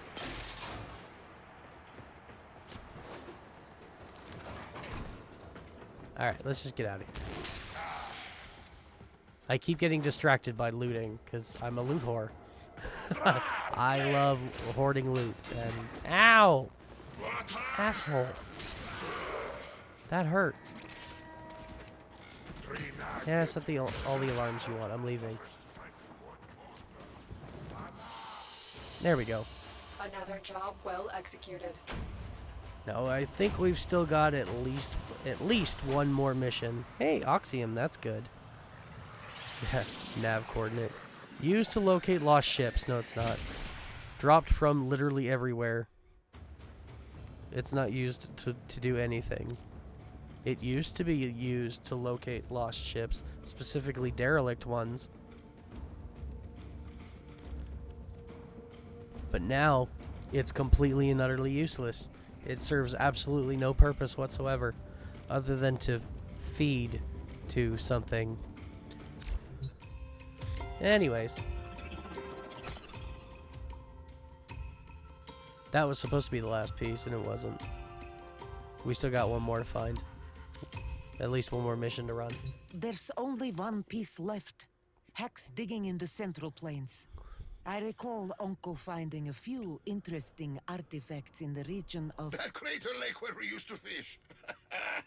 That place where Uncle's catch got eaten on the line by a... Oh, that massive hookta. And we had to haul him out. We spent the whole day drying his notebooks. That was a good day. I think I know where we should look. Doha, Doha. While it is dark, the Grenier won't be there. Hookta. Believe it or not, that's not a fish. They say they were fishing and he got pulled in by a hookta, but there is no fish on the plains called a hookta. So what the hell are they talking about? I'm gonna open a bag of chips. I'll never know what happened to him. It's so loud. I don't even want to open that box now. It won't change a thing. I wouldn't blame you if you turned back. No.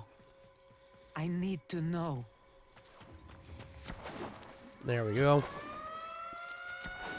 And we're literally going just back over to where we've already been. Flights have been rescinded.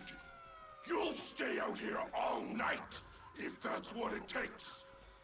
We're gonna go spelunking in the dark. Finds you. Oh, a leech Eximus. Krunameta.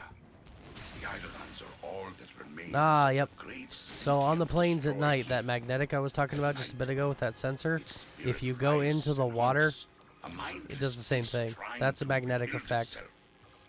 And it drains you of your energy. Don't fight it. You can only run. And he's not lying when he says that either. We're about to see our very first big bad monster in the game that we can fight, but not right now. Right now we do not have anything that we need to fight this thing. So when they say just run, it means just run. You cannot fight it. So don't even try. Tenno, take cover. What you can do, Warframe though, is no match for that thing. is take out the Grenier that are gonna piss it off and cause it to start attacking you.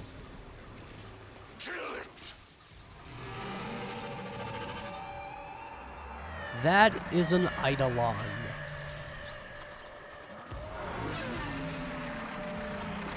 It is actually, ouch, very painful, as you just saw. Oh, where am I going? Ooh, diamond skin. Good mod, kind of.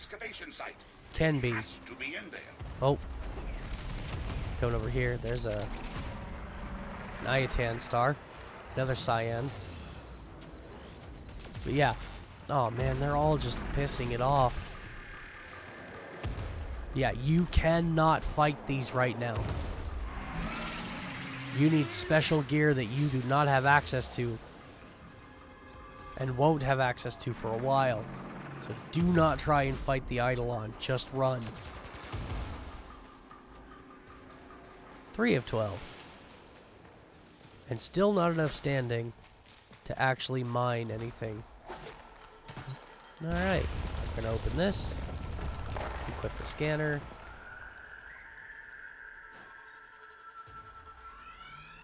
There we go. You have it. Uncle's final piece to the shutter lock. There's another way out of that cave. Away from This the way. terrorist. Tenno, I'm having Ordis pull you out. Get to the extraction point. And now we've pissed off the heck.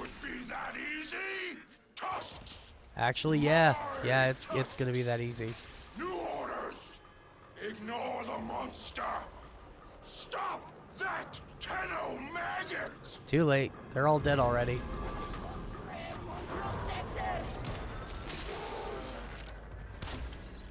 And that's it. We're done. I do believe that is the end of Saya's Vigil quest.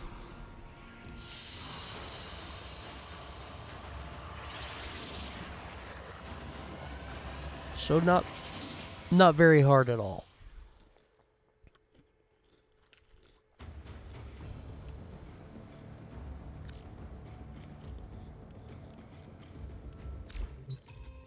Konzo, you should know. You were the best friend he ever had. I'm ready. Open the box. I apologize if you can hear me chewing. I'm eating chips. I got a little hungry. Sire, you kept my flower. Oh, Uncle. You always told me I should try following my heart instead of my head. Shola, I guess it's time I did. That's the iron flower that they were previously talking about. He tried to give it to her as a marriage proposal, and she rejected it because she wanted him instead, Anko. And Anko, I guess, saw that by him being in the picture, he was preventing the two of them from living together and being happy together, so he left. Kind of staged his own death and left. And we actually get to meet Anko later. Operator, your inbox exists in a non-zero state. Would you care to check your mail? But there we go. Saya's vigil is complete. And now we have some mail. Greetings from Fortuna. Word of good deeds travels quickly, even between planets. Visiting Ostron traders mentioned you taught the Grineer a lesson in humility. Might you be up for teaching the Corpus a lesson or two in good management next? You see, Nef Anyo eagerly awaits the completion of a coolant tower here on Venus, no matter the human cost. It is time, I believe, to present him with a bill he cannot escape. I do hope you will visit Venus soon. And that is an introduction to the next open world,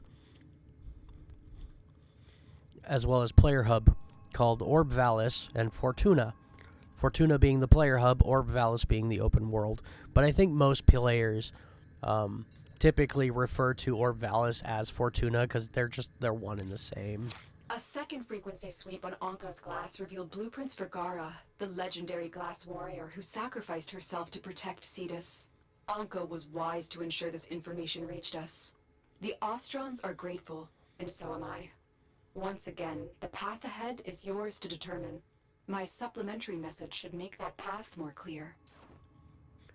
Tenno, you now have Gara's base blueprint, but to build any Warframe, you must also acquire additional component blueprints. Ordis keeps a tidy ship, and is therefore reluctant to allow animals on board. In Ordis' experience, animals do not eat so much as reload. Why the hell are you saying that? It's a little early to be talking about animals on the ship, Ordis. Anyways, the components are chassis, systems, and neuroptics. Complete bounties for Konzu to earn them for Gara. To build Gara in your foundry, you also require resources like Iridite and Grokdrul, which must be gathered on the plains of Eidolon. Be aware that building any Warframe is a long-term project. You are always free to fight on other fronts while you gather blueprints and resources and build your strength to face the plane's most ardent foes. So it's telling us we now have the ability to go and farm the parts to build Gara, but if we find that too challenging, then we can always just do it later. And speaking of later, I need to take a brief bathroom break. I've been streaming for 4.5 hours, and I need to go relieve myself. So, I'm going to take a brief respite, a quick intermission, if you will. Oh yeah. Be right back. And the chat is on the screen there. My webcam would be too if it was active, but it's not, so. But anyways, yeah, I'm going to take a quick break. I should be back in about 5 or 10 minutes or so, and we are going to continue on with some more Warframe, because I am not done streaming today. I'm actually having a lot of fun, despite the fact that there's not really anybody talking, but that's okay. That's not the important part. The important part is I'm having fun, so I'm going to keep going. So I will be right back. Talk amongst yourselves, and then we will continue.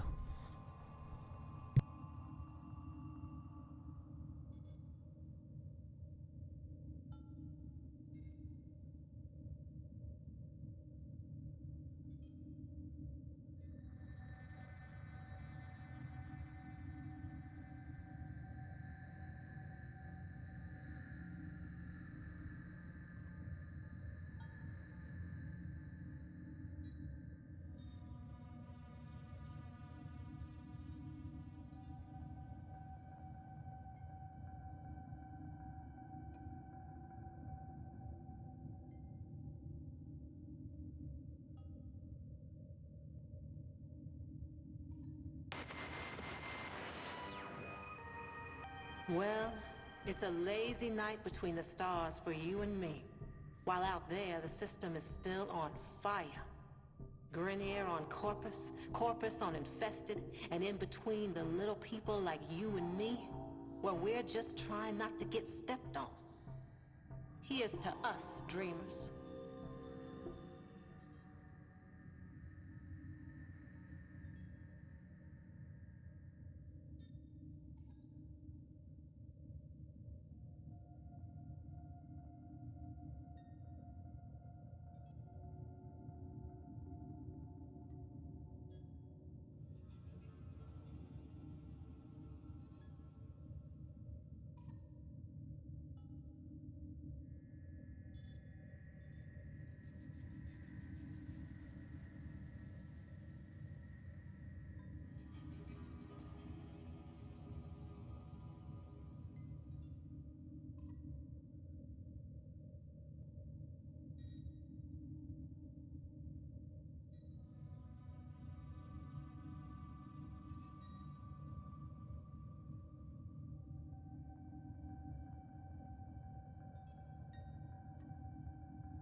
Flattery, flattery charges my battery. Some people ask where they can send me gifts. Some want to take me out to dinner. One lonesome old rail agent even asked Nora to marry him. Nora ain't the marrying kind, but thank you. Was in love once with a man. Face of an angel. Morals of a chainsaw. We all have a type, don't we? Against which we must be forever on guard. But damn, he looked good in a suit.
Alright.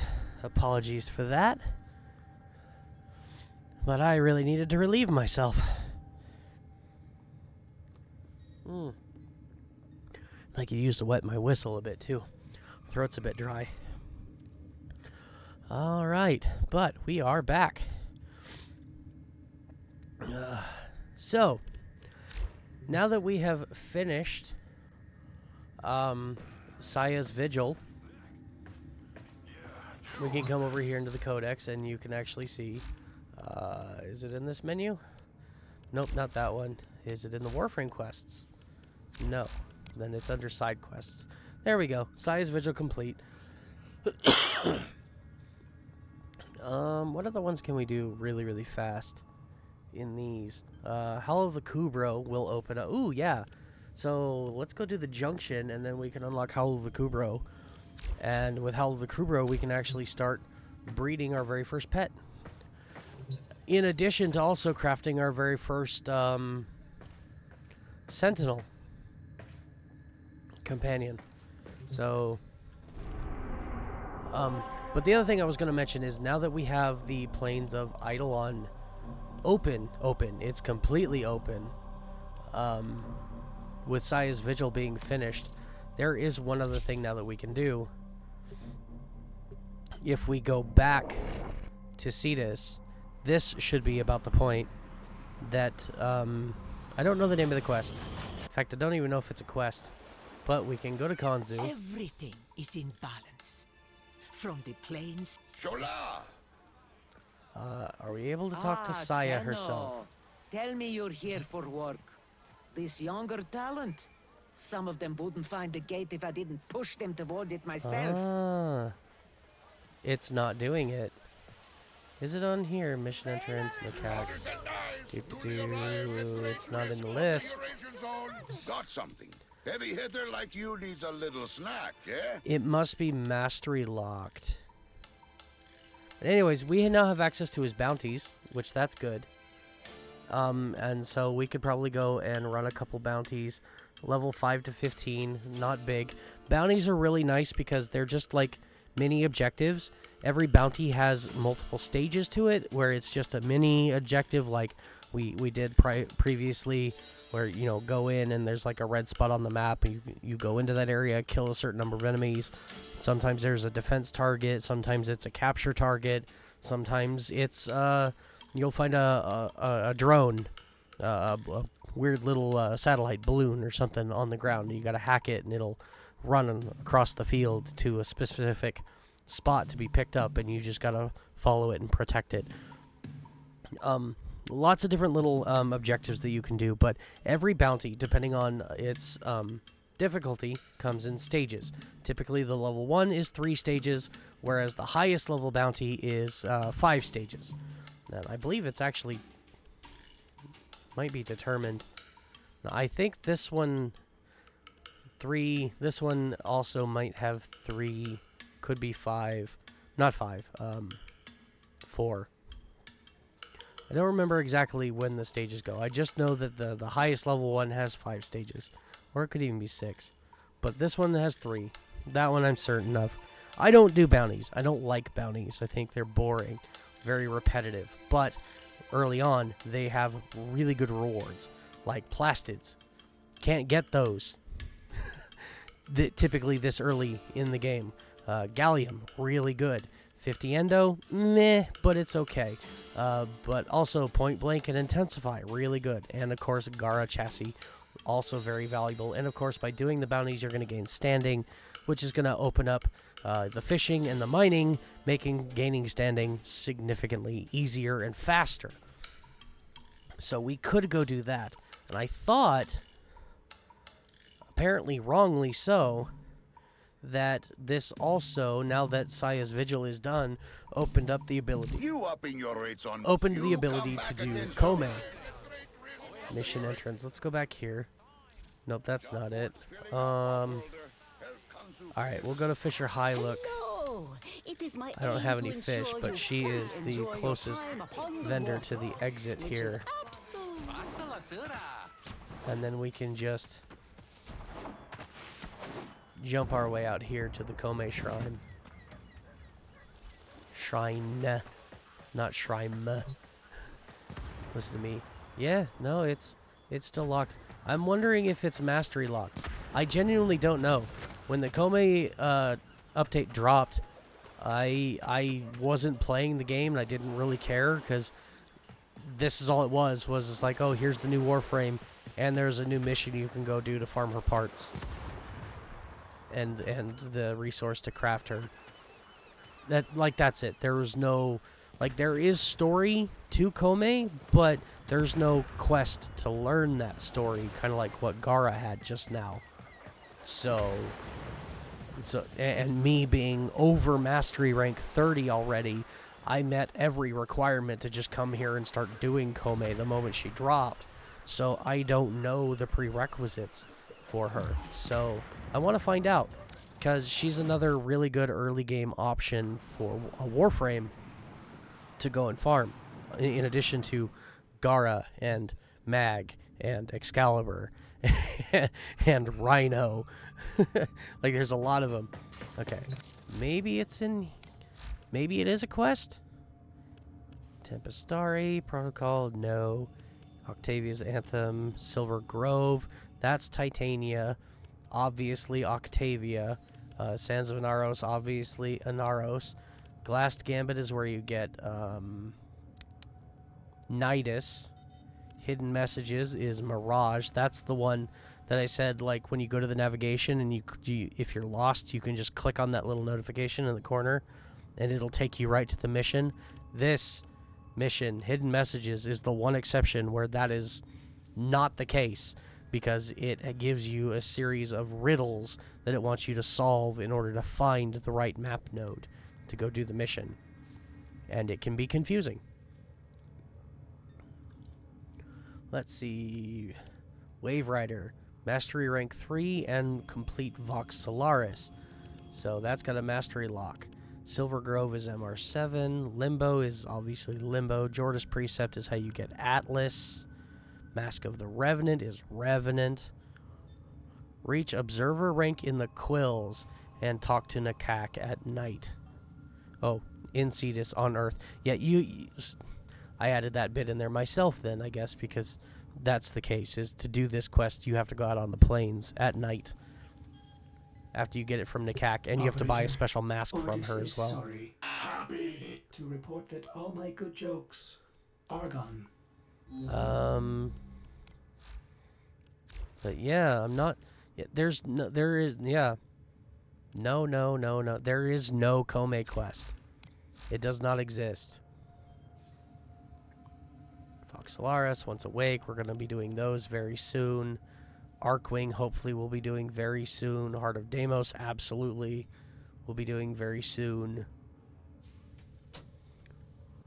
These are all quests that they open up really, really fast just by opening the map. And so they will be very fast to do. Prelude to War. Okay. The New War. Duvary Paradox. Saturn-Uranus Junction. Okay. Yeah, that's a bit further away. That used to be available the moment you created a new account. But yeah, there is no quest for Kome. But we were just standing at her shrine. So let me see if it is a mastery lock requirement. So we're going to go to the relay next then, I think. We have a few more missions we could do. Lith needs to be done. Everest. Excavation is pretty fun. We could do that. And we got to open up. From Everest, we can open up Koba and Cervantes, and then we'll have to wait to do. I love these names. Urpo fine, Oro, but is it just me or does that say tickle?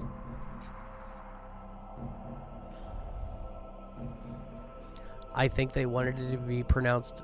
I think they wanted it to be pronounced Tikal, but that says tickle.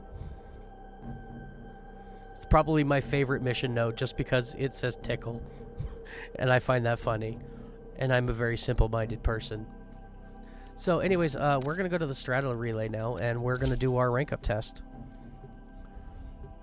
I'm not looking forward to this, because I've never done it with a bow. Our first rank up test for rank 1 is we have to kill a certain amount of enemies in 3 different waves, using only our primary weapon. And right now my primary weapon is a bow. And I've never done this with a bow. Usually it's much easier done with a machine gun. Oh, and since we're on the relay, just like everywhere else in a player hub where you have no combat going on, you can open this menu and just fast travel. And the place we want to go is Cephalon Samaris. Now, this place is very unique and very important. Cephalon Samaris there is the keeper of what is called the you may explore the sanctuary for new knowledge. He also has absolutely no concept of personal space. So whenever you come here, get used to that, because he's going to get right in your face and stay there. But we can go and talk to him.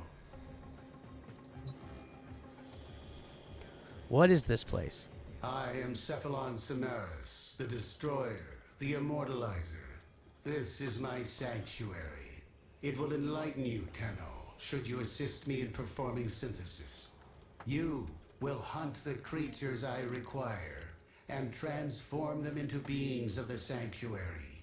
That is synthesis. Is this murder? No. All beings of substance die eventually, but only those forgotten are truly dead. The end of the Orokin wiped out untold knowledge. Through synthesis, we can rebuild and preserve, create memory immortals within this data oasis. Will you become enlightened, Tenno? Will you hunt for me? I will join the hunt. Ah, I see we are of like mind. The sanctuary will be your project too. I can see you are hungry for the knowledge of the sanctuary. You should absolutely do this. Teach me how to perform synthesis. Launch the tutorial now. We will do our rank up test, but this is important. Very important. There is a sanctuary target here, Hunter. I sense it. Track it with the synthesis scanner. Don't let it escape. So he just said some very important words there. Synthesis scanner. I was talking earlier when we were talking about scanning that there is another type of scanning that you can do.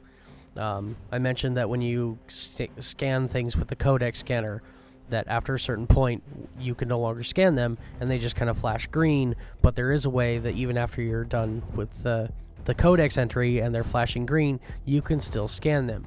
This is how you do that with a synthesis scanner.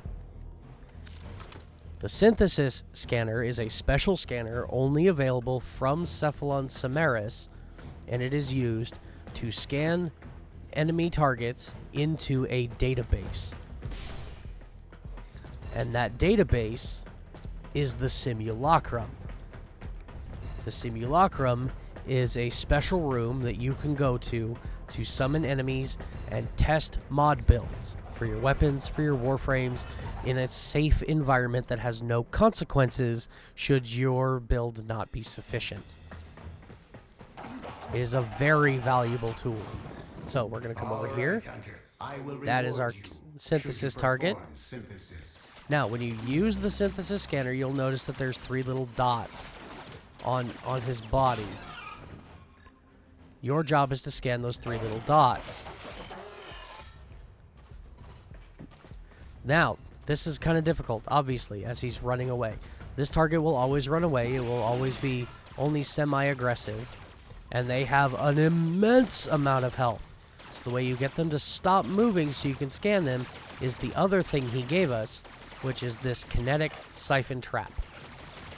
We drop that on the ground when we're near the synthesis target, and it holds them up in the air and stops them from attacking and gives you a chance to scan them.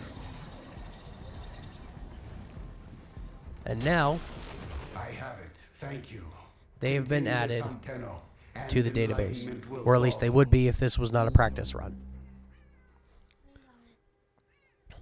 And you can come to him daily, and you can get a new synthesis target, that you can scan into his database.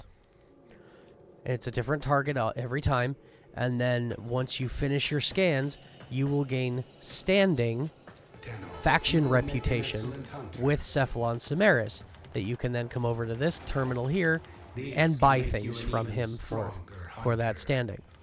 One of those things is Gara. We just got her blueprint from the quest. If you accidentally sell the Gara blueprint, you can come here and for 50,000 standing, you can buy a new one. He's also got the machete. Why is that 100,000 standing? That is a ripoff. The machete is not a good weapon at all. It's considered mastery fodder. You level it and throw it away. Why is that 100,000 standing? That is terrible. But anyways, so he is where you get your synthesis scanners, and these will allow you to scan enemies, objects, into his database even after their codex entries are complete. And every time you scan something, you will, with a synthesis scanner, you will gain standing for Cephalon Samaris. Now, the other really important, unique thing about the synthesis scanner, and one of the very first things you want to buy from this menu, is this thing called the Soul Battery Widget. This is a little add-on piece for your synthesis scanner that gives it infinite charges, meaning you no longer have to keep buying scanners. This is permanent.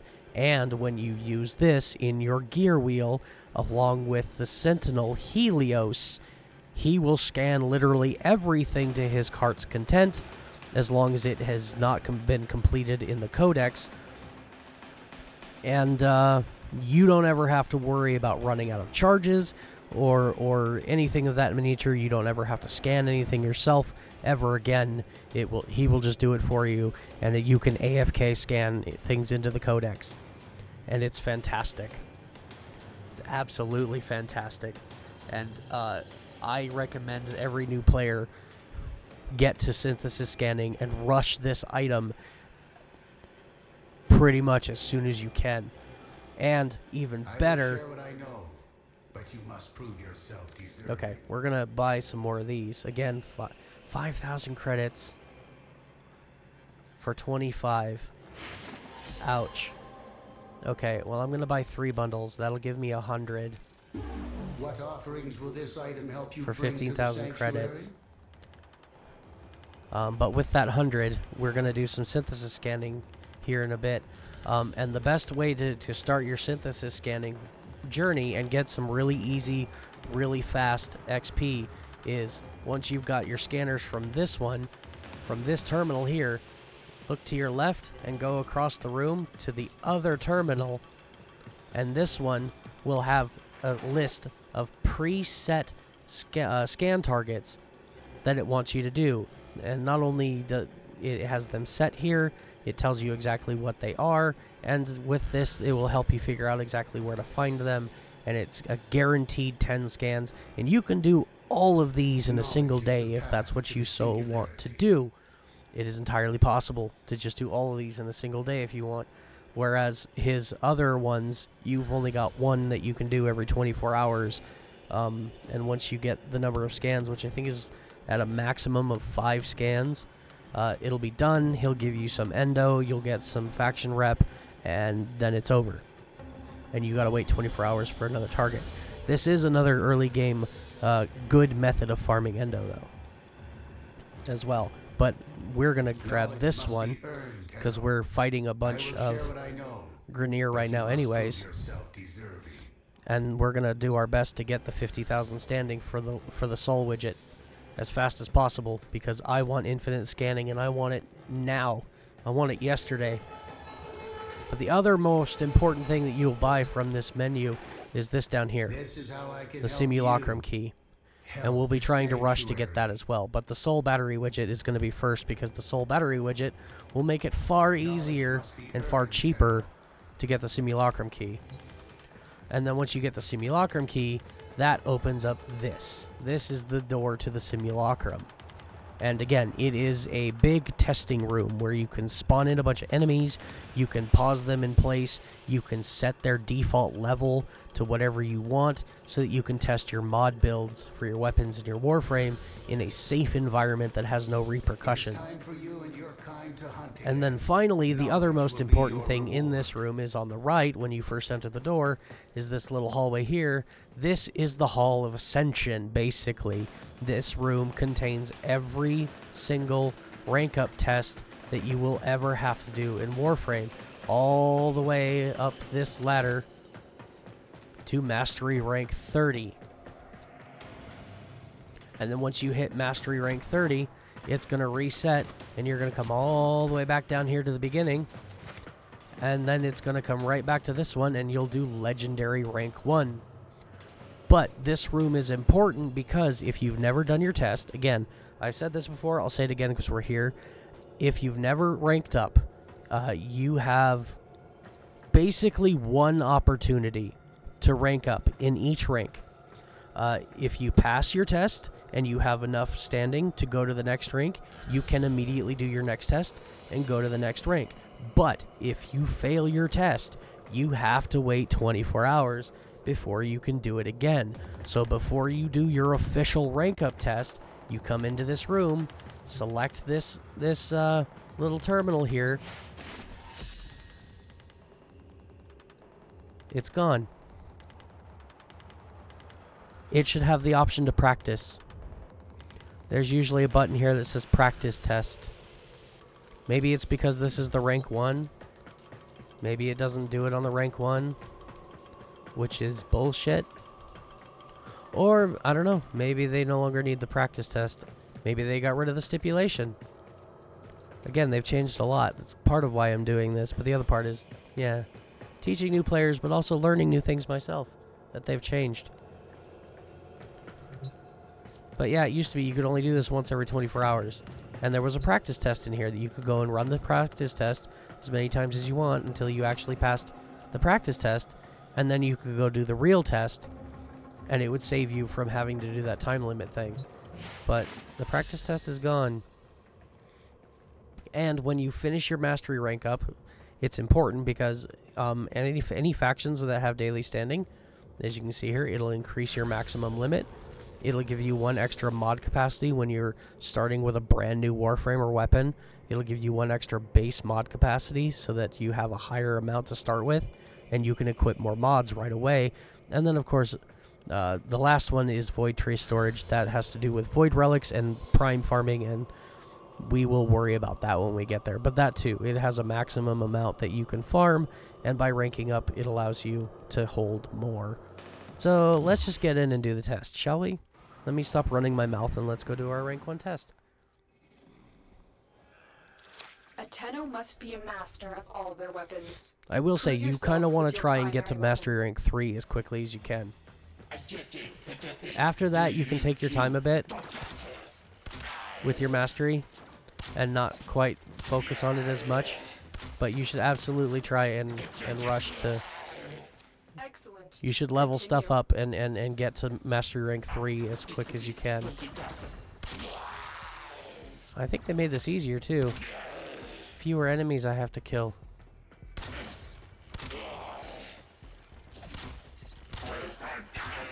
Hold still. Stop. Stop it. Go away. I believe you can handle more. Am I seriously leveling up in the ranking test? I'm gaining affinity from killing these things. That's interesting.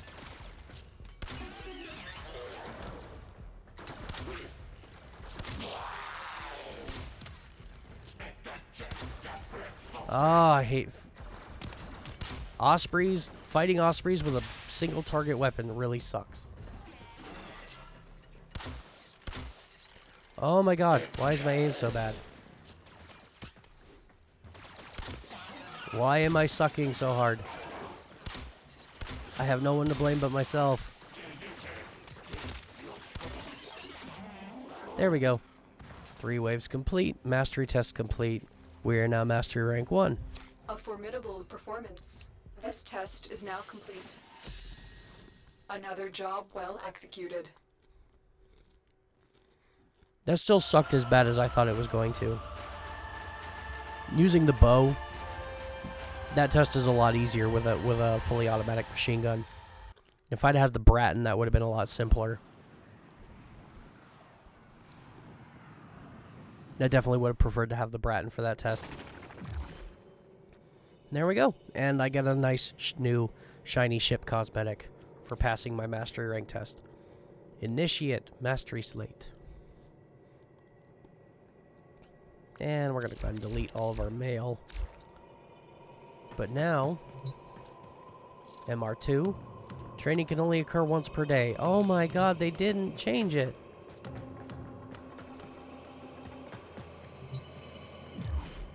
Do I already have enough for MR2? Oh my god, I do. I already have enough for MR2, but it's not going to let me do it until tomorrow. That is garbage.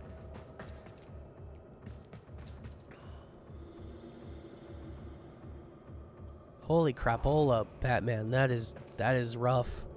That's really bad. I don't like that. Not at all. Alright, well, we are done. Available in 22 hours. Oh my god. I thought they did away with that. They said they did away with that. That's ridiculous. That's why I told you guys that you could do it immediately, because that's what I was aware of. They said they changed it so that you could do as many tests as you want. Oh, that's so bad. That sucks so bad. I don't like that one bit. Let's look at our Nightwave real quick and see how we're doing. Dreamers? Oh, right. I still wanted to go do the rare fish. That's why we did the Plains of Eidolon in the first place. Could use some more credits. And this one is the reason That's all why I from said me. you should probably rush to rank 3, because you need rank 3 to unlock syndicates. As far as I know, the Ostron do not have syndicate medallions. And they're the only faction we have available right now. So, I want to go get some fish and some luminous dye and go hunt Mercray so that we can level up our Nightwave.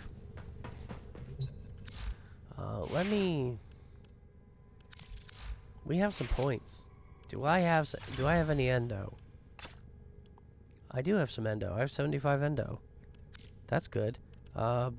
Equilibrium I would like to do, but I think it'd probably be more important. You see, this is not really 5%. It's not augmented much at all. 200 damage. Put that on. 210. Yeah, it's not a big deal. It's not a lot. So I think I want to put. Can I put? Operator, the system I can put needs one you. rank. I can Will you increase that to begin another 10%. mission? Oh, that's not worth it. It's not worth it right now at all. Okay. Oh, but stretch might be. What about stretch? What if I can put 2 ranks into stretch? 22% range. What does that have an effect on this? Damage and range. Yes, it does. 16 meters. But more importantly, that has an effect here. Effect radius 8 meters. Yeah, I think I'm going to put a couple ranks into stretch to start. And that's all I can do? Yeah, that's all I can do. Okay, and now, effect radius 9.8 meters. Shock is 18.38. So that's gone up a bit. It's worth it. Oh.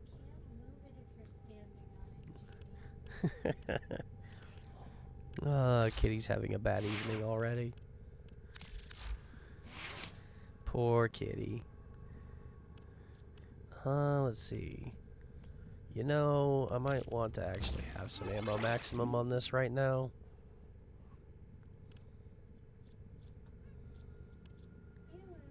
Don't need magazine capacity because it's just 1 round. And modifying this won't change that at all. It's always going to be 1 round because it's a bow, but maxed ammo could be really beneficial right now. My biggest drawback at the moment for my builds is the fact that I don't have the endo to level up any mods. So that's something we need to get more of as well. So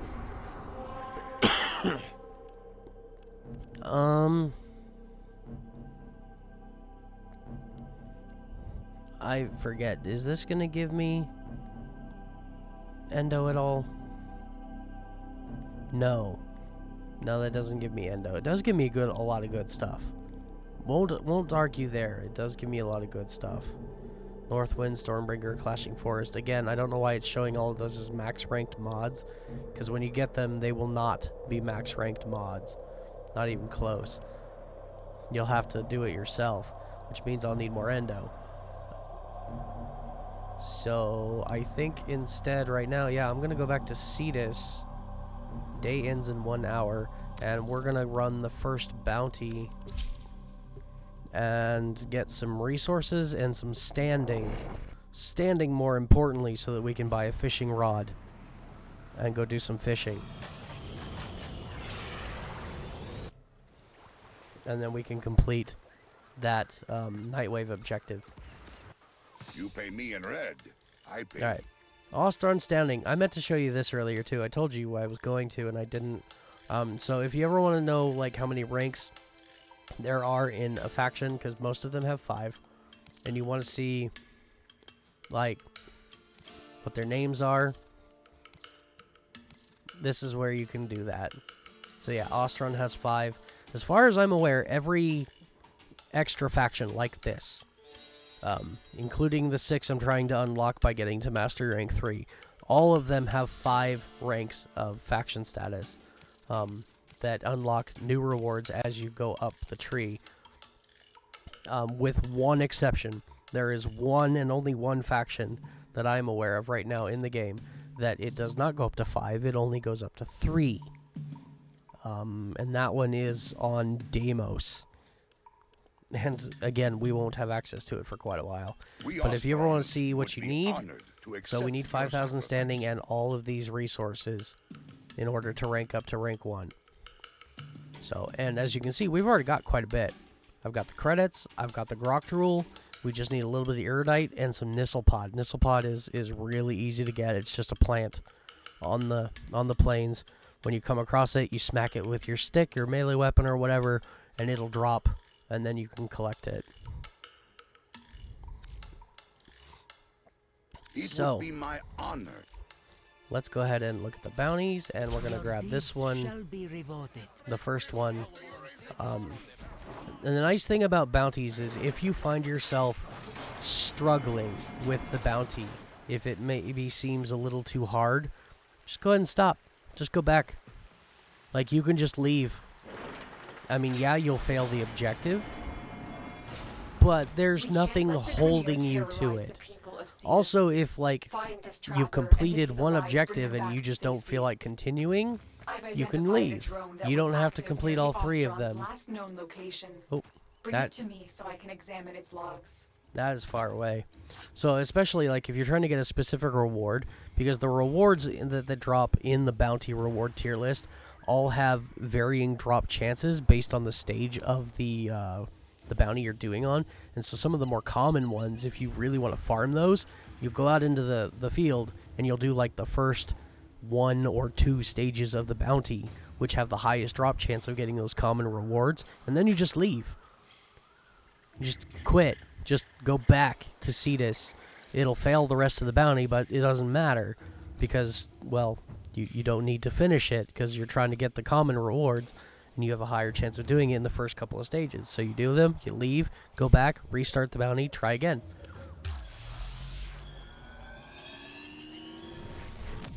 The drone is nearby. Find it All right. and hack it. I was actually mentioning this earlier. Oh, I hear you. Are you going to be a problem? I think it's going to be a problem.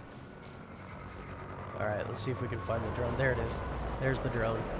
So it'll always be in the circle. The drone, this particular objective, yeah, they're going to be a problem. They're going to try to be a problem. I have other plans for them that do not involve them being a problem for me. It involves them being dead. Alright, so yeah. This is one of the little mini objectives that will pop up, and every stage of the objective will always have the primary objective as well as a bonus objective. And every time you complete a bonus objective, you'll get some bonus standing. And if you're lucky enough to complete all of the bonus objectives in every stage, then you will also get bonus rewards from the bounty drop table. So it is worth it if you are farming like just as many things as you can from the bounty drop table, like especially if you're trying to get those rare rewards at the end. It's worth it to try and get all of those bonus objectives, because you'll get a higher chance of getting a bonus reward, and that bonus reward has a higher chance of being one of the rare ones. It's not a guarantee, but it is better. And we'll just hack that. You see how fast that was? The drone is under our control now. Escort All right. it to the extraction Yep, point we hacked the before drone. enemy can destroy Now it. it's just going to go for a stroll, and a whole bunch of Grenier are going to spawn and try to stop us, and we just have to kill them. Sending another wave to take out the drone. Which is a good thing, Stay because every vigilant. time we kill them, they drop loot. Oh, here we go. Oh, the Preco. Okay. That's not Nisselpod. I think Nisselpod actually is down closer to the lakes. I can't remember exactly. I know what it looks like. It looks really weird. Looks really weird. Like, I can't even describe it. It looks that weird. Bye-bye, everybody. I killed an Eximus.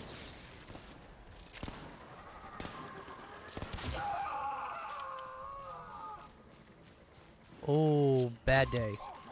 Bad day. Very bad day. No, white. Nope.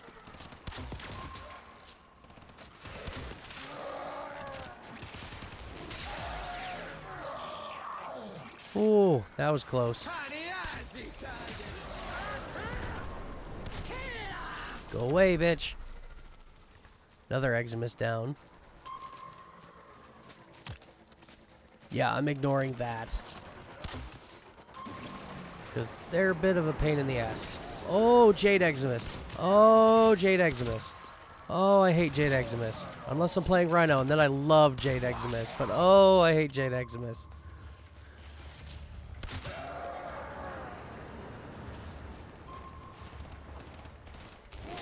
Ah, there's another one.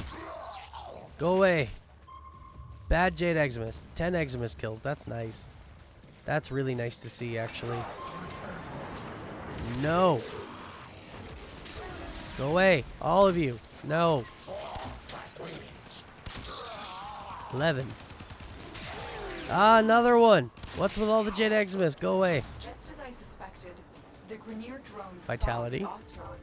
We can use this information to help pinpoint his current location. Oh, that was close. Oh, he almost lasered my butt. We need to put the Grenier on alert. I shot him in the head just in time. Off limits. Raid their camp and send them running.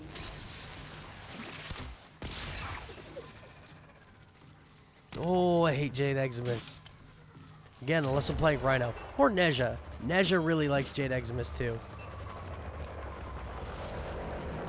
So those two Warframes plus Jade Eximus equals God mode. Like literally. I'm not even joking or exaggerating. That's why Rhino's one of my favorite Warframes. Is because his kit is just press 2 to never die. Like ever. It's great. I love it. I've always been a Rhino main. Don't hold still, asshole.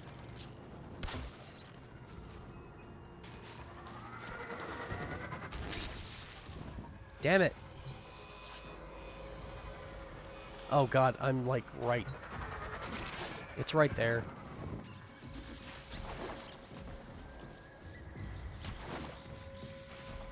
What are we doing now? Liberate the camp. Ah!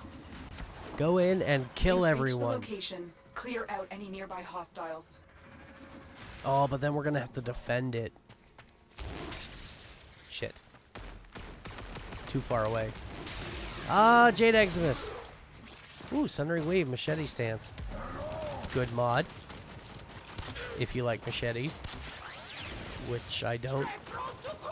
Because they suck. I think there's like one good machete in the game. One. And that's the Ghazal. Which that even is a weapon, as good as it is, that you're gonna more than likely level it up and then forget it exists. Zap. Bye, everybody. Thanks for coming. Zap. And this is why I like Volt. Zap.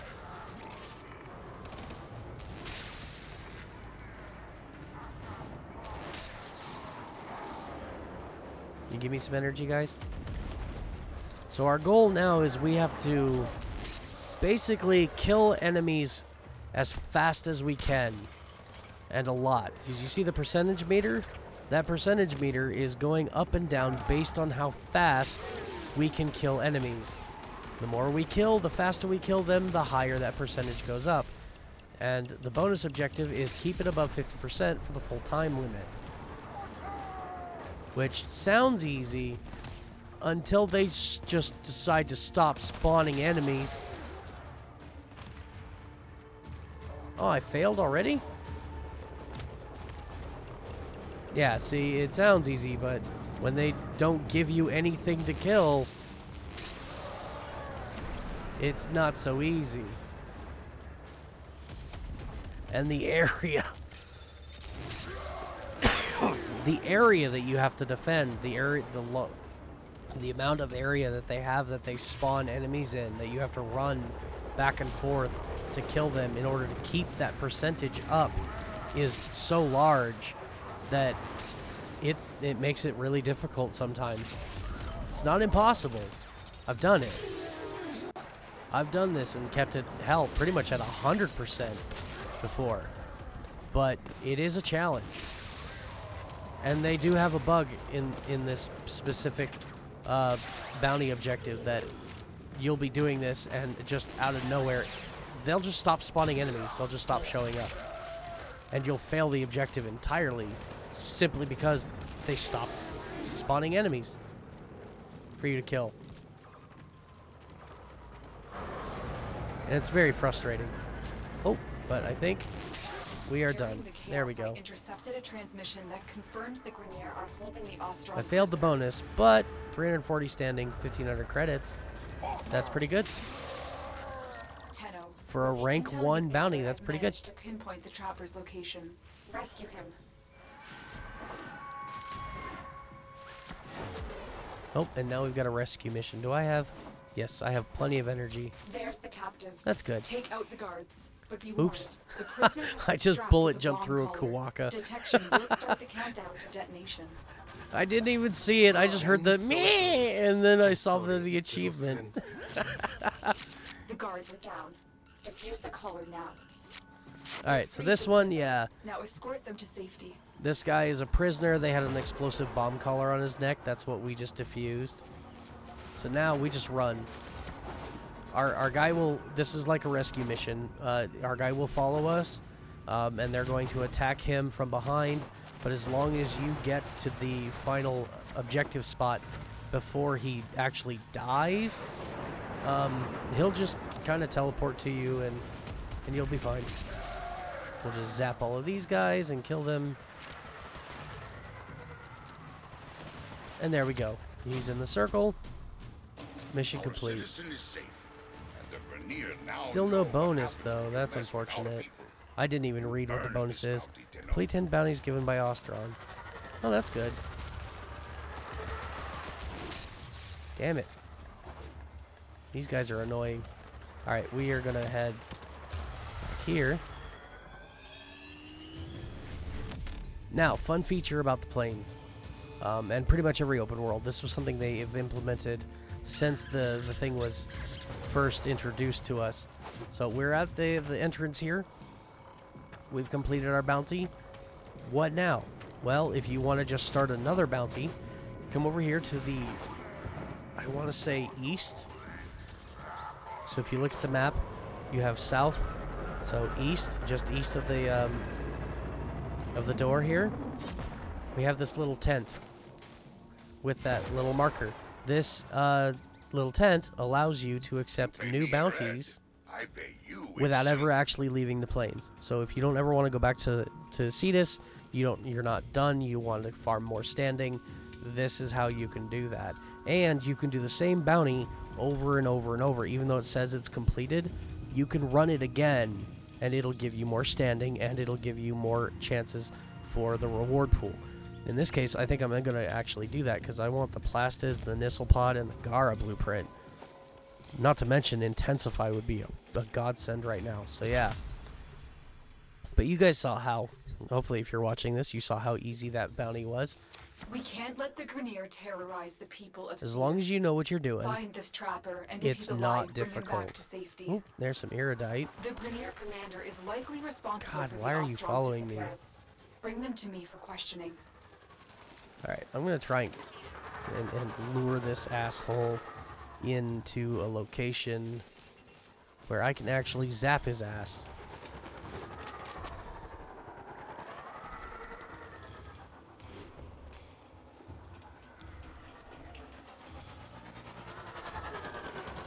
And just stay put. He's pissing me off. He's getting annoying just hovering around and... Gotcha, bitch. That's what I think of you and your stupid little plane thing. Alright. 1,200 meters away. I am not running that far. We're gonna teleport over here.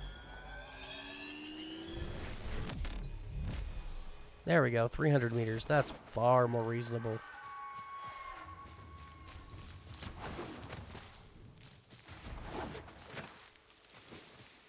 Now, if I have the ability to turn myself into a bipedal fighter jet, I wouldn't worry about teleporting. But I don't have that luxury right now. Bye!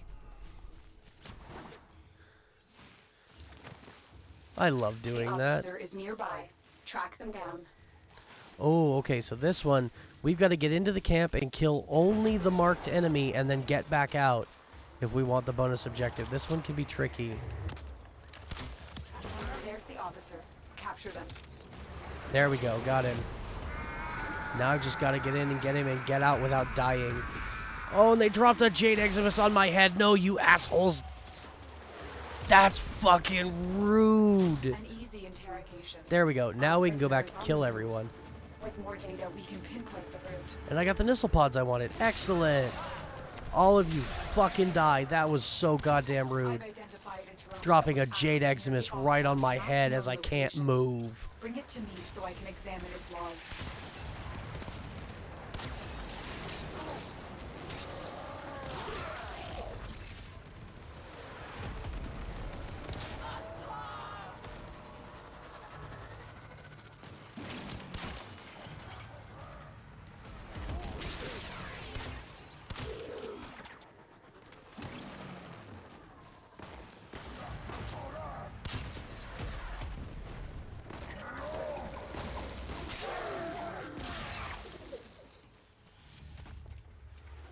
Are we good?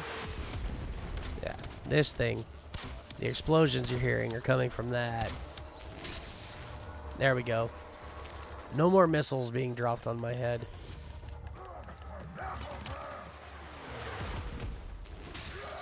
I stand corrected. Where's the other missile pod?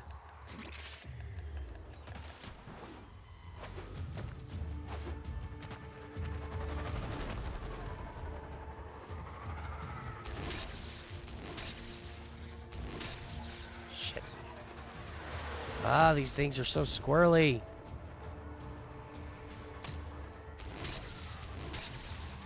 Ah, and it has to be directly targeting it. God Where are these damn missiles coming from? Yeah, I see you. You can fuck off. There. That's where they're coming from. Mortar turret. There. Oh. I wish he'd hold still. I wish I had Varuna. Varuna is my favorite Warframe to come out to the plains and deal with fucking Dargans. Because her fourth ability, all you have to do is get kind of line of sight of them and press right trigger, and you literally leap across the damn map and hunt those assholes right out of the damn sky. Eat their asses while they're flying around. Okay, that was probably a poor choice of words. But I mean, she is a wolf.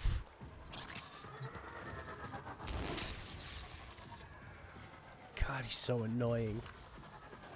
If I had a hit scan weapon, this wouldn't be such a problem. But I don't have a hit scan weapon. There we go. Goodbye. And that's in the water. I can't get to it, so we'll just kill it. And where's my next objective? Alright. There we go. What are we doing? Locate the fallen drone. That one again. Okay. The drone is nearby. This we know what we're doing already. We've already done it.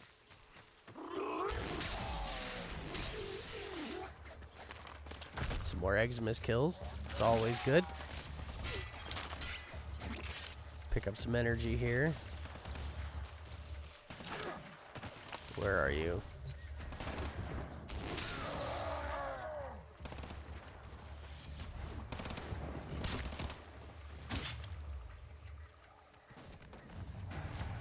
We done? Is that everyone? Can I get the drone now? Alright.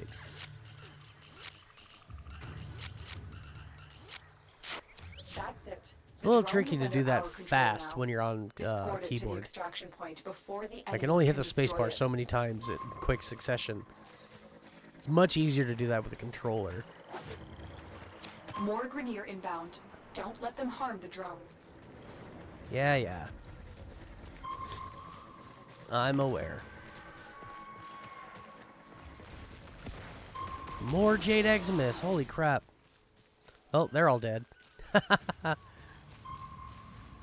What'd they drop? Plenty of goodies. Mostly energy. And some credits. Nice. Another damn Dargan. Oh my god.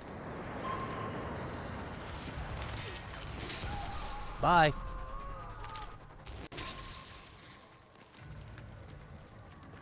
That's actually a lot easier if I focus less on aiming.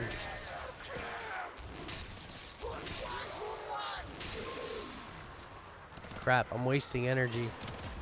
I mean, it's not costing me much to do that, which is good. Only 25. Hell, if I can get the streamline, it'll cost even less. But when I cast it a whole bunch of times and don't hit anything, it's bad.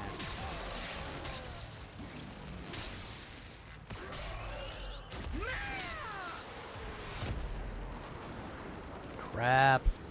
Oh, they had to bring me into this area. Why?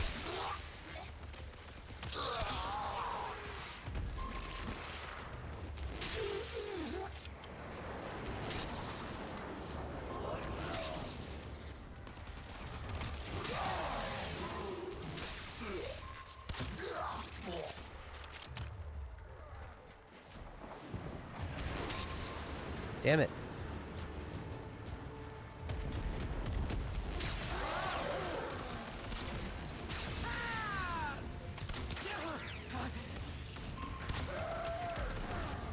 Ow, what the hell? Just as I suspected, the Grineer drone saw the Ostron. We can use this information to help pinpoint his current location. Oh, I just need one more. One more Eximus kill. Tenno, with the intel you've gathered, I've managed to pinpoint the trapper's location. Rescue him. Oh, come on. That was a perfect shot. Kill her. There we go.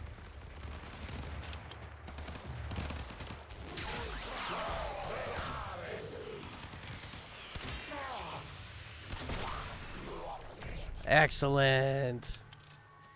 Alright. 30 Eximus kills.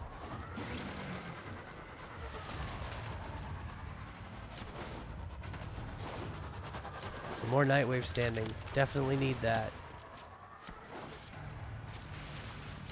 There's the captive. Take out the guards. But Oh, this one again. The The prisoner rescue. has been strapped with a bomb Okay. collar. Detection will start the countdown to detonation. Zap. Everybody die now. You've been detected. Hurry up and free the prisoner. There's pretty much no way to avoid detection, honestly. I've done this with a stealth Warframe. Just come in, one-shot everybody, Now escort them to safety. and still got detected. There we go. Yes! Intensify! Oh, I love it. I love to see it. You earned this bounty, Tenno. Gotcha, bitch. Alright, I think that's good for bounties right now. We're gonna grab this Dargan. And we're gonna fly back to home base. Provided I can find... Oh! That's a thumper. That is a thumpy thumper boy. Where'd you go? Oh, hey, look at that. 10,000 meters of the stolen Dargan.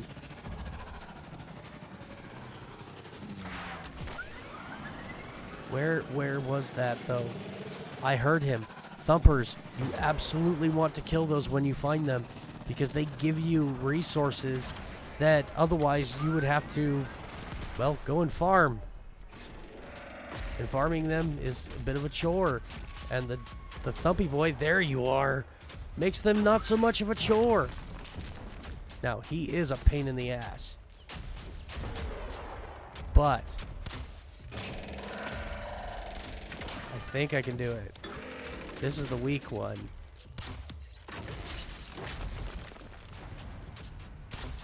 He's called a thumper because every now and then he will... Yep, do that. He's doing that right there. That's why he's called a thumper. Ow, and he knocks you on your ass every time. Ah! And then he'll... Oh, you're so annoying.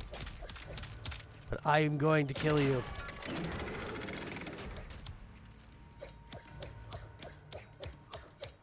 So the way to kill these is, you see the green spots on his knees. They're protected by these little shield things. What the?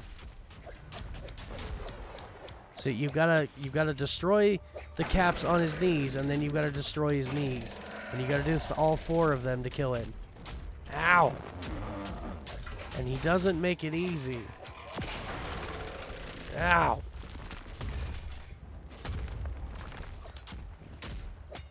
It's quite a fight, but this is the basic one, and I'm pretty confident. I'm gonna... Nope.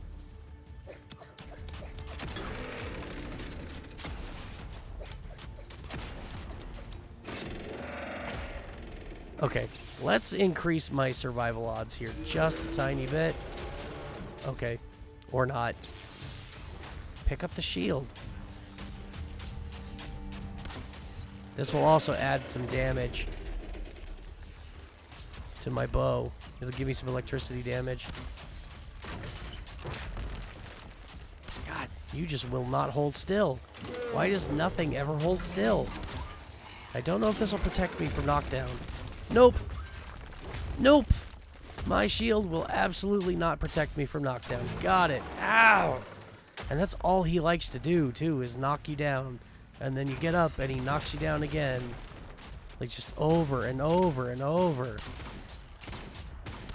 He's a pain in the ass. It's worth it. If I can kill him, it's absolutely worth it. Yeah, that wasn't doing anything. God, what is he shooting me with? That's knocking me over. Like, it's one thing when he's hopping around like that. He charges into you like that, and then he sets up for that. All back to back, my God.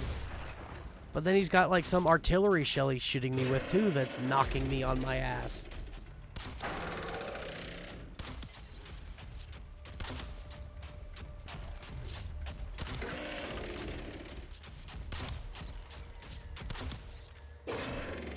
God.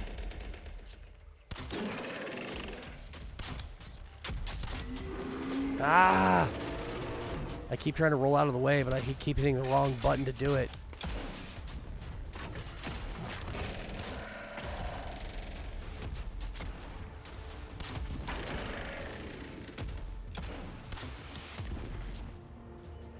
That's making it hard to see. Damn it.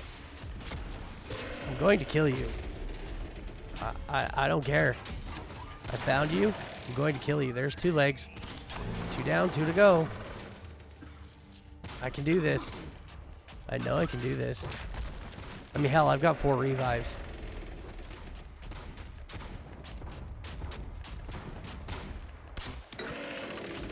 Two legs down and I haven't even used a single revive, so if I can't do it in 4, there's a problem. And it's not the game that's the problem.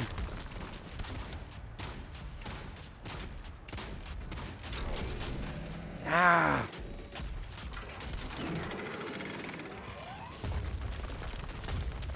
And that screen shake, like, even mid-air.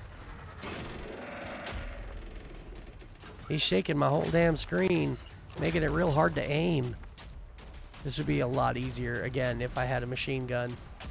So I wouldn't have to try and aim so hard. If I had the Burstin, this would be probably a lot easier. Burstin's got a few more hours before... God damn it, dude!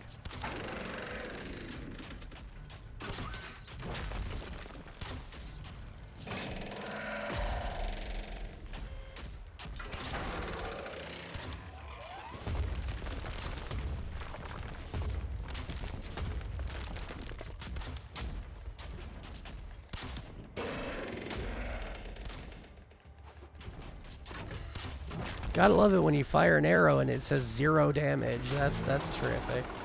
Ah! What? Stop it!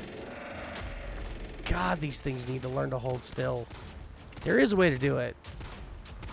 Probably one of my favorite frames. Warframes. Sevagoth. Oh, that's 3 legs. His third ability is a massive slow. And, at maximum strength, this thing is slowed so much that it's practically crawling. That's great. What the? I wasn't even in range.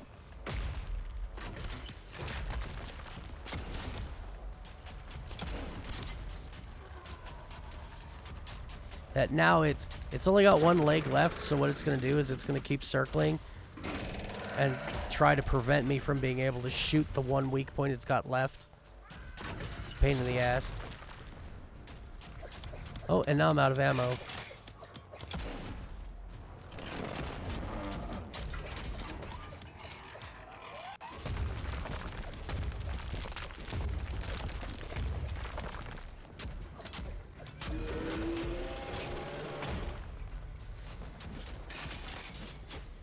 I don't think I can do this with melee. I'm pretty sure I can't shock it either. Well, I don't have any energy. Oh, tell me he's stuck. No, he's not stuck.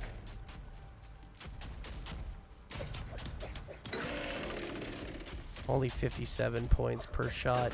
That's bad. I am... Ooh, I need ammo.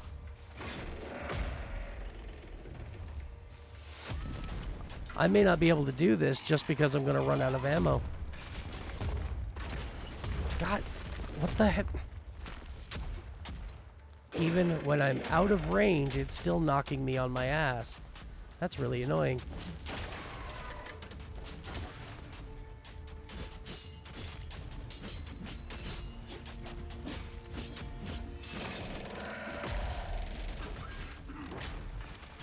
Yeah, I'm really worried I'm going to fail this fight. Not because it's too hard or because I can't actually, like, deal the damage, but just because I'm going to run out of ammo. And then I won't have anything to deal damage with. Would you stop running over my face, please? Oh my god. He wasn't even setting up for that. Man, you're annoying.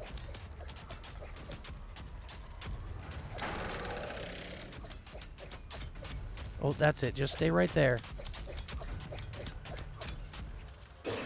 Damn it!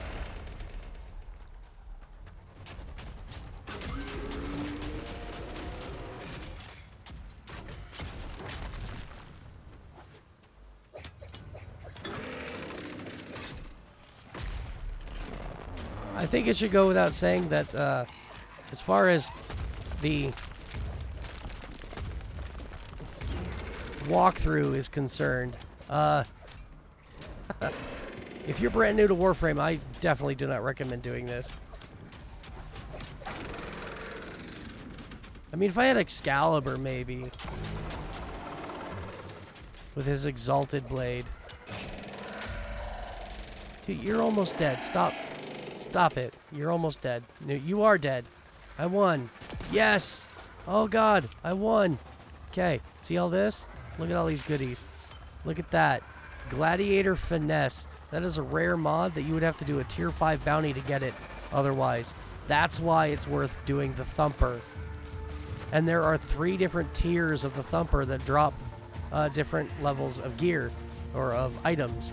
And it's not just like basic stuff like these either. It's fishing ingredients. It's bounty mods like you just saw there with the Gladiator Finesse. It's rare minerals. Like, hell, they can drop void relics.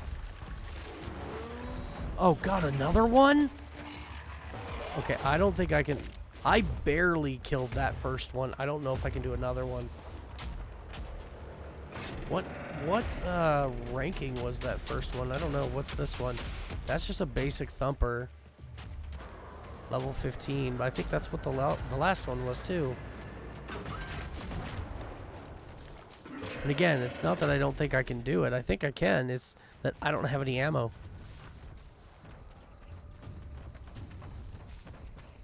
It's not that I'm not confident in my skills and capability of actually fighting the thing. It's that I don't have any. I'm all out of bullets. I don't have the munitions capable of fighting this stupid thing. Ooh, that was close.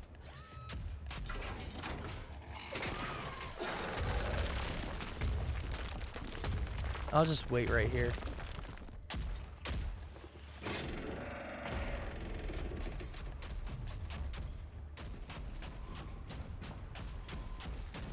Yeah, I could use this tent to my advantage. Where'd he go? I hear him thumping right there. He is.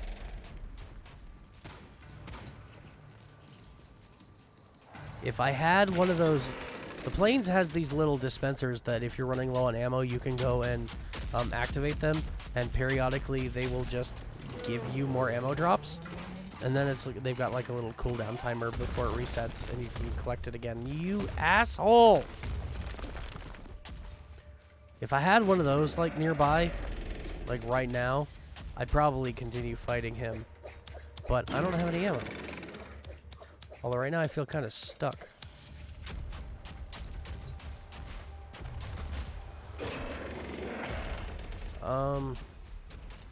I wonder if I could lure him. No. To a camp. Because those are usually located in a camp. Oh god, ghouls! Oh, ooh, maybe you'll give me some energy. Yeah, it's gonna damage me. Cold, toxin, viral procs. There's some heat in there. So one of them is using flamethrowers. When do you drop some energy, please?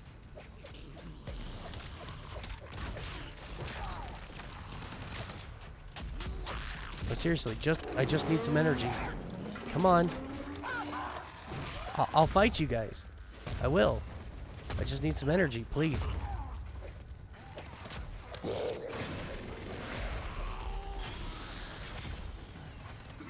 Damn it! One of you drop an energy orb, please. Damn it. Oh my god. Now I'm getting overwhelmed. Endo! Endo's good. I'll take that. Endo's nice. Oh, they dropped a codex thing. Oh, these fucking ghouls. If one of you could just be kind enough to drop an energy orb, I'd really appreciate it. Or you can just kill me. That works too. That'll give me energy. Yeah, there we go. Yeah, my only big problem right now is I don't have... Now I can just shock the shit out of these assholes. They can't do anything about it. They're all dead.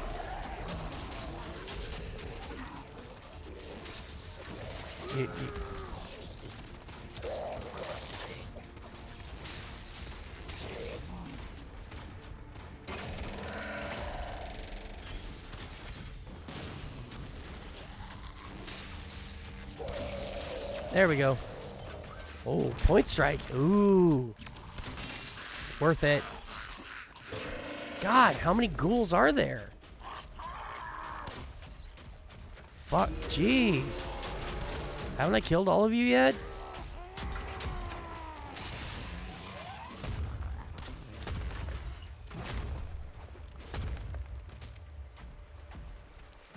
Damn it, I'm out of energy again.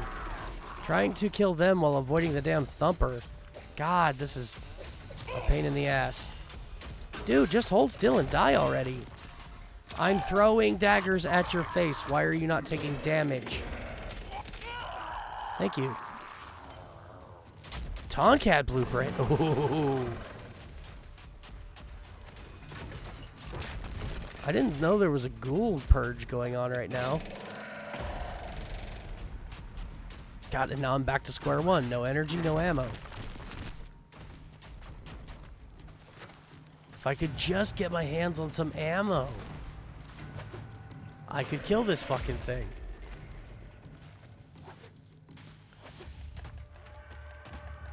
Alright, I know there's a camp up there, but I don't want to go to that camp because it's gonna be full of assholes that I can't kill because I don't have any ammo, I don't have any energy.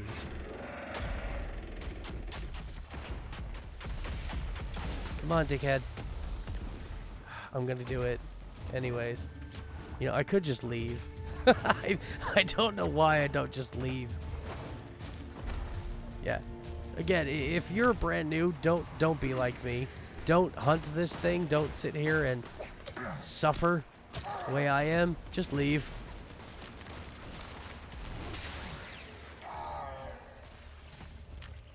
Ooh, found another cave. Had to come down here to hide from the gun turret. That thing.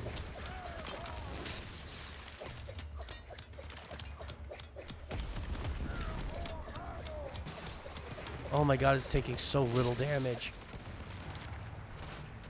Ouch, what the hell? What was that? Well, I think that was the remnants of the turret I just killed. But this camp, somewhere up here, maybe, hopefully, should have one of those little ammo drone things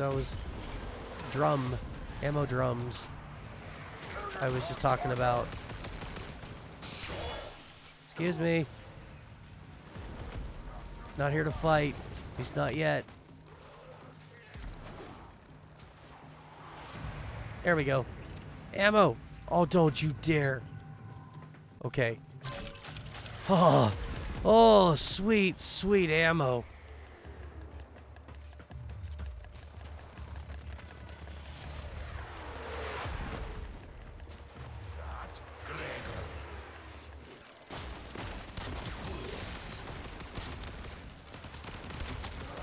Damn it. The hell's shooting me? Oh, I know what. Oh, I don't like him. I don't like him at all.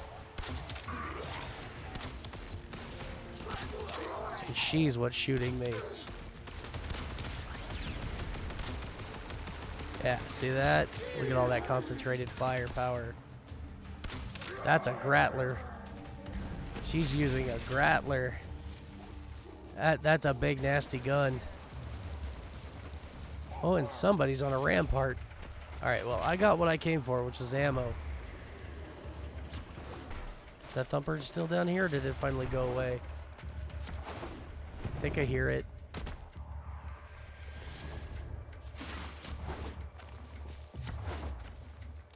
If I could kill that one too, like I wasn't expecting a second one to show up, but if I could kill it, that'd be some really valuable loot.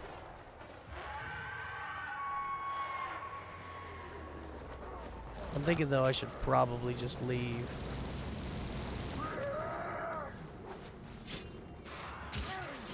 Energy. Oh. That's nice to have.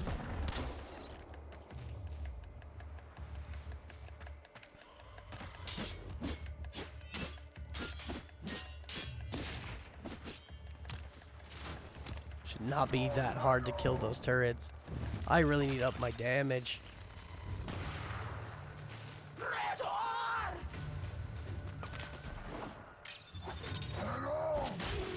Goodbye. Oh, good energy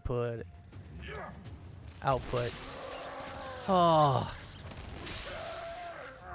Oh, it's shocktastic. I feel like I'm back in my natural element again. I love it. It's great. Oh, let's go deal with that turret. I don't know why. Again, I should just leave.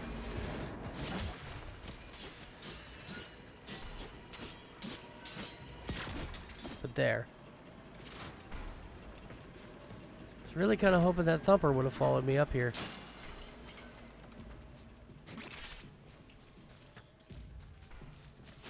I've gotten way off track.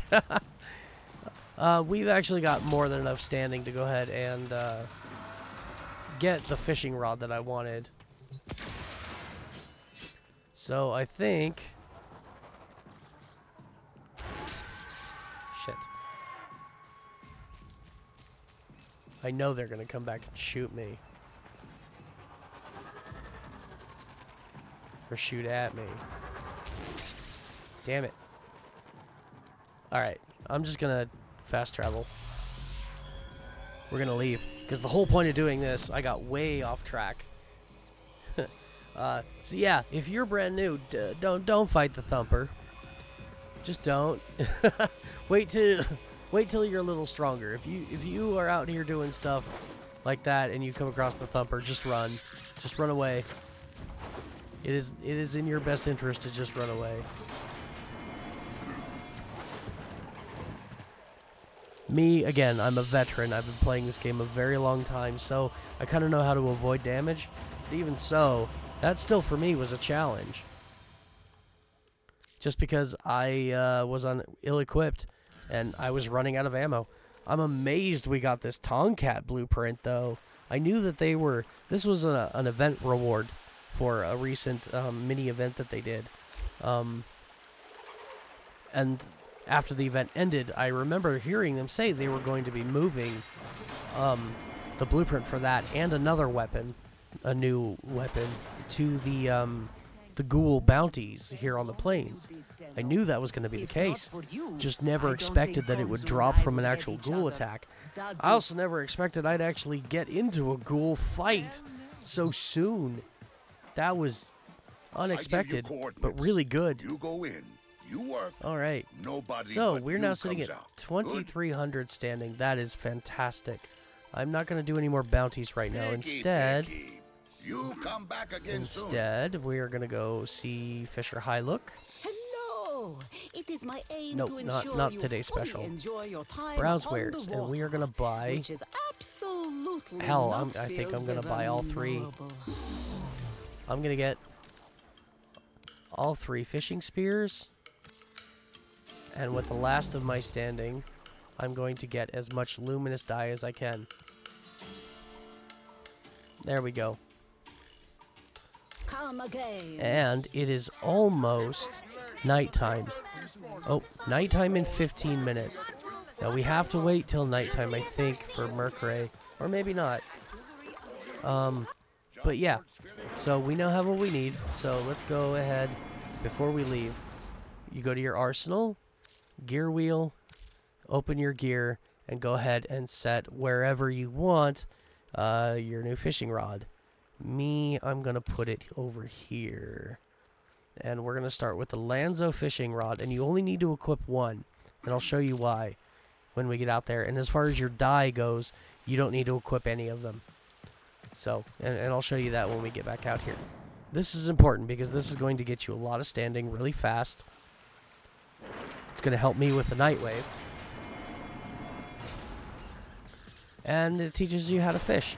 So, in some way, my stupid antics actually paid off for the purposes of the walkthrough. Because I got some extra goodies. Goodies that I think we can actually use to craft something. But now, okay, so where we're going now, once you have that, we're looking for rare fish. There is one rare fish that spawns that you do not need to have any high-ranked stuff. It's called the mercury, and it appears in the ocean. So we are headed over here to the ocean, to the bottom right. This is going to be the best place to farm mercury. And then from here, we're going to jump out on that rock. Preferably after the ship goes away. Why is the ship level 25? I don't have any active bounties. Why the hell is the ship level 25? That's not nice, game. You're being mean. There's also a bounty tent over here. Ooh. What do we got? Health, energy, credits, some ammo. Ammo's always good. So yeah, you got another bounty tent over here. But that's not what we're here for. And I wish I could have shown you this. Oh my god, really? Another thumper. What the hell is my luck today? Another thumper. Is it coming over here? God, I hope not, because I don't want to fight that right now. I want to go fishing. I hear another drop ship. Alright, we're ignoring it. This is why a lot of people hate the plains. Because you come out here to do something basic and simple like fishing or conservation, and you can't get any of those done on account of you just constantly being attacked by Grineer soldiers. And that's one of the biggest reasons why people hate the plains. Personally, I love the plains. As frustrating as this is, having all of these enemies constantly attacking you, for whatever reason, I love the plains. And I don't spend nearly enough time out here. Why are they so high level? Like, I'm doing good damage for them being level 22 and me only being MR1. I'm doing decent damage, but they shouldn't be this high level. I understand it's coming up on nighttime, but still. God. I'm trying to kill them so I can go fishing. That's it. I'm trying to kill these idiots so I can go fishing.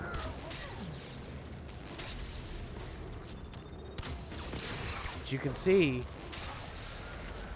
how much of a difference like 5 levels does. I was doing level 15, 16 enemies a little bit like a few minutes ago without an issue, and now these guys are level 22 and I'm struggling. Would you not? I'm going fishing. Oh my god.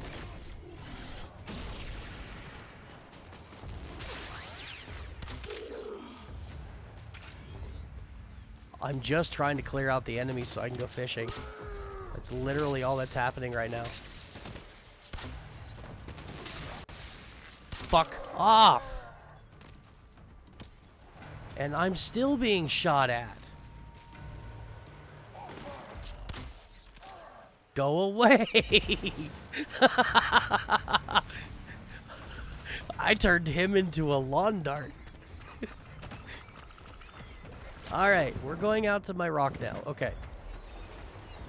Hopefully that is all of the big time opposition. Oh my god, I can hear the thumper. Well, as long as he stays over there, we're fine. We are here to fish. Now, you see all the little the puddles splashing about. That means that there are fish here for you to get.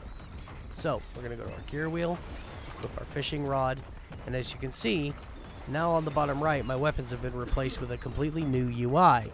So if I press 1, this will now have all of my available fishing rods. As long as I own it, it will be in this list. So you only have to equip 1 fishing rod. And it goes the same for this one here. This is hotkey number 2. This is any bait, fish baits that you have. They will be in this menu. And then for number 3 is all of your dyes and extra things like pheromones and stuff.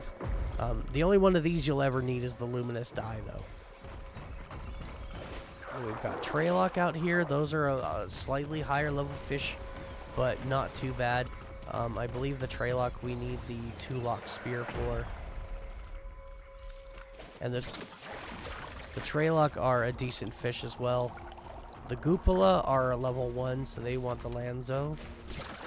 The one thing I really wish they would introduce in this game, in this for like a quality of life update with the fishing, is at the very least with the planes, because there's 3 different fishing rods.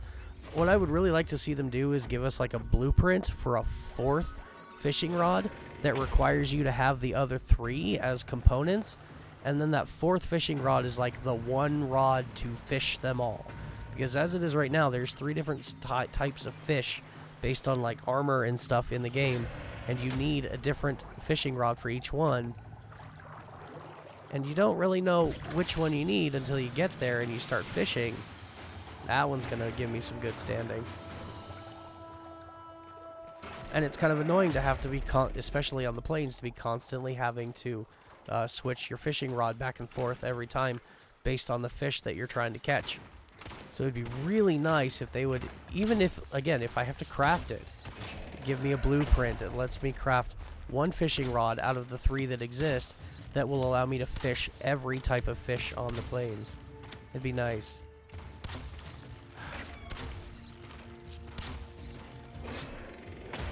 I mean, by all means, stay right there. Let me keep shooting you.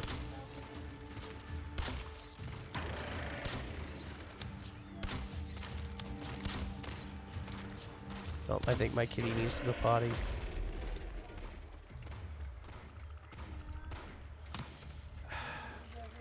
He is going to piss me off.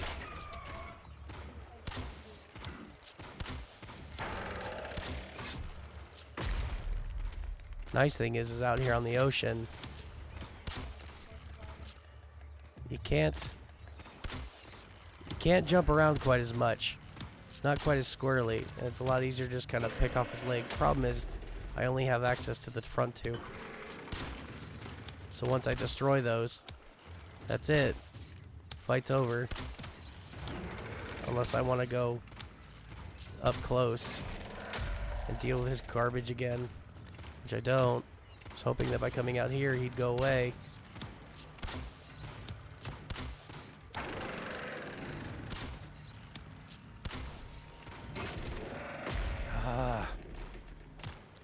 This would be so much easier if I had a machine gun. Not even the best weapon in the game, like not even a max build. Just simply a machine gun rather than a bow. That's all. If I had a Bratton instead of the Paris, this would be so much easier. There we go. 1 kneecap. You're interfering with my fishing, asshole. Why does that look like I'm not even doing any damage now? Come on. That doesn't bode well because I have limited ammo.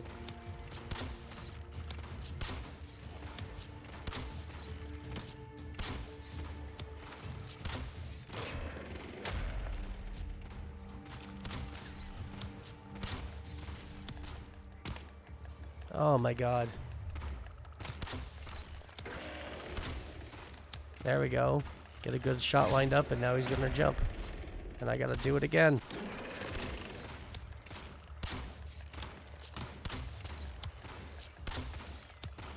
Getting some nice crits off though. That's good. There we go, that's it. No more fighting him. Unless I can destroy the gun.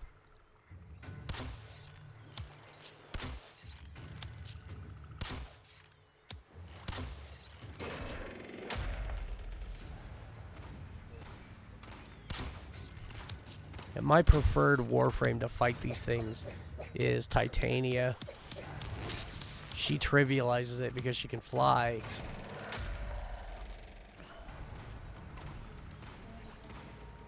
Oh crap, I think I need Mercury bait. Oh, I think I screwed up because I think I need Mercury bait.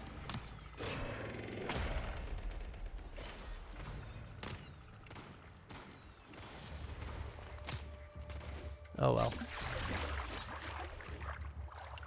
Yeah, I think I just realized, I remembered. This is actually a pointless endeavor because I think in order to get Mercury to show up, I actually have to use Mercury bait, which I don't have access to yet. So I guess I'll just grab 10 fish for that achievement. There's 4.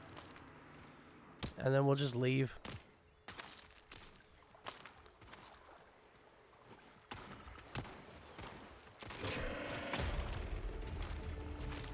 Nope, Traylock. Nope, gotta switch spears. Damn it.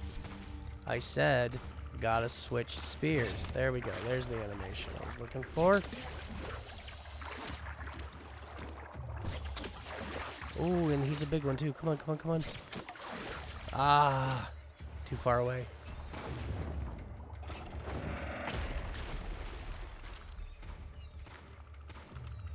Alright, I'll grab another Goopala.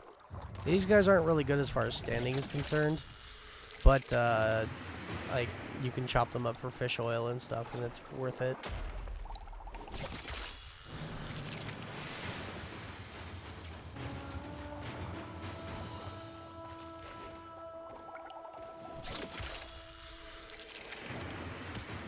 Just 3 more, and we'll leave.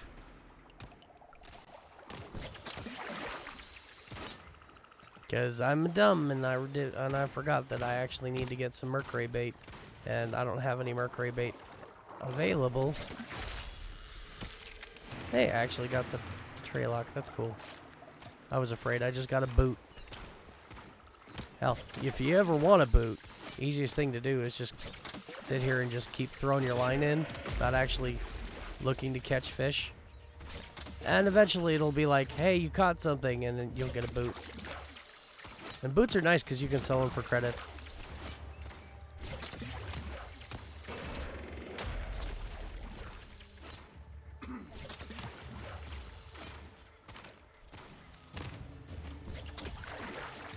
Crap, that was a little premature.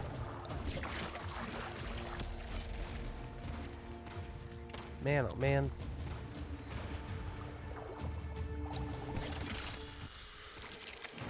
There we go.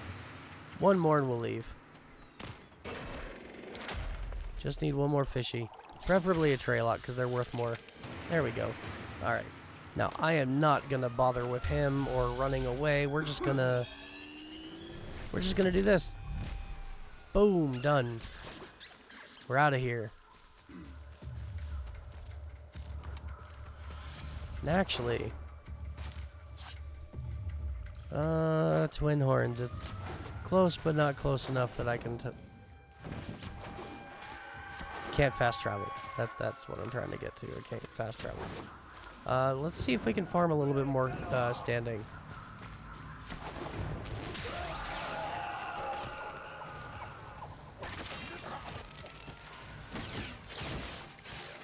Nice, got some energy.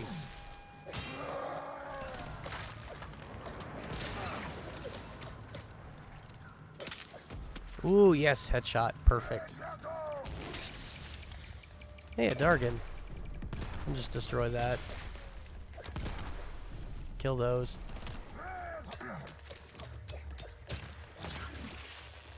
Ah, what the hell? Energy orb, but it's in the water. That's rude. Alright. Oh, I haven't stepped on this thing, but in case you've never been here before. Whee! Makes it real easy to get out to where you want to be. Oh, and there's actually a loot chest on that rock. It's not unheard of, but it's not all that common. Ah, man, and I hit the water. Alright, I'm here because I want to introduce you guys to the best early game standing farm for the Ostron. And you can hear the Eidolon in the background. Now there's actually an achievement you can get for being out at night at this time and staying here all night long without going inside and without dying. Well, I mean, by without dying, I mean like using all of your revives. Which I should have full revives now because while I did die, that was before I went back to Cetus. But these little guys, this is Mortis lungfish. They are one of the highest value fish you can get, and they're this available. They're like, I don't have to do anything special to farm these little guys other than have some glowing bait so that you can see them, and then be in this particular lake at night, and that's the only thing that spawns here. So, and if you're a little bit patient, you just wait for the really big ones to show up, and those guys, like I said, I think a large Mortis is like 2,500 standing, which is a lot. I could be wrong. I'm probably wrong. But still, it's a lot.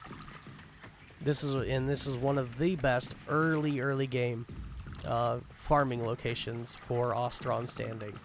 And you just fish. It's kind of boring, so I definitely recommend if you're going to be doing this, have like a YouTube video playing on the side, or if you're listening to an audiobook or a podcast, like have some kind of distraction or side entertainment while you're doing this, because it is boring. Me, I don't have that luxury because I'm streaming right now, but I also don't think I'm going to stay out here the whole night. I want to, but I'm not going to because, again, boring. So we're going to move on to something else. Probably the Venus Junction next. Because I think even once I get the standing I need, I won't have enough for the Mercury. I'm going to try. Because I really want to do that Nightwave bounty. It's a really easy bounty if you have everything you need. And that's the only problem right now, is I don't have everything I need. Alright, let's throw out another die. I think that one's just about dead. We'll catch this one. This is going to be a medium. Could be a large, but I think it's a medium. Yep, that's a medium. 8 kilograms, good size. I think those ones are worth like 600 or 800. Maybe again, I think I might be misremembering. There we go. That's a big boy. 37 kilos. Those ones are worth a bit.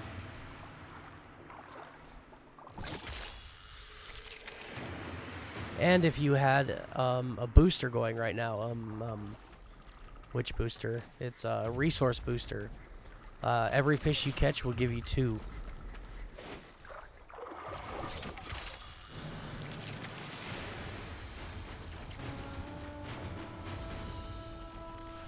So, absolutely worth it. I got a couple of large ones, so maybe that's a good spot to call it quits. Yeah, I can't fight those.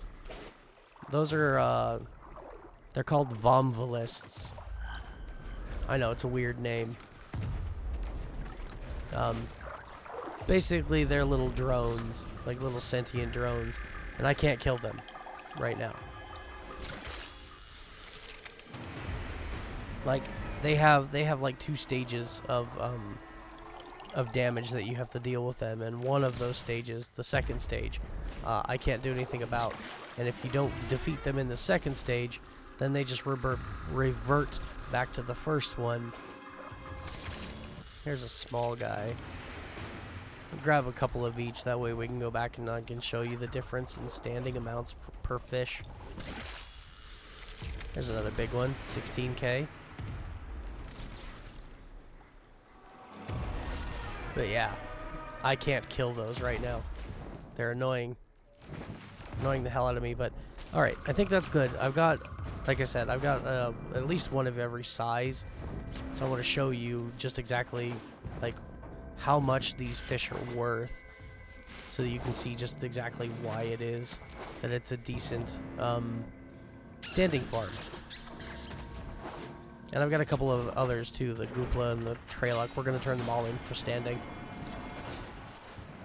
Because that is what I need right now more than anything, is standing.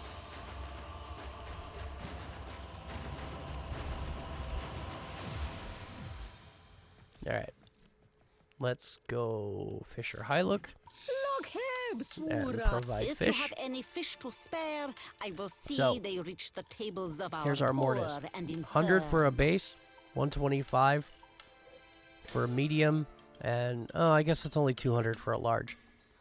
But compare that to the Trailock is 100, the Goopla 25, 35. Large Goopla is only worth 50. That's why. That's why these guys are so good. Like, just 2 of these is going to equal the same as 4 of those. 6 of those. Hell, 8. Yeah, like, it's worth it. The mortise is the best. Look at that. At least as far as early game. Like, once you actually unlock higher levels and you get better bait. The people There we acknowledge your go. generosity, Tenno. Yeah, once you start getting the higher level baits, yeah, Twilight bait. Attracts fish. Attracts Sharok and Karkina. That's decent. I need Mercury bait, though, to get what I need there. That's 200 standing, but it's requires Visitor, which is rank 2. And I am not even rank 1. Ouch. Alright, well, I will probably work a little bit more on that in my off time when I'm not streaming, just so that I'm not wasting a whole bunch of time in the walkthrough doing farming. But just understand that some amount of farming is going to happen. We did get enough, though. Hooray! Well, well. For rank 1. Looks like things are kicking off. Nightwave, and now we've got 150 Nightwave credits, Coming and up that is next. fantastic.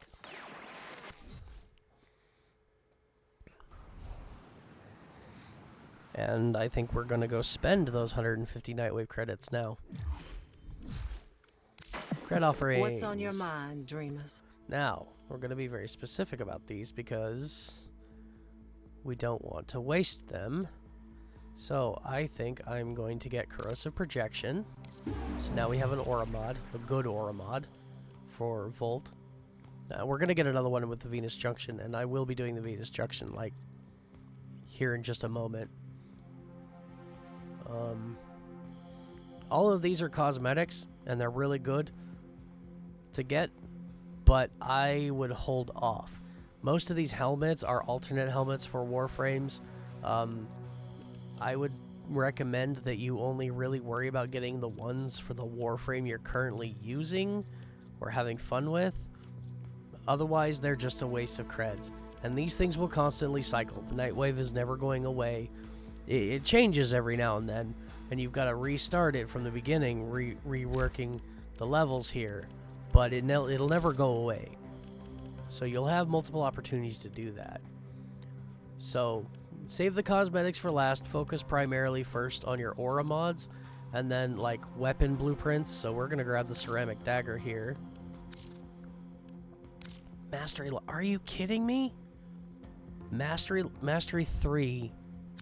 I can't even buy the blueprint unless I'm Mastery 3. That sucks. Okay, fine. How about the Jaw Sword? I can get the Jaw Sword. Okay, we'll go ahead and get the Jaw Sword. Now we've got a new melee weapon. I've still got 80 credits. We're going to be getting an Orokin reactor when we do the Venus Junction, so I'm going to buy an Orokin Catalyst. And there we go. We're good for now.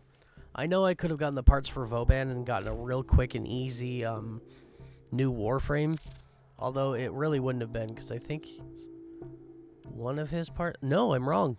Again. I thought he needed Nitane.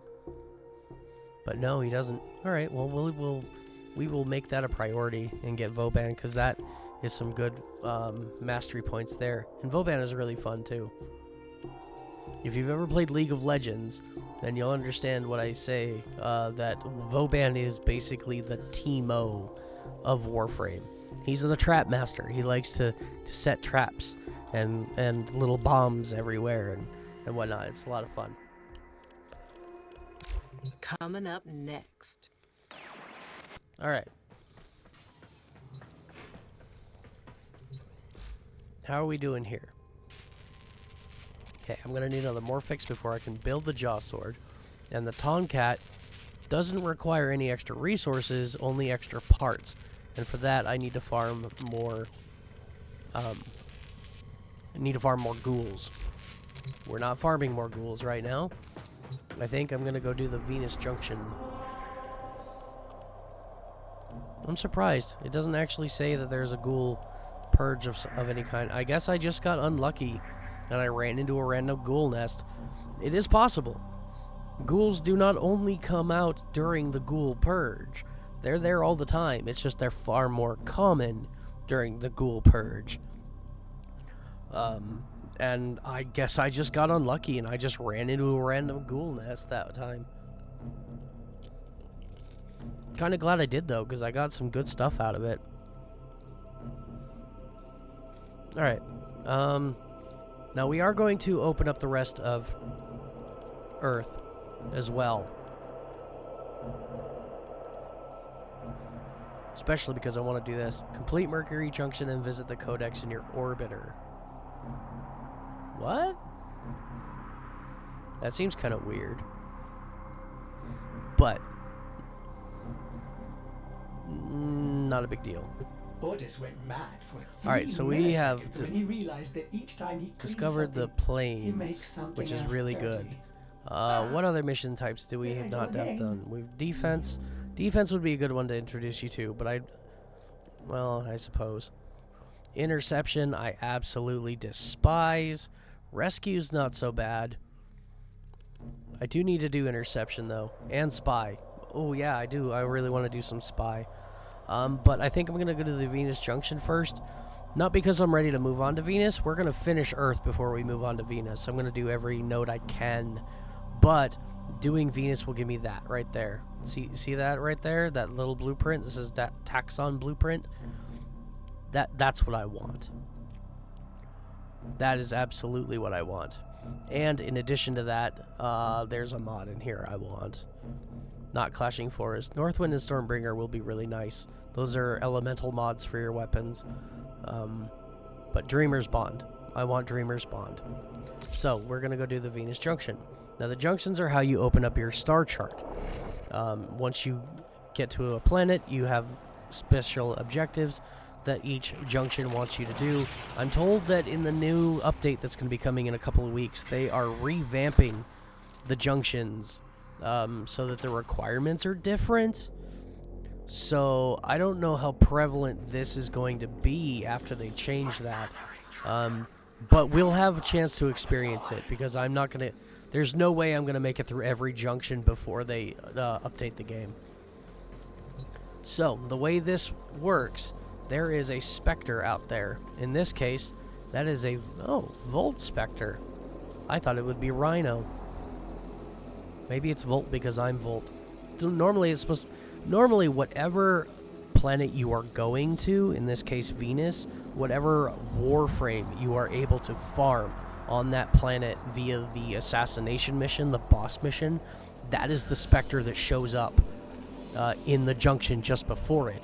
So, normally that would be Rhino, which would make this fight a bit harder,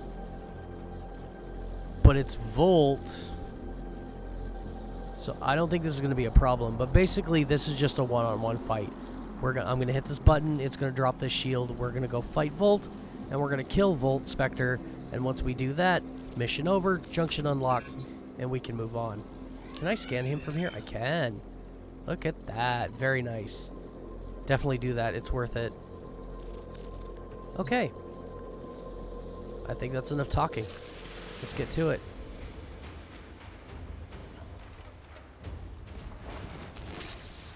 See how easy that is?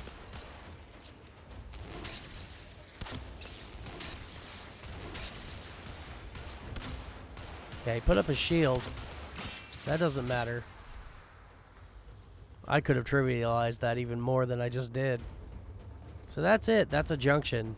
Volt Spectre's dead. Now we just sit down here. Junction is open, and we can now access Venus missions.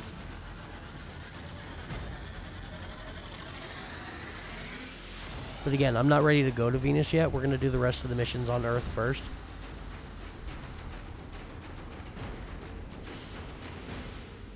I just wanted to do it because it was ready, and you get Taxon for doing it. And Taxon is very, very useful. Sadly, even if we can build him right now, which I can, it's still going to take, I think, 12 or 24 hours. Clashing Forest is another really good mod that we have, but the other one I really wanted was Dreamer's Bond. It's an aura mod, but it is unique among aura mods in that its polarity is universal. So there we go. Venus unlocked. And we should have another quest available too. Let's go ahead and exit out. And I'll show you exactly what I'm talking about. So right now, looking at Volt, remember this is a mod polarity. The polarity determines how many points a mod has. If you match them wrong, like if I take corrosive projection here, which is a dash, and I try to put it in that V, it will actually give me a negative, in a sense. Now, aura mods, again, are unique because instead of taking away from your mod capacity, they increase it. So this will still go up, but as you can see, it starts at 2, and then when I put it in there, it drops to 1. It only gives me 1 point. Whereas if the polarities were aligned, that would actually increase from 2 to 4, and it would give me 4 additional points. Now, Dreamer's Bond is unique because if you look at the polarity, it's a swirl. I've been thinking, operator. I thought you. And as it says right here in the tabs to itemize your mods, that symbol stands for any, meaning universal, meaning literally it can go in any polarity slot, and it will be a match. And this is the only aura mod that has that. Hell, it's the only mod, period. It is the one and only mod in the entire game that has a universal polarity, which is what that's called. And that's why I wanted it. So now I put that in there, and it gives me a bonus 4 points. And then if we were to upgrade that, which I don't know how high I can get it, it goes from 2 to 7, or when it's in a matching polarity slot, 14. So I still need some more endo. Let's see. Okay, so I'm in my upgrade screen from Volt. If you ever need to find out, or like if you want to do things from mods without doing a whole bunch of, backing out of the menu, closing your arsenal, walking across the ship, just click mods. This will take you straight over to your mods console. And now I can click duplicates.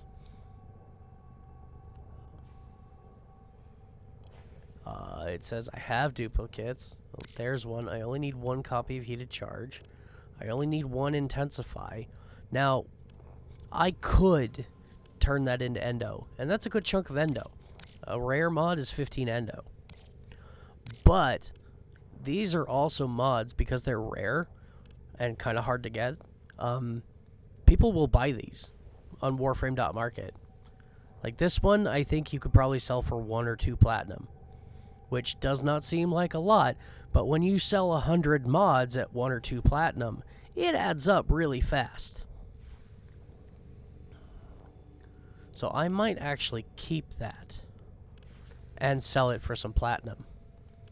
Well, we are going to get rid of this extra vitality, pressure point, and north wind, and dissolve those into some endo.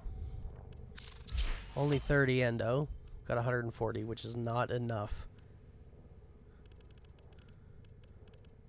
for Dreamer's Bond to max rank. I need 620. Ouch. But I can get it up to rank 3, so we're going to go ahead and do that, which will give me a full 10 points additional on Volt, which is really, really good. But that also means I don't have any more endo to rank up any other mods. Oh, this is a problem. Okay.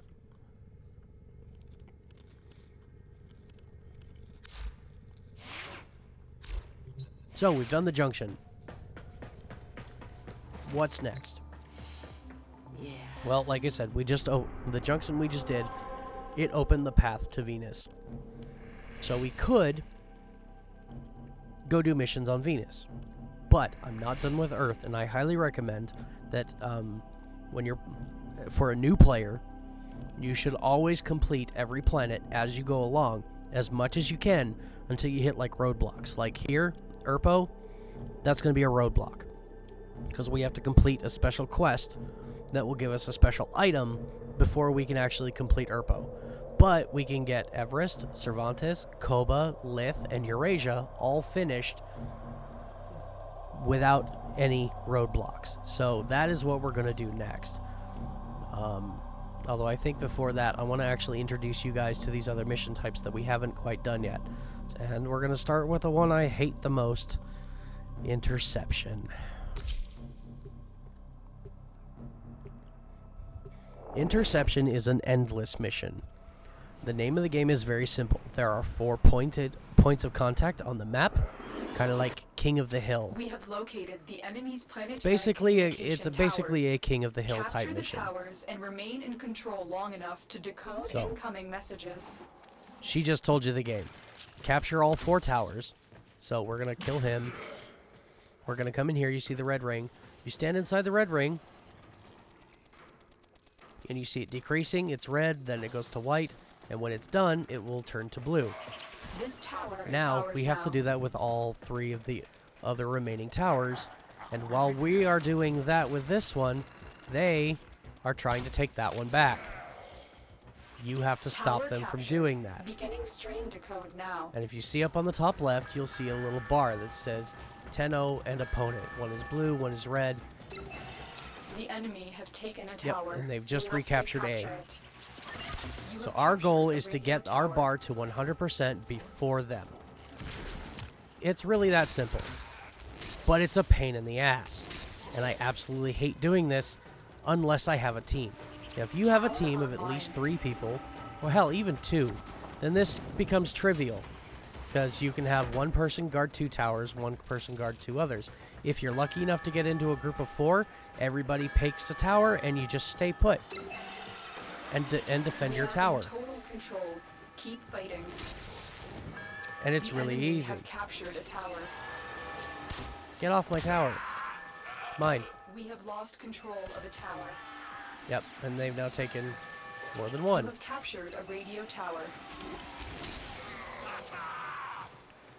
Some of these maps are actually easier than others because what will happen is once you get all 4 towers, the enemies will kind of focus one specific tower to try and retake, which is really nice because it means it allows you to concentrate your defense on one specific tower. And the one map I like the most, it's a Corpus-based one, and they always go after Tower D, which is fun because then I get to make jokes about it too, because they really want the D. Every time. It never fails. They always go after Tower D. Okay. You're... Nope. Tower lost. How? I was standing right there. How'd you take it? Oh, that's how. I didn't see the guy down there. It's the one... Yeah, that's like my biggest grievance, is if you're standing in a tower, it does not matter. Keep it up. If somebody gets to one of those consoles and hacks it, they can take the tower even if you're standing right in it defending it. I can't stand that. But we're doing really good. They're at 17%, we're at 64% and climbing. We're doing really good. But this is Interception, and like I said, if you're in a team, Interception is fantastic, because in a team, especially if you can get a full 4-man team, it trivializes it. Like, really trivializes it. Makes it almost a cakewalk. But solo interception sucks. It's one of the worst to solo. That's why I absolutely hate it, because I'm a solo player.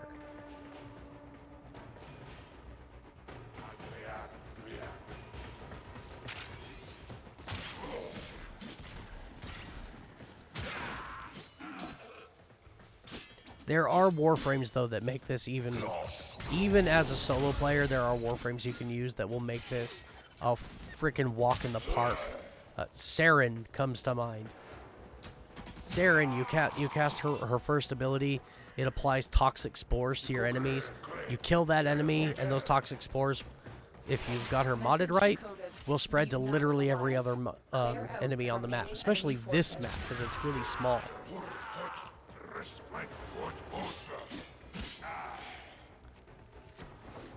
So, and this is an endless mission, so the way this works is it has 4 tiers of rewards that you get, or 3 tiers. 3 tiers of rewards that you get by doing 4 waves.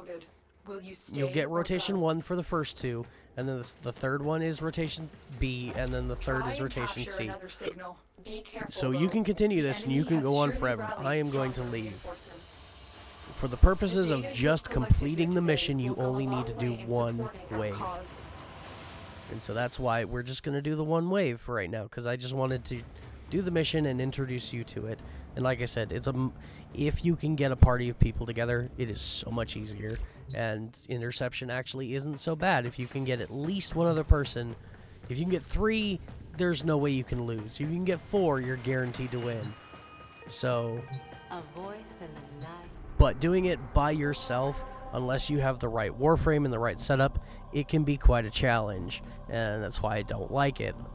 Most other mission types are not nearly as difficult by yourself as interception is.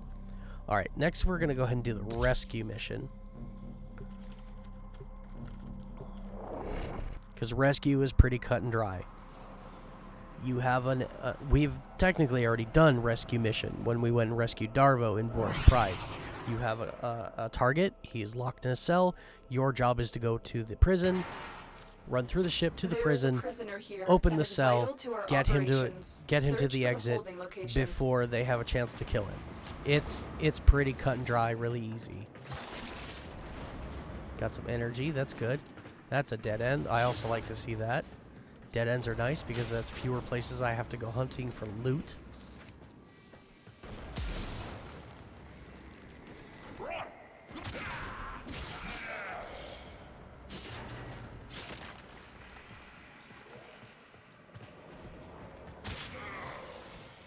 Find the captive as soon as you can. We don't have much time.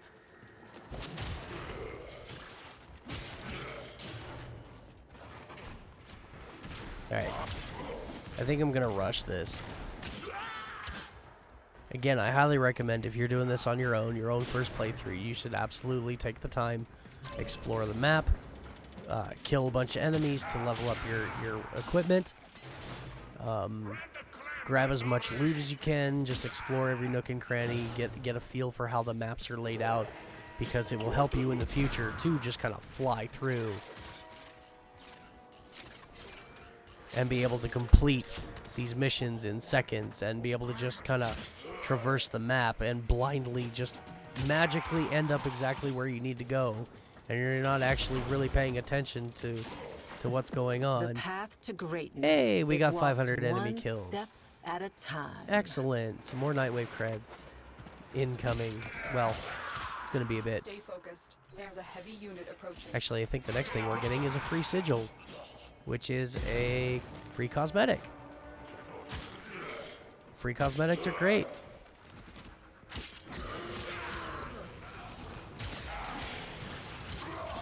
Good night, sir. It's gone to 23. Ooh, excuse me. Glad I was able to mute the microphone for that one. I'm sure you still heard it, though. Alright. Let's destroy that.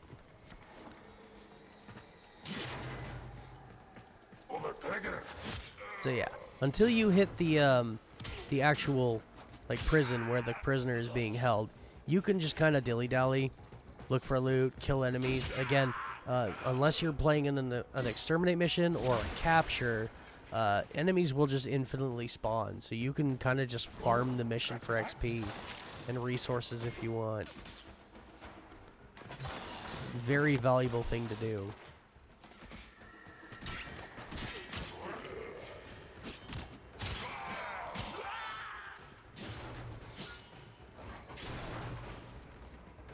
Especially considering some of the higher level stuff, even just on Venus.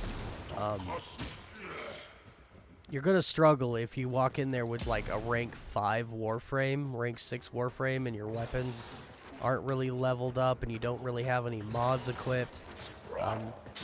It's not impossible, but it will be a struggle.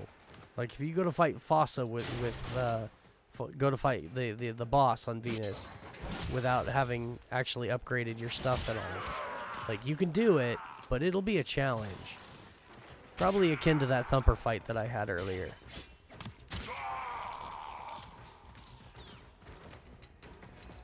So, if you want to avoid the extra challenge and just kind of cakewalk your way through it, then take the time to level stuff up, put some mods in, collect some mods. Best way to collect mods is kill enemies. Kill them all. Kill as many as you can. Ooh, I don't want to go that way. At least not yet. That's kind of far.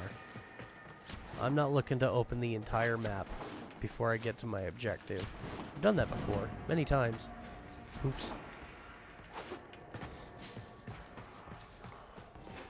Just get to killing and exploring. Next thing I know, I've found the exit. Whole map's unlocked. And like, okay, well, I guess that's it. Ooh, wrong one. I wanted to kill the Eximus. Damn it.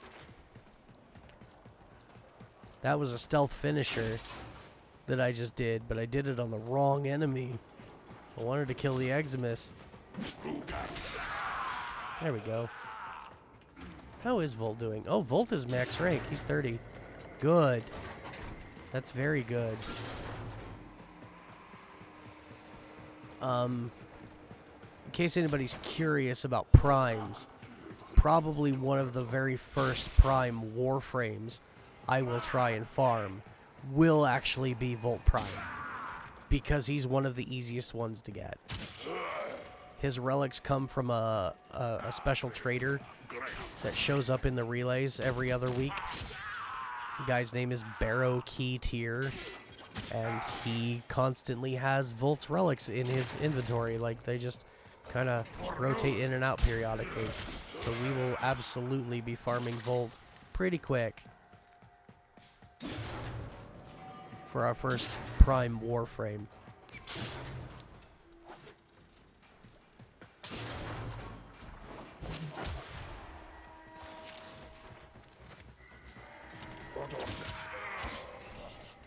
That was the prison. Let's come this way. Oh. You're a big nasty. Let's disable the alarms, because that'll help us rescue the prisoner. And right over here, there's a hole in the ground. Come down here, there's a couple of lockers you can open up. Remember, opening lockers will give you a really good chance of getting Iatan stars. Iatan stars are endo, so it's worth doing it.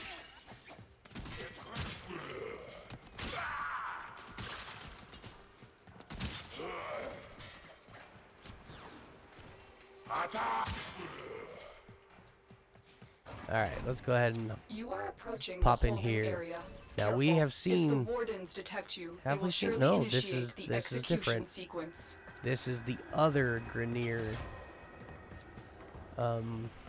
holding cell. Gotta remember the easy way in. Okay, I see the warden. We're gonna stealth kill the warden.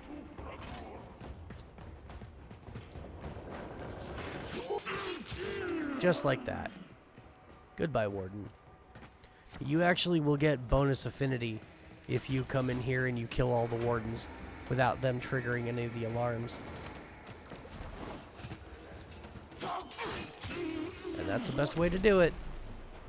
Stealth kills. And typically there are 3 of them. There's the 3rd one. Plus the guy in the middle with the gun. So we'll get rid of him.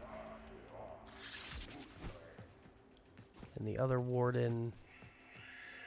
Oh, and there's also one guy inside inside there with the prisoner in the cells. There's always one guy in there.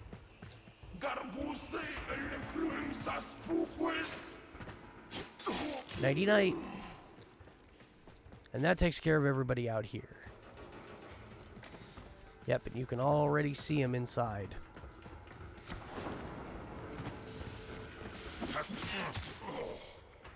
There we go. We've got some electric traps down here. And they're dead. Okay, now I'm going to come in this way, I think.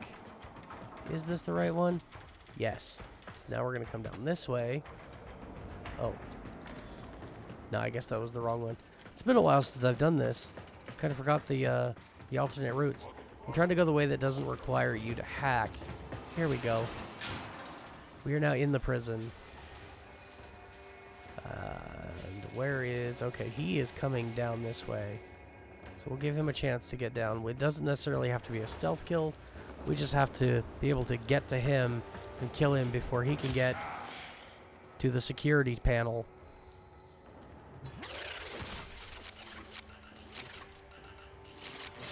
There we go. And that opens the front door.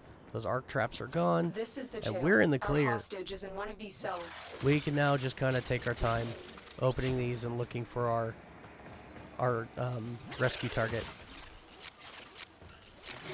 Think the there he is. Not a minute too soon. She. They. There they are. Located. We need to get them back to command in one piece. Find and we'll just open that one too. And we can give them a weapon. Behind. If you have a really, really strong weapon, it's definitely worthwhile to give them a weapon. You'll always give them your secondary weapon, so whatever you have equipped there, you can give it to them and they will use it. And if it's incredibly strong, all the better. Alright, now we're going to go out this door, and this one had enemies behind it. So we're just going to open it up and zap them all into oblivion. Stay focused. There's a heavy unit approaching. Is there? Marines inbound. So I'm pretty sure I just killed it. Oh, there you are. I was wrong. Now I've killed it. But yeah, if you know what you're doing, you know the layout of the map here, you don't really have to worry about your rescue target. You just got to get to the end before they die. And they will not die right away. If they take damage, it's okay.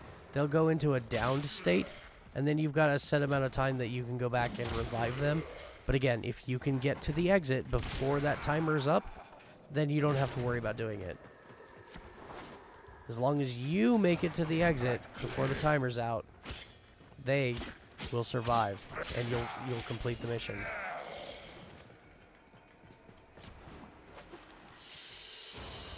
And there we go. That's a rescue mission.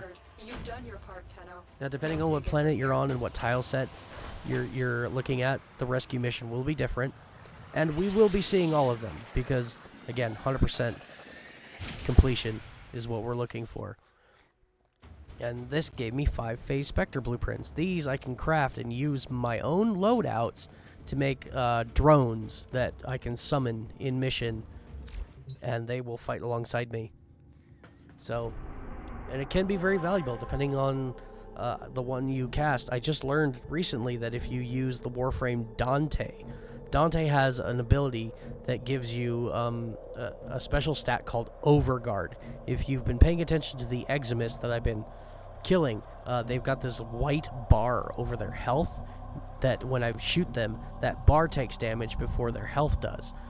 That is called Overguard. It's an extra level of health that you can put, that it goes on certain enemies, but there are also Warframes that will put it on you, and it's it absorbs damage. It's almost like just an extra bit of armor, but it acts as health. And when it's active, it protects you, gives you 100% immunity to every status effect in the game, including knockdown, which is fantastic. Well, the Warframe Dante, he has an ability that will give you overguard. Just straight up, it'll just give you overguard. And I just recently learned that if you put Dante as one of the default Warframes on your Spectre, and then you cast that Spectre in the mission, your Dante Spectre will give you overguard.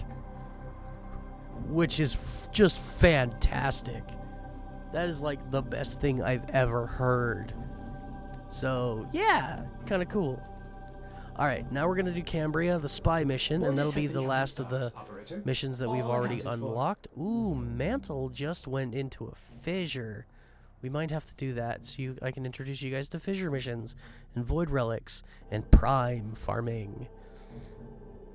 But we're going to do Cambria first, and introduce you to spy missions. And this mission, specifically, you're going to want to farm a lot. And I mean a lot. Because these spy missions will drop very specific mods that are incredibly powerful. Tenno, you are here to infiltrate data vaults and retrieve highly sensitive enemy information. I'm going to go ahead and ignore loot for the purposes of just running through and showing you guys the mission itself. We can always farm loot later. Can't believe I missed.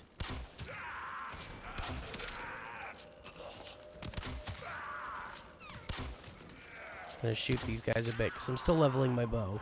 Oh no, I'm not. It's at rank 30. Well, then I should switch to my kunai and start leveling Tenno, those. be on the lookout for increased security measures. There we go. Start doing some damage with the kunai. Get those up to max rank. How's my sword doing? Sword's at 26. So sword's doing really good.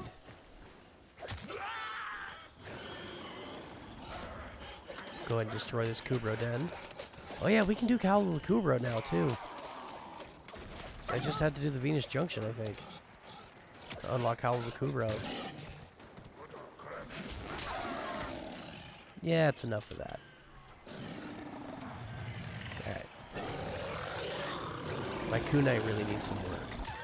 I haven't really been paying attention to their mod build.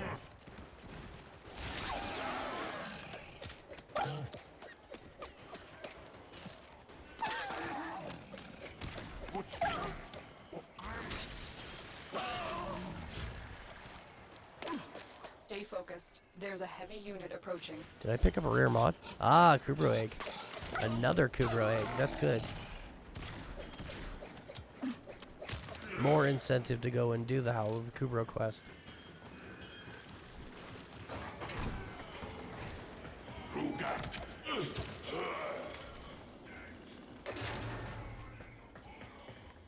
I hear you. Where are you? There it is. Propaganda drone.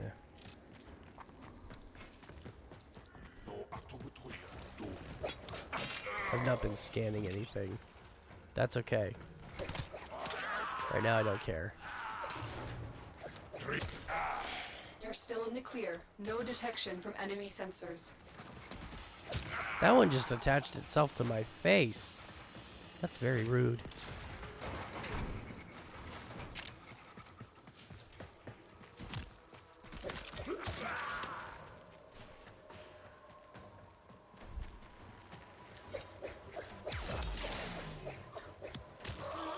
There we go. Another Eximus down. Eximus give good XP.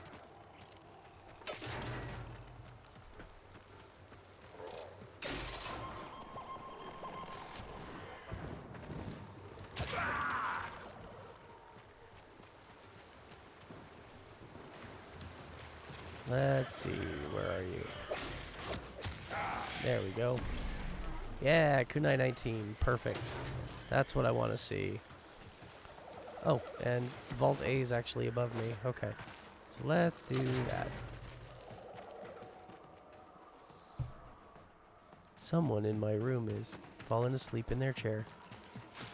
I should actually probably start winding down and getting off, because everybody's home and have been for quite a while. Plus, I've been streaming for almost 7 hours. I'd like to go for 8, but... Okay, so, first vault. And this one's a doozy. It's not hard, it's just tricky. Alright, so we're gonna... Trigger the alarms now. We're gonna open the vault. Start destroying the data. Open the door. And as she just said, there are alarms inside. There are enemies that will trigger alarms. There's a heavy unit there approaching. are sensor drones in here that can also trigger the alarms if you're not careful. And you don't want to do that. It's not bad if you trigger the alarm, but it does mean that you will have a specific amount of time that you have to get to the console, which the console is out here. That one, right there. And you've got to hack that console and basically turn it off in order to complete the objective. And if you can do that without triggering the alarm, you get bonus affinity points towards your loadout.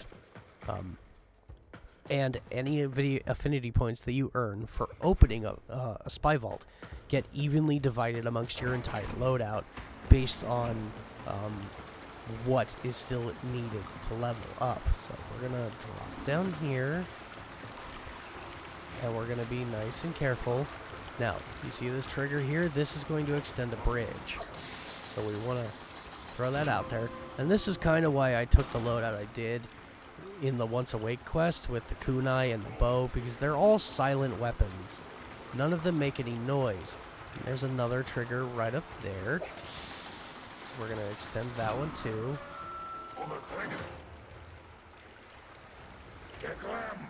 And now we are looking for enemies that we can kill so that they don't trigger alarms.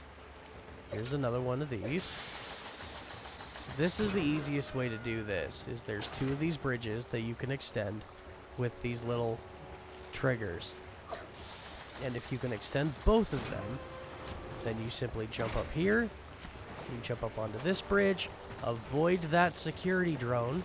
We're going to hop over here because you don't want to hit that laser either, and we're in the clear. Now you can hack the door to the security console, hack the terminal, Data extracted. and go have lunch. No, it's gone. Or, if you're like me, and you're a bit of a tryhard, want the extra XP, now that you've hacked the terminal and you've gotten all the XP for that, we can come back here and destroy the drones and kill all the extra enemies for some bonus affinity points. These guys like to hide up here in this alcove. You hear them talking smack up here all the time, but they're harmless, because while they're up here, they can't see you. And you can also use the zip lines. Nobody really does that, though. Not unless it's just for fun. But there.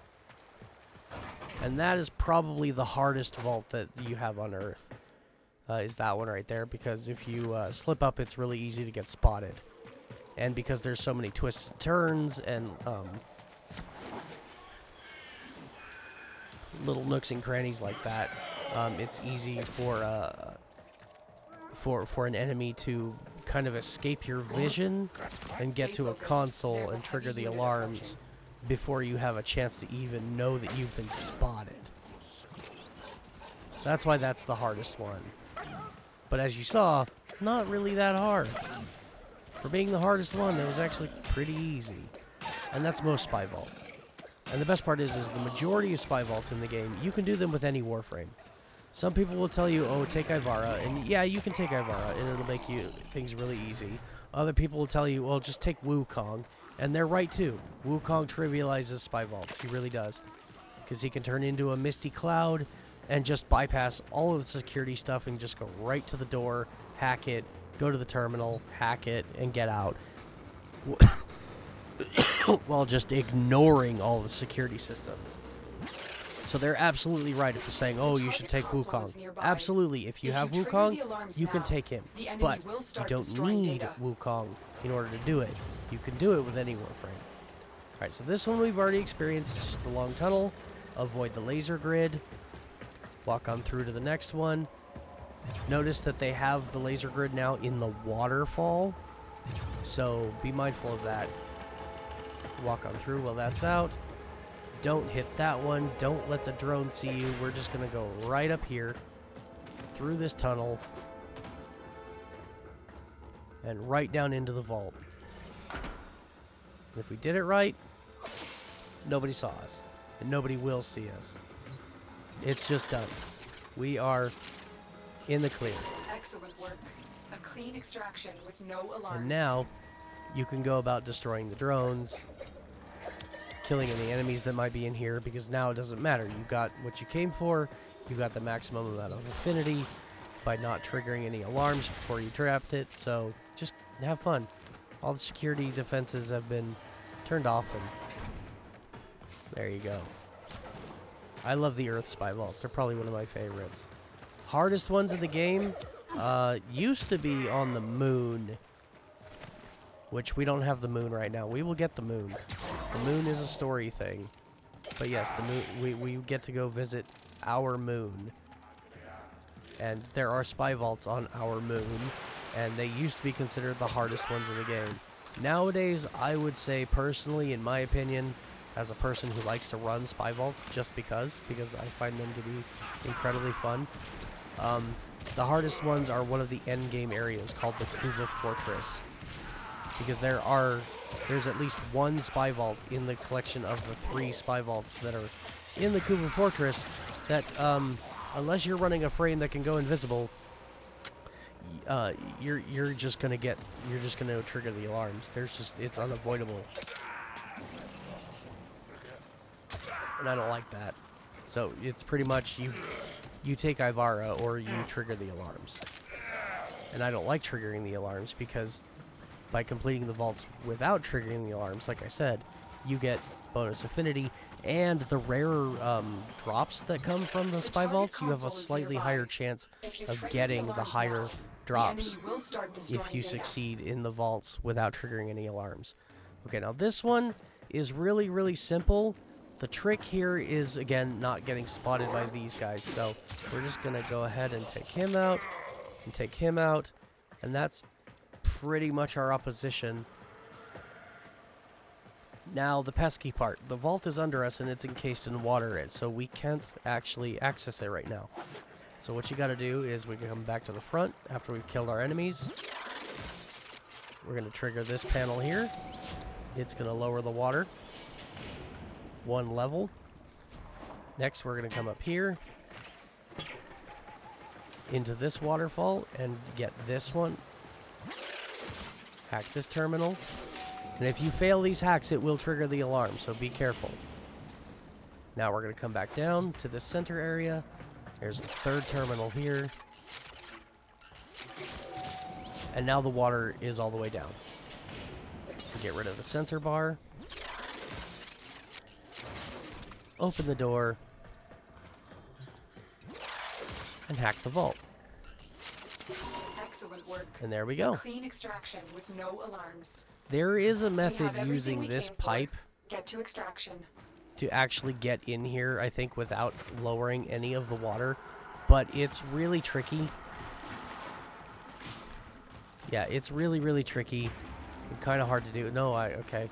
No, that's under the water, so maybe not. You probably still have to lower the water, but it is a way in the vault if you don't want to deal with the final panel. Personally, I think it's easier just to hack the door and go in the normal way in that regards. So, but it's up to you. But if you're not familiar with the spy vaults, and you're not really paying attention to this because you're just kind of watching it on a side monitor, no shame, no blame. I do it too, all the time. I watch VODs in the background while I'm playing games, and they just serve as background noise. So I don't fault anybody for doing that with my content. I've got one of those voices that is easier to listen to as just kind of background noise, rather than actually paying attention to it. So I get it. Totally fine. But if that's the case, then after you hack the vaults the normal way, you should absolutely, like, just spend some time, look around the vault, get to know the layout of it, look at all the different little side passages and secret tunnels, because they all have them. And then from there, just kind of pick the route through the vault that is most comfortable for you. It's probably the best thing about this game, is there is no right or wrong way to play it. It really isn't. Like, it's so versatile in the way that you can mod your weapons and warframes, the way that you can run missions, that, yeah, it caters to a large group of people. I mean, as long as you enjoy shooters, you're going to enjoy Warframe. Just don't listen to the fucking tryhards. Play the game how it suits you.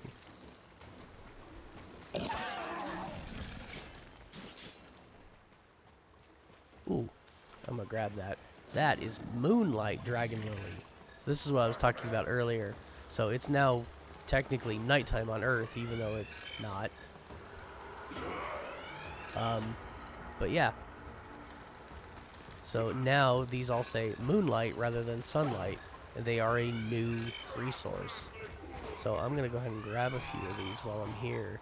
Not gonna do a whole bunch of them, just a couple. What was that? Oh yeah, that.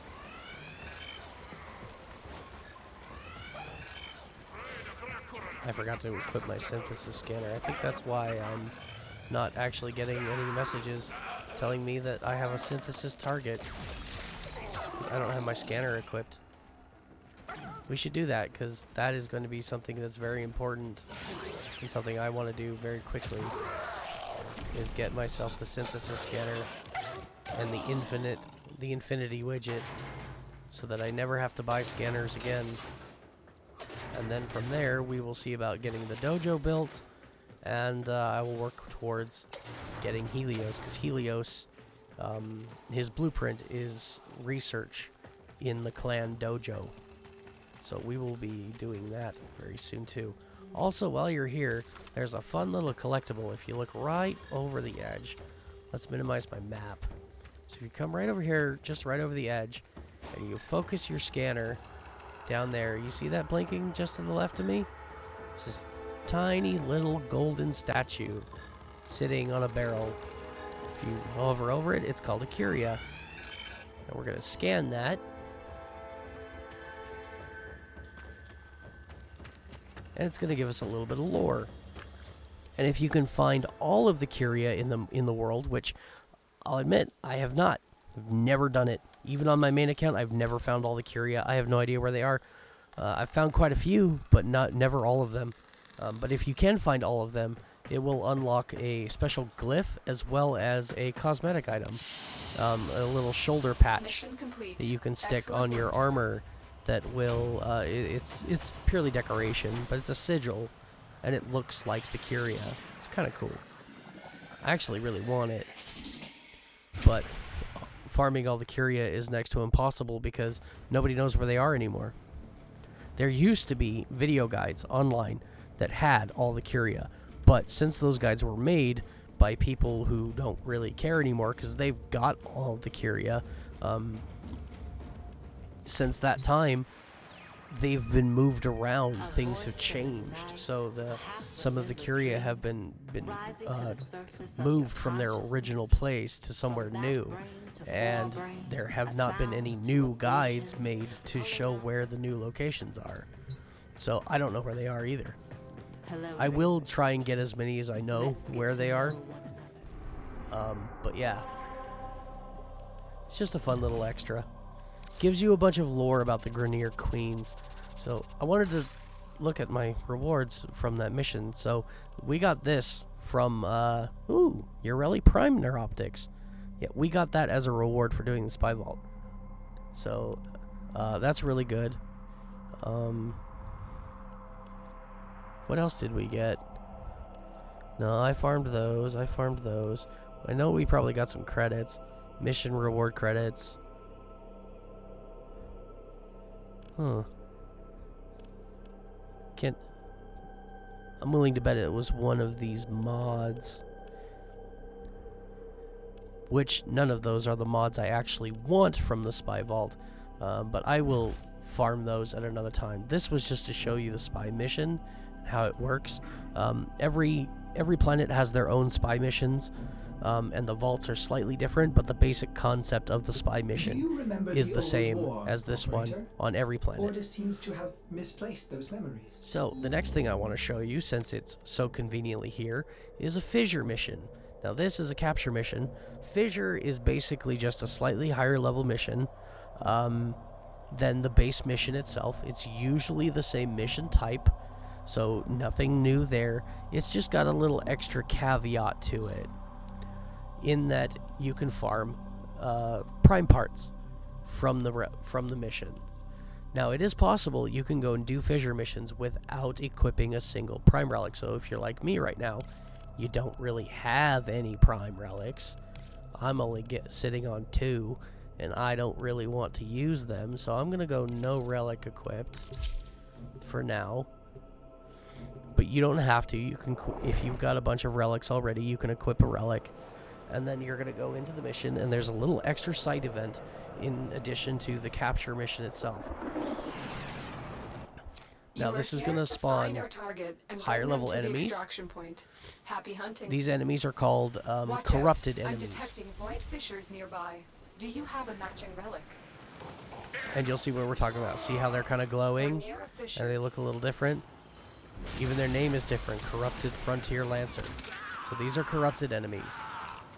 They've been corrupted by void energy, because a fissure has opened up on the planet and it's spewing void energy all over the terrain. Stay focused. There's a heavy unit now, approaching. from these corrupted enemies, you need more to open that relic.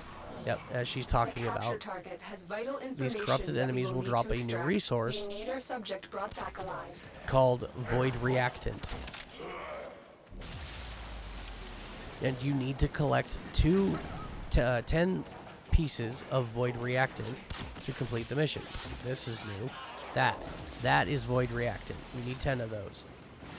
When you collect 10 of them, you'll get a temporary bonus, a buff, to something, either your Warframe abilities or your weapon damage. You'll get temporary infinite ammo. There's a few fun ones. But more importantly, this will give you 2 resources. One, if you're holding a relic, collecting the reactant will open the void relic, and it will reward you with a prime piece.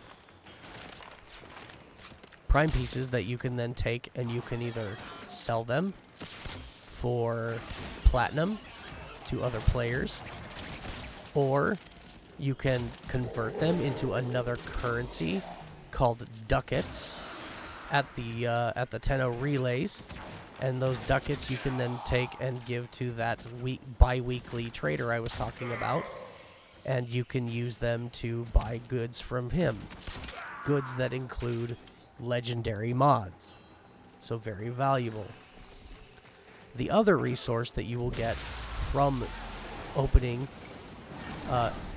from collecting your 10 pieces of reactant, is you will collect what's called Void Traces. Void Traces are a special component used to upgrade the value of a Void Relic and make it easier to get rare items from the Void Relic. And you can farm Void Reactant, Void Traces, as much as you want in these missions, and you do not need to have a relic equipped in order to do so. Just need to run fissure missions. Now, it is true that if you have a relic equipped, you will farm more Void Traces. And the higher rank relic you have equipped will affect the amount of Void Traces that you can farm from the mission. But if you don't care about that, if you want to save your relics and just farm Void Traces to open those relics, then you can just simply ignore the relics for now, go into the mission without it like I have right here, and once you get your 10 traces, or your 10 reactant, like I've got, it'll reward you with Void Traces. And I've got 18 just from this mission, and that is actually really high.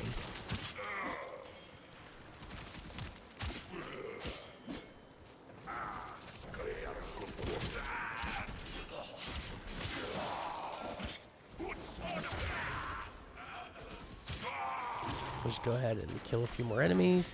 Oh, I think my capture target's actually getting away. I should probably go chase him. Stay focused. There's a heavy unit approaching. Damn it. Zap. There we go. It's typically recommended when you're doing capture fissures, which capture fissures are really good, especially for low-ranking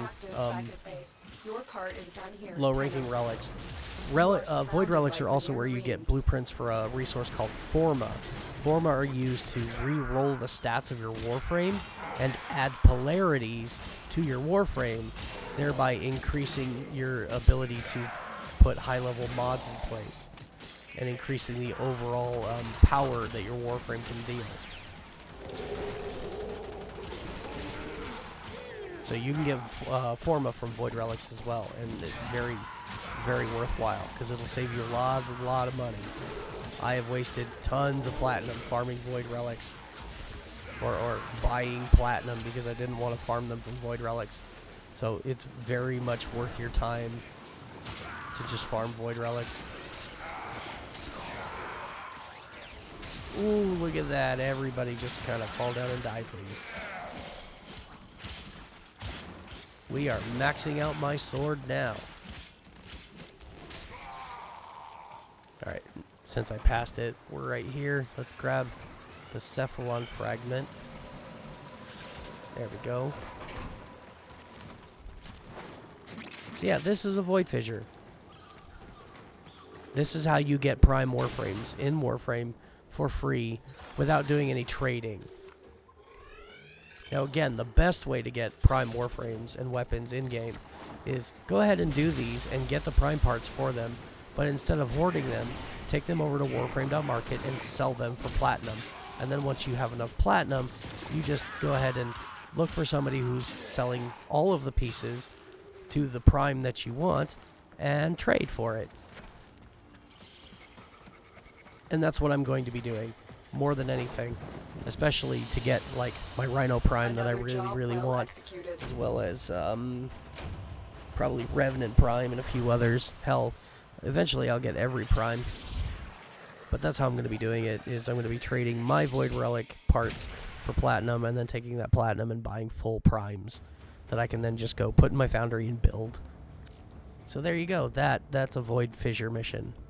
And again, they typically mimic whatever mission node that they're sitting on. So this was a capture mission, so the Void Fissure was a capture. It'll be the same if it was down here on the interception. It would be an interception mission. So, and that's the same across the board.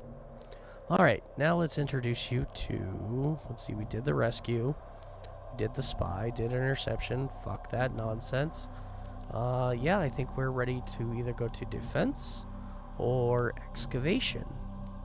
Let's do defense, because defense will be fast. Defense is another endless mission.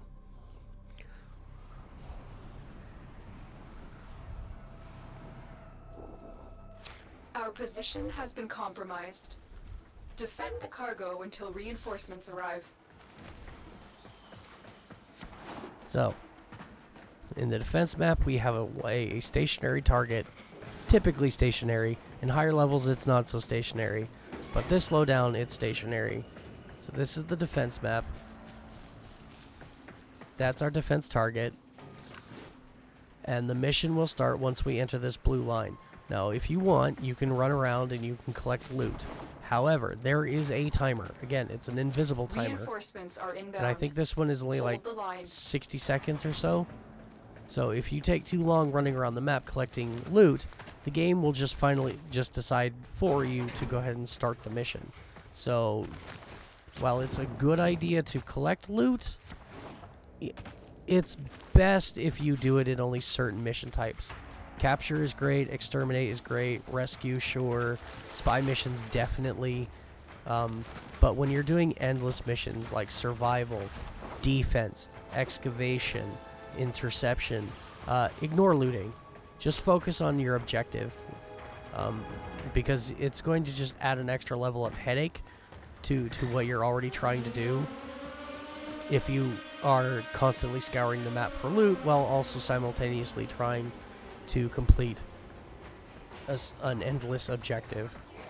Especially like something like defense, where you're supposed to be defending this target. You can't exactly be defending it if you're halfway across the map looting it for all of the resources.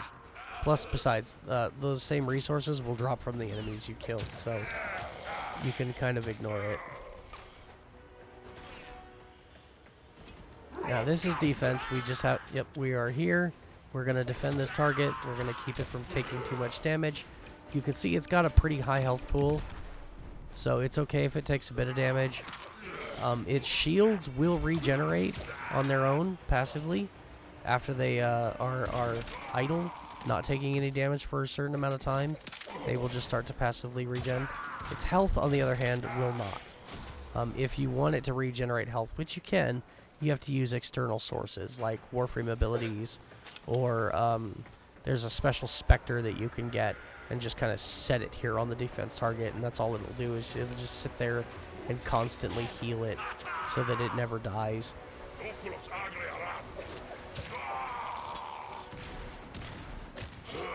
And we will be getting those Spectres.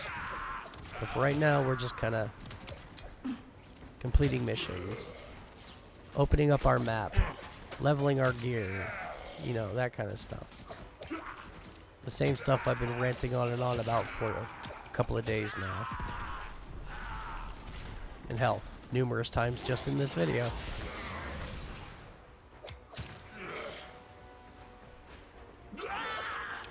There we go. Oh, we're already on wave 2. I didn't even realize. There goes another Eximus.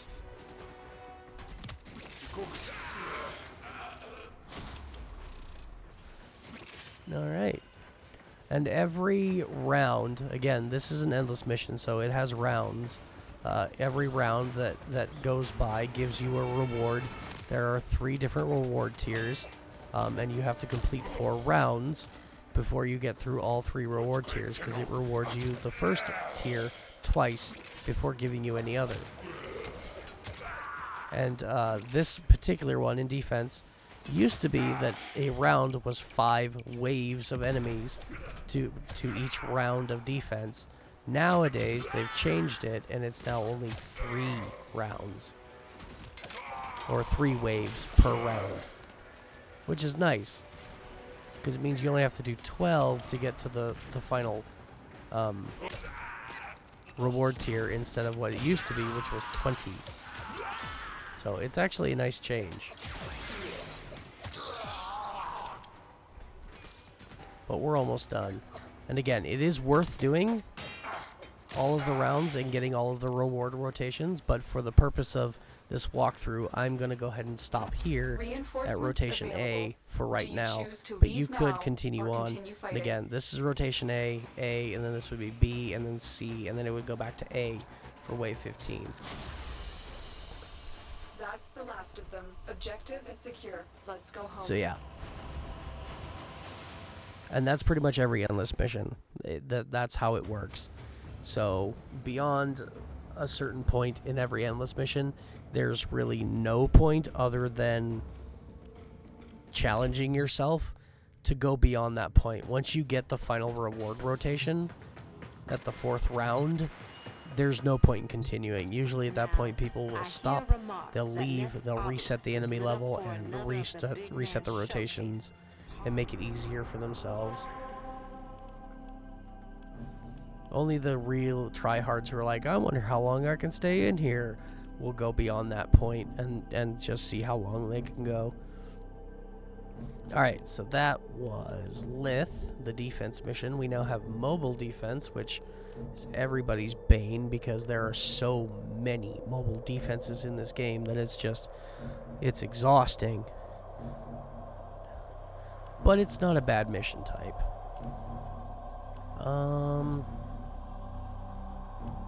Yeah, I think we'll go ahead and we'll do that. What is the... Oh yeah, Mercury Junction. Incubator Power Core. Really? Void Relic Segment. That's good. Fragor. That's a new weapon. Wait. Is it giving me the weapon or the blueprint? Scanners. The Archwing Quest. That's good to see. Oh, I'm very curious. that Fragor. It's not a great weapon, but it's a weapon and it's mastery, and I want to know, is that giving me the full weapon or just a blueprint? Because that says Fragor, not Fragor blueprint, which would imply it's giving me the weapon, not a blueprint to build it. I like that idea. I like that thought.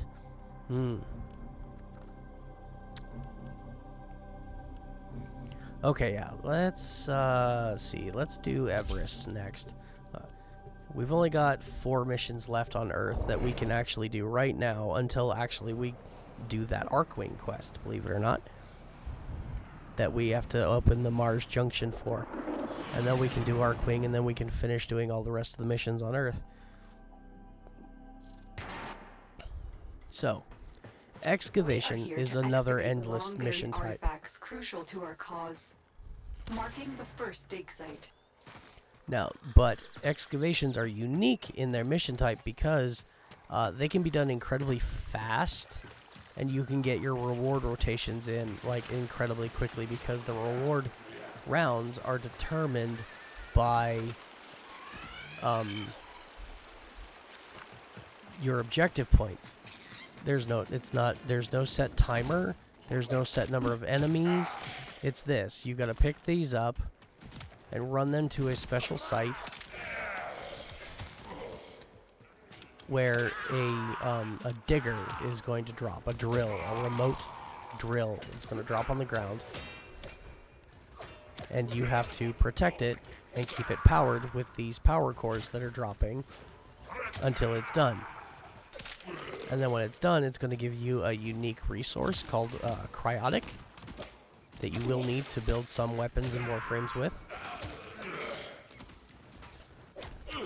And in addition to that, it'll give you your mission rewards. And I believe the rotations, the reward rotations, are every 2 excavators, which can be really, really fast. It does not take much time at all to get 2 excavators done.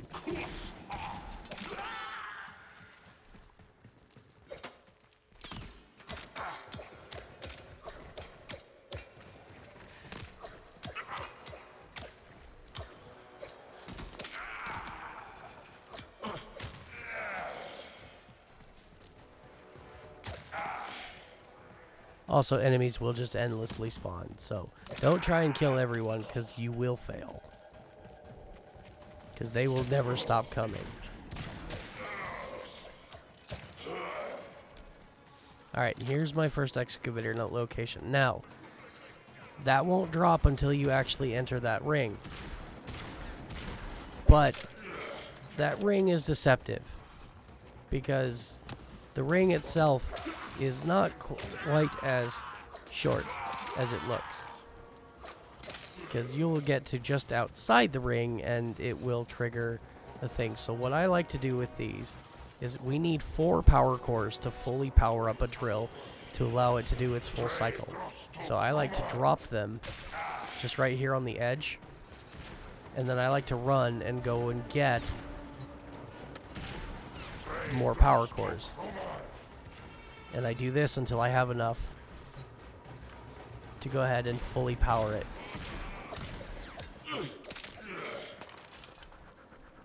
So otherwise, you could have that thing run out of power and have it be a nice, good, long time before another enemy shows up with a power core for you that you can then use. Because I believe there's a finite number of power cores that are allowed to spawn on the map at any one time. So if you run past a whole bunch to your next excavator, and then you just kind of sit there on the excavator without going and collecting more power cores, then they just won't spawn. And you'll just sit there idly waiting forever. So the trick to that is, before you even start the excavator, make sure you have all the power cores you need to get it going.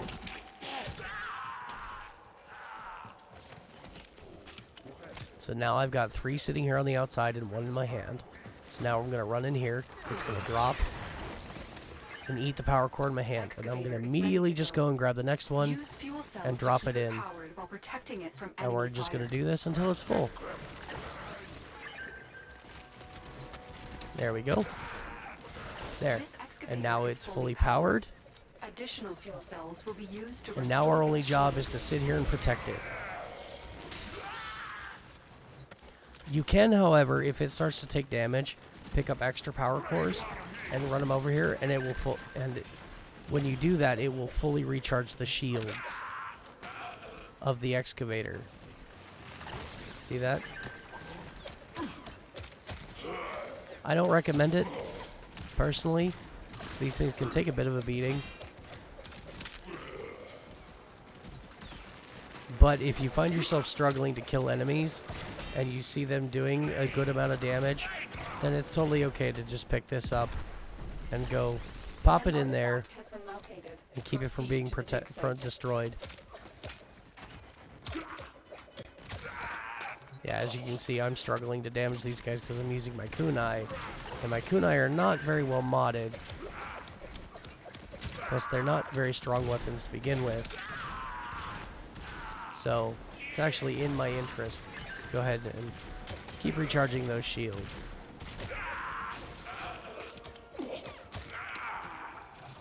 Now, unlike the defense mission and the interception, once you get your tier reward, there won't be a pause menu asking you if you want to continue. See? There you go. And it's actually 1 excavator, not 2. When you need it, extraction is ready for you. So that was a rotation A, and it says you're done, you can go. And you can. You absolutely can. Or you can sit around and you can keep trying to farm excavators. Now, once you've completed the first excavator, you can pretty much ignore the rest of them. They won't give you as much in rewards, and if you don't complete the excavator, you won't get the tier rewards. But if you just ignore it, if you're just farming cryotic, you can just let it sit there and let it explode if you want. And it won't give you as much.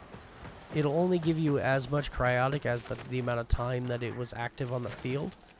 So if it's only been around for like 3 to 5 seconds, you'll get like 20 cryotic. Whereas if you let it complete, you'll get 100. But if you don't care, you can just run around the map, activating excavators, killing enemies, leveling up your stuff, and just ignoring it. And you can kind of treat it like an endless exterminate mission. I don't recommend it because it does make it a bit more tedious, but there you go. That's cryotic, and that's what you get from excavator missions. And our reward for completing the excavator was to get some credits. So there we go. And we only needed to do the 1 excavator to finish the mission and open up the nodes, which is why I haven't done anything more, because that's all I'm worried about right now is opening the map node. It is absolutely worth your time to go and farm that mission for resources from the excavators, like for the drop tables, the reward drop tables, as well as the cryotic, because there are quite a few things that require cryotic that are worth your time, including a specific hammer that requires 50,000 cryotic to build. And farming that much cryotic is going to be a pain in the ass. Alright. Now, we've already done a defense. We will do this mission, but we've already done the defense, and that's all this is. It's just a different faction. I'll go over what this is in a minute. I think for right now, we're going to do the sabotage, which will get us to Urpo. And then we're going to come up here to Eurasia and do the mobile fence, which will get us to the Mars junction. And then we'll be pretty much done with Earth, minus this one little branch.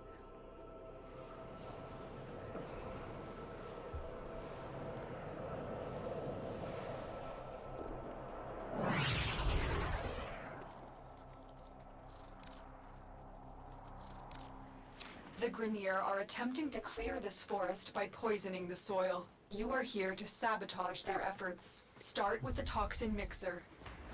My This... intel suggests there are rich enemy supply caches in the area, but I am unable to pinpoint their exact location. Search the map if you are willing to shoulder the added risk. Oh, that was evil.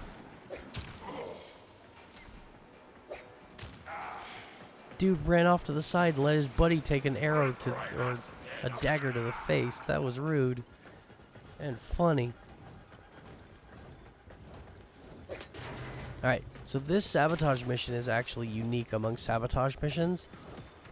Because it's not just a sabotage, in a way it's also a mobile defense.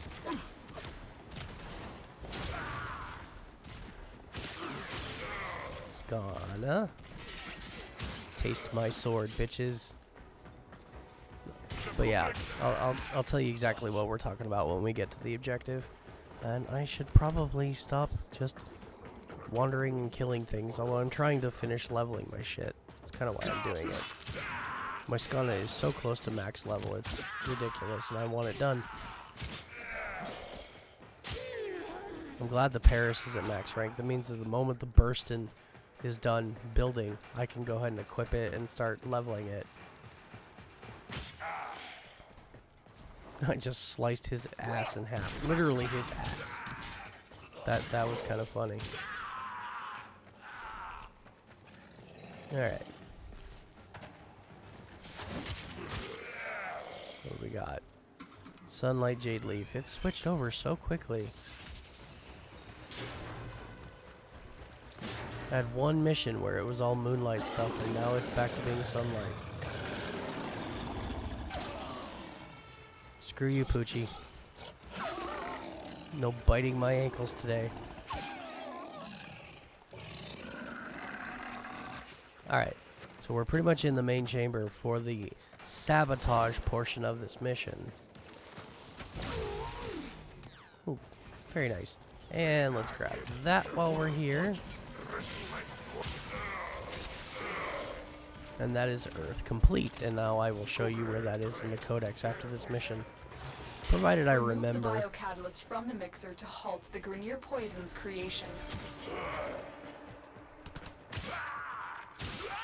And I'll show you exactly what I was talking about with the whole secret Ordis lore.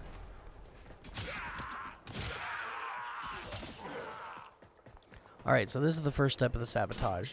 Come here, open this up. Destroying the biocatalyst cartridge. It is highly explosive. Yeah, it's gonna blow up when you shoot it. Head to the poison injector now. So there we go. That's done. Easy peasy.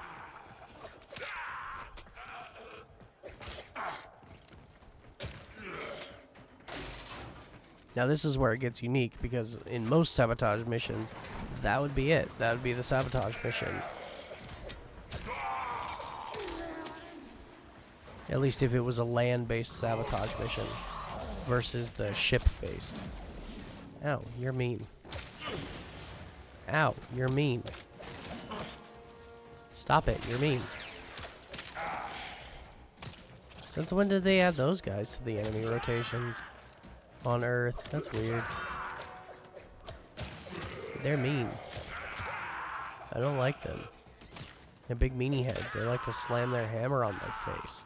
Set the injector into overdrive to incinerate the toxin. Alright, this is the mobile defense part of this sabotage mission. It's really weird.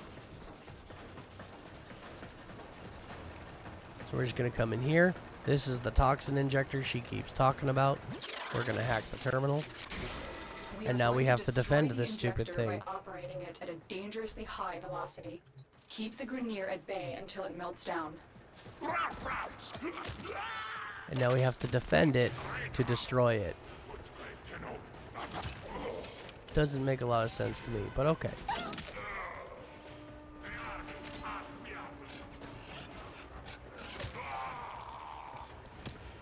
It's really easy though. Like again, this thing has a major high health pool and shields. So there's no way, as long as you're actively like killing enemies that are trying to damage it, there's no way they can do enough damage to actually destroy it. This mission's almost impossible to fail. The only way to really do so is to completely ignore the objective, just like run away. And even then, there's still a chance that it'll finish regardless. Because they can't do enough damage to it to actually destroy it.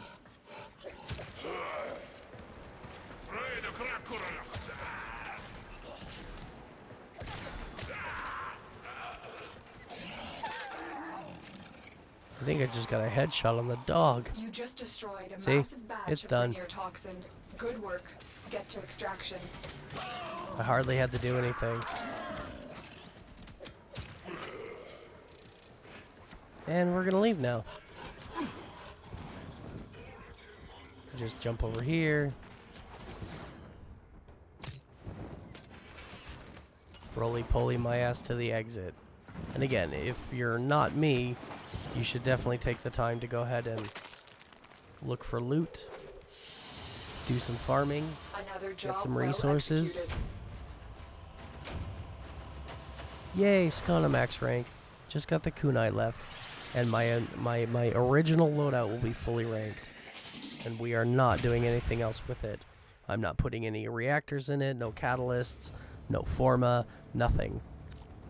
We're not, these weapons are not good enough to be worth wasting those on. Alright, next. That was Cervantes, the Sabotage. Now Erpo, it's highlighted, but if we try to do it, you must possess an Arcwing and have completed the Arcwing quest. So that is now officially a dead end until we do the Mars Junction and do the Arcwing quest and obtain our Arcwing. So, we're going to do Eurasia next and get to the Mars Junction.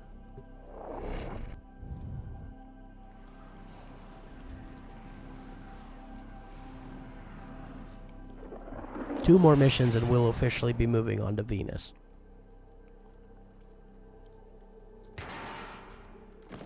Apologies for chewing. This is a mobile defense mission. Alright. You must deliver payloads and defend a number of locations while I break into the network. Now, the way mobile defense works is you have this thing. It's called a data mass. You gotta pick this up and you gotta run it to an objective point. There are 3 objective points. Once you plug it into the objective point, you gotta sit there and defend it for a set amount of time while it does its thing. Then the objective point will drop the data mass again, and you pick it back up and you run it to the next data point. I need access to a terminal. And Find then one and patch me in. at the 3rd data point, once it's done, it will not give back the data mass. You'll just be done. You just leave. Terminal spotted. Upload me and prepare to defend. Let's kill a few guys. Thin the herd a bit here before we get started. God, you are such a jerk.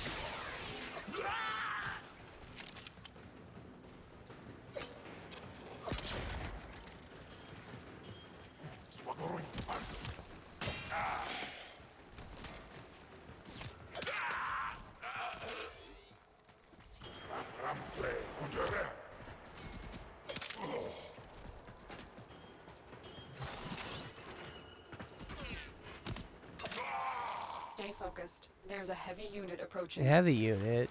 Come on, I just killed everyone. Where's the heavy unit? Down there, perhaps? Don't know. They're all dead now. Alright. We've cleared out our vicinity. It's going to fill up again the moment I plug this in. But I like doing that. Just kind of gives me a little bit of breathing room to get started. But yeah, the moment we plug that in, I'm in, Tenno. this place is going to fill up with This will enemies. take a moment. I'm detecting a large security force heading your way. It's the Grenier. Now again, as long as you're actually actively trying to kill these guys and keep them away from your objective, they cannot do enough damage to the terminal for you to actually fail. The only way you fail this is if you let the mission run and go make a sandwich while not protecting your defensive target. Continue to defend. But even then, there's like a couple of Warframes that you could throw down a defense and literally go walk away and make a sandwich And there's no way they'd be able to do enough damage for you to lose, even AFK. Oh, I love doing that.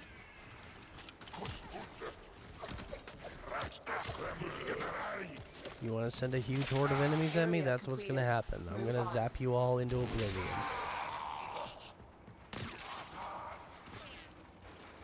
Alright, grab that, and start heading towards the next objective.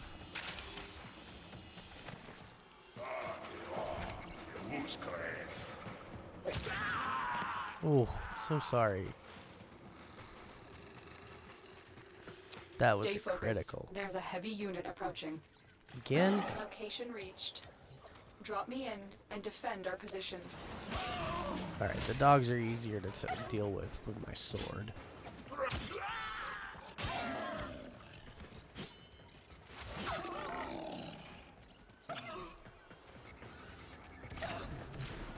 Okay, they're preoccupied with the dogs, so we'll just go ahead and plug that I'm in. in, Tenno.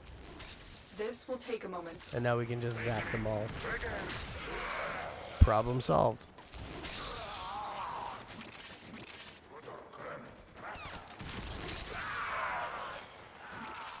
There we go.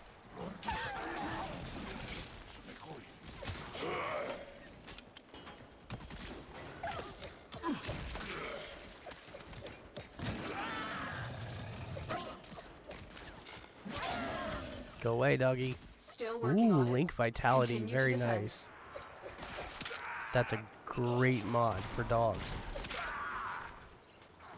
Speaking of Vitality, I just picked one up for my Warframe.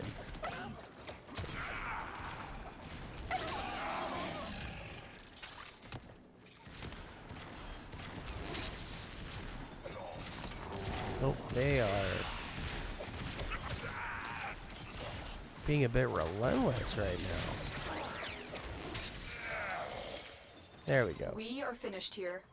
Move But on. even with that added pressure, again, it wasn't enough to even do any real damage.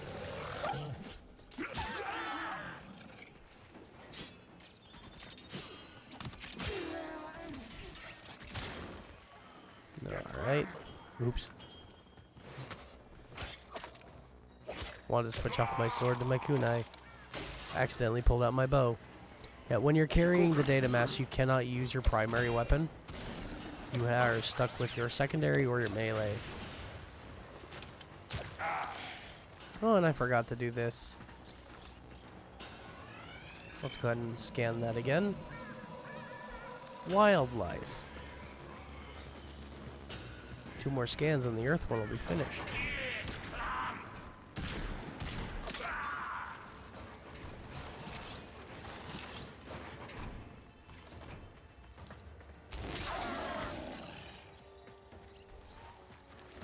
Alright.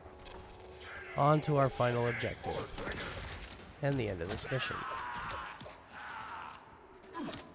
Stay focused. There's a heavy unit approaching. Did he? Okay.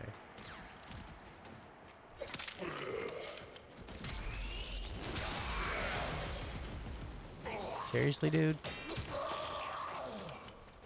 Owie.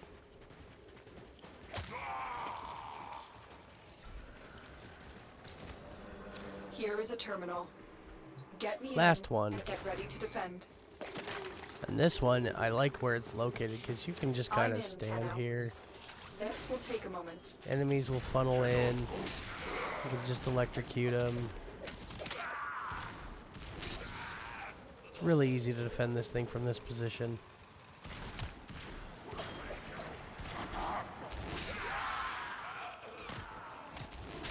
Especially when you have abilities like Volt that can just clear out entire hordes with a single button press. Still working on it.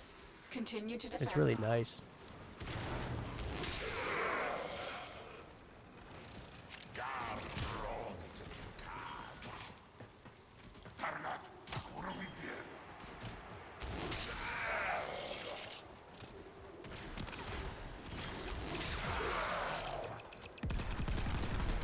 Wow, that was a lot of grenades.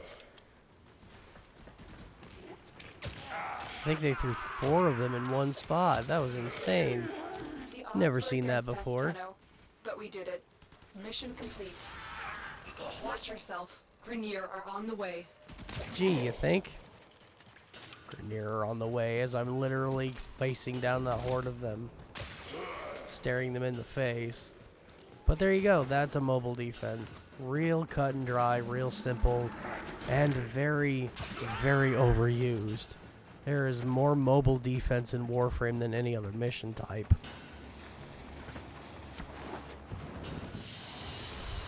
So, Mission you will have complete. plenty of Excellent work, practice. Leak Vitality, that's really good. It allows you to share your Warframe's health with your companion at an increased amount, and depending on the companion, it's a lot. It's very significant. Alright. Also, before I forget again, those blue orbs I've been picking up, the Cephalon fragments, after you complete them, you can come down here. You got Codex, the Universe tab, bottom right corner, fragments. And these are what we've been unlocking. We finished this one already. So this, you heard the noise, right? That's the extra lore. So this gives you a little bit of a history about Earth from the perspective of the Warframe universe. Earth has been long abandoned due to its toxic atmosphere. It is now overgrown with mutated jungle structures that have devoured most of the prior signs of civilization. Infestation and roaming wildlife still inhabit its surface, but anything of value was stripped by scavengers generations ago. So it says that the infested is here. Infested we haven't actually encountered yet in the let's play here, the walkthrough, but we will be seeing them pretty soon. But they are a race of bioengineered things. Think of Halo's The Flood. They're very, very similar. In fact, I'm pretty sure that's where DE got the inspiration for the Infested. Is they basically made their own version of Halo's The Flood. Very interesting faction, though. Really enjoy fighting them. But yeah, they are basically a biotechnological virus that takes over the bodies of various enemies, from Grenier to Corpus to even some robots, and it converts them into drones for their army of just mindless eating, killing machines. Now, I said before that when you complete these actually unlock little fragments of lore about Ordis. So, you can hear the little radio chatter as I move my mouse around. So what you're looking for is for that to get really, really intense, and then there will be a small flash of light, and it will play the lore fragment. So, let's give this a go.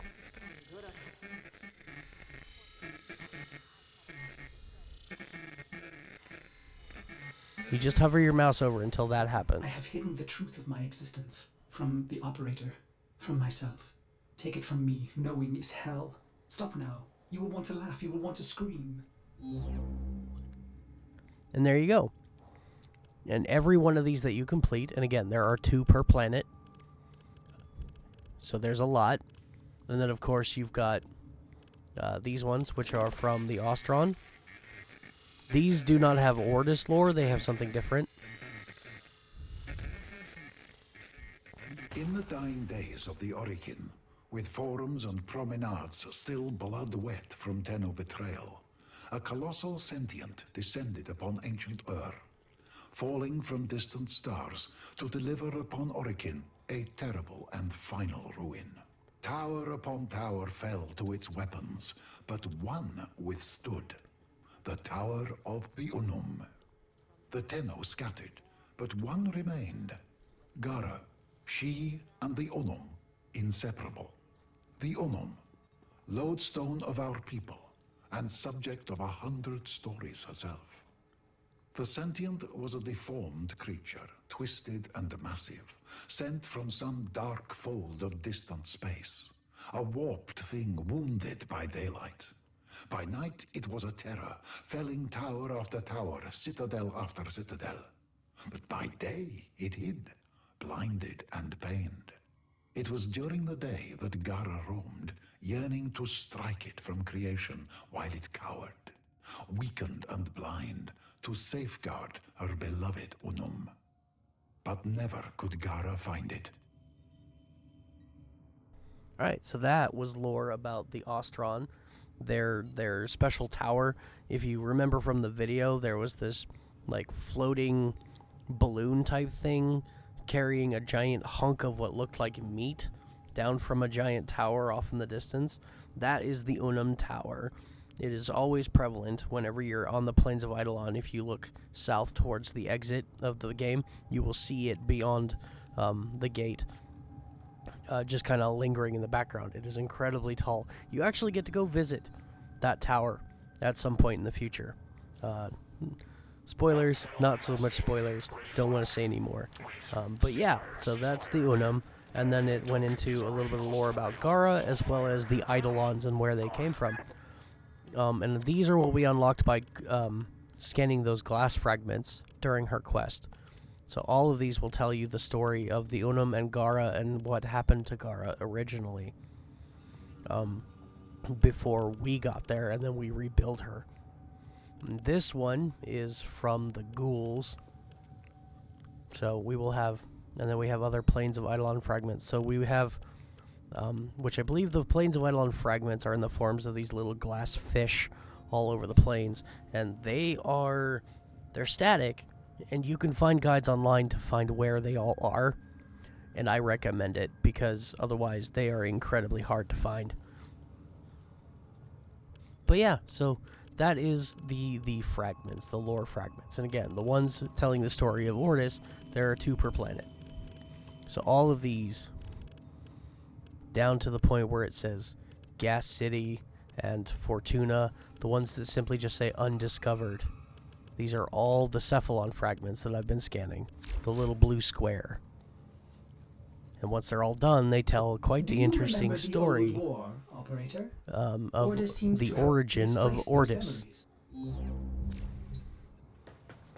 So yeah, just fun little tidbits.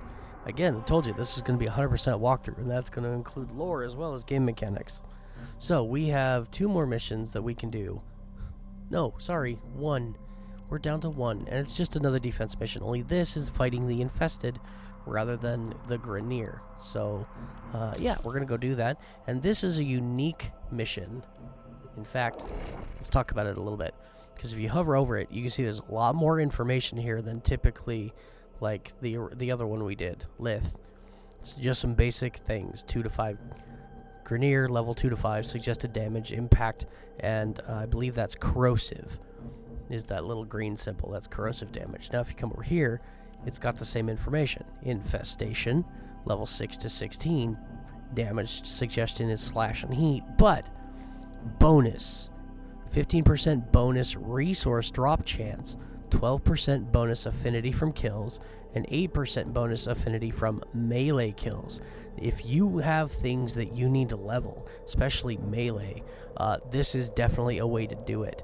This mission is also a really good credit farm, because every 5 waves, well now it's 3, you will get end of mission credits, and the end of mission credits for this mission is like 15,000. It's more than any other mission, and if this is the first mission of the day that you run, that 15,000 becomes 50,000. So if you need credits fast, this mission is the way to do it. It's called a Dark Sector mission, and once we finish the mission, you'll see that it has a unique symbol on the mission node, kind of like this one over here for the fissure is unique, and the Plains of Eidolon is that little triangle rather than just your basic diamond.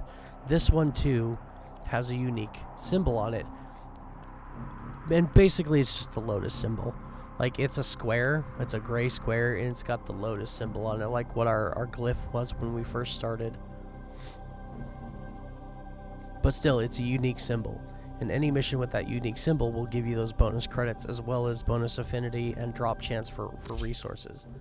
So, let's go do it. So once we do this mission, we will be officially ready to go start Venus. And I think I'm going to go ahead and end the stream at this point too. So we're going to run 3 waves of this, finish the mission, and then in the next episode of my walkthrough, part 3, we will start Venus. You must defend our equipment until reinforcements arrive. I'm going to go ahead and call it a night after this mission, because it's after 11. I've been streaming for 8 hours, and I'm sure my girlfriend would very much like to take her headphones off, because they tend to give her a headache. So, we're going to pull out our melee weapon. It's already max rank, unfortunately, so actually we'd probably be better off pulling out the kunai, killing things with that, because that's what we need to level. Reinforcements. Keep fighting, Tenno. But now we get to see the infested. And once we finish Venus and head to Mercury, we will get to do a quest that will actually give you some story about the infested. But yeah, these little guys, you can kind of see the shapes a little bit of their original forms in there. Like these ones, these were Corpus. You can see them kind of in the twisted masses. But they are a product of a technological bioweapon that was designed by the Orokin to try and combat another enemy that they also created. And it got out of hand. It failed. The infestation was more or less a failure. All except one particular strain, which was called the Helminth, and that's the strain they used to make Warframes. Warframes are infested robots.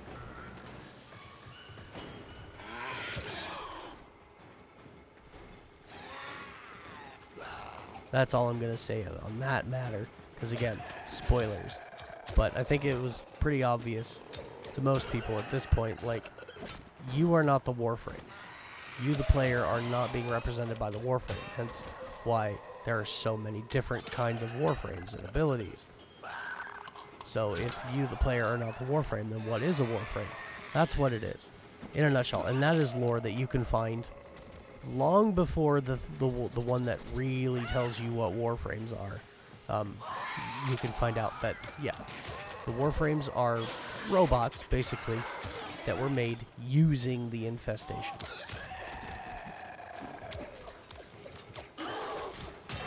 Hence their powers.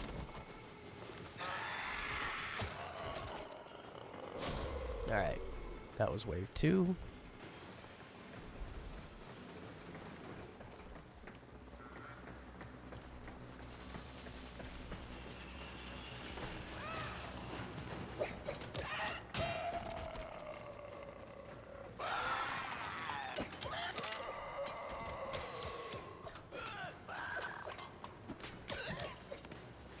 Good grief, quit jumping away.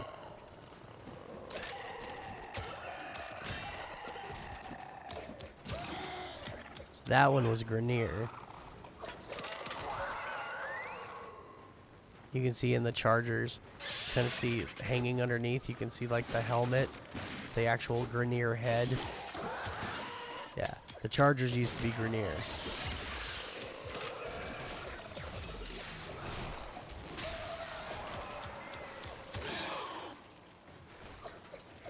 And this is an ancient. They are the only pure infested that exist. Is the ancients. They are made purely from the virus, which is called Technocyte.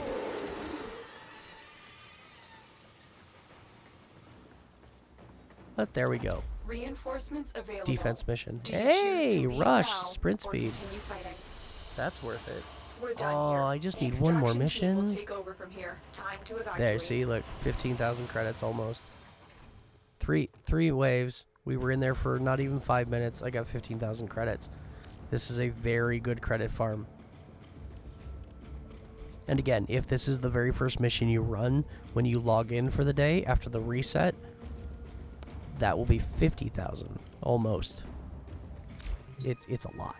A voice in the All right, night. I was gonna sign out after that last mission, but we have It's just that time one. again, dreamers.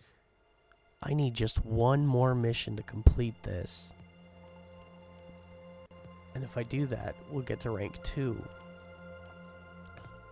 Oh, I shouldn't have bought the catalyst that I did earlier, because there's one right there. It's time for Nora to say yeah, goodnight. that's all we can do on Earth right now until we get the Archwing quest, which means we have to go to Venus now. So, this is where we are. And the very first mission is just another exterminate. So let's go ahead and do that. That will finish that Nightwave mission.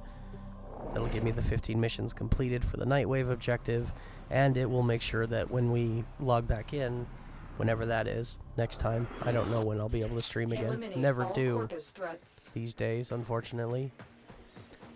But it will assure us that we'll just be on Venus. But Venus has new resources too, so I'm not going to worry too much about farming them right now, because again, it's None late. of the scanners have detected you. And I've been streaming for a long time. And it's time for me to consider relaxing and going to bed, because it's almost midnight. So we're just going to focus on killing enemies and opening this node. And then that will be it.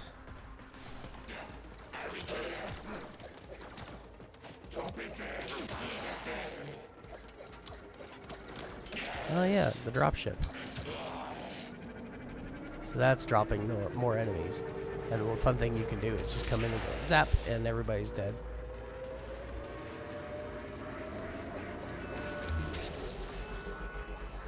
And now the ship leaves.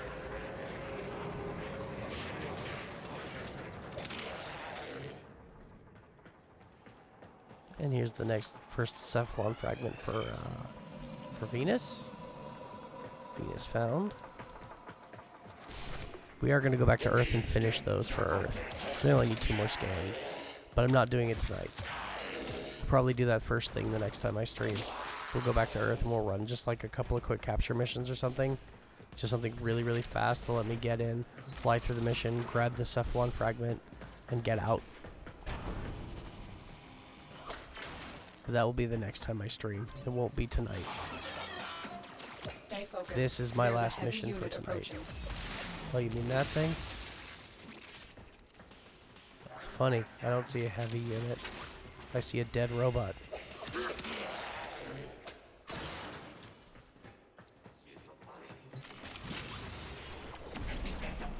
Very nice.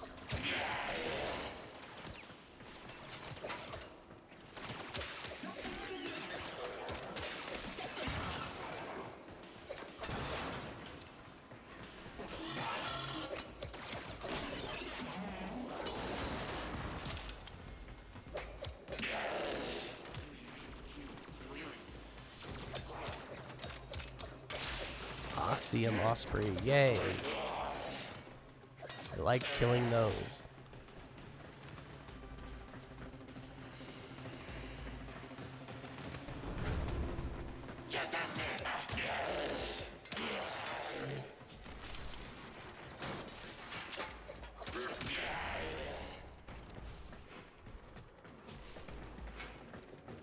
Alright, we're halfway through the enemies we need to kill already. It's good. This is going fast. Grab some loot along the way.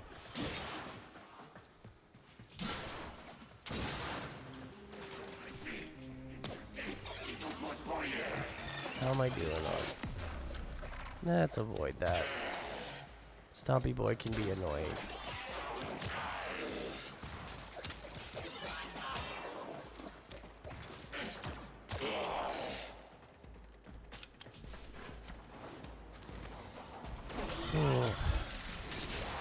Zap those guys.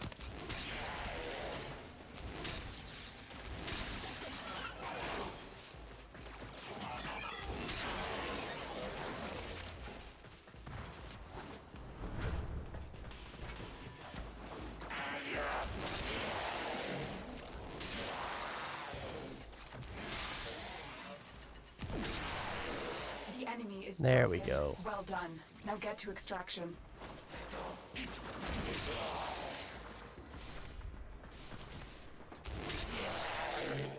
And now we're just gonna run out of here.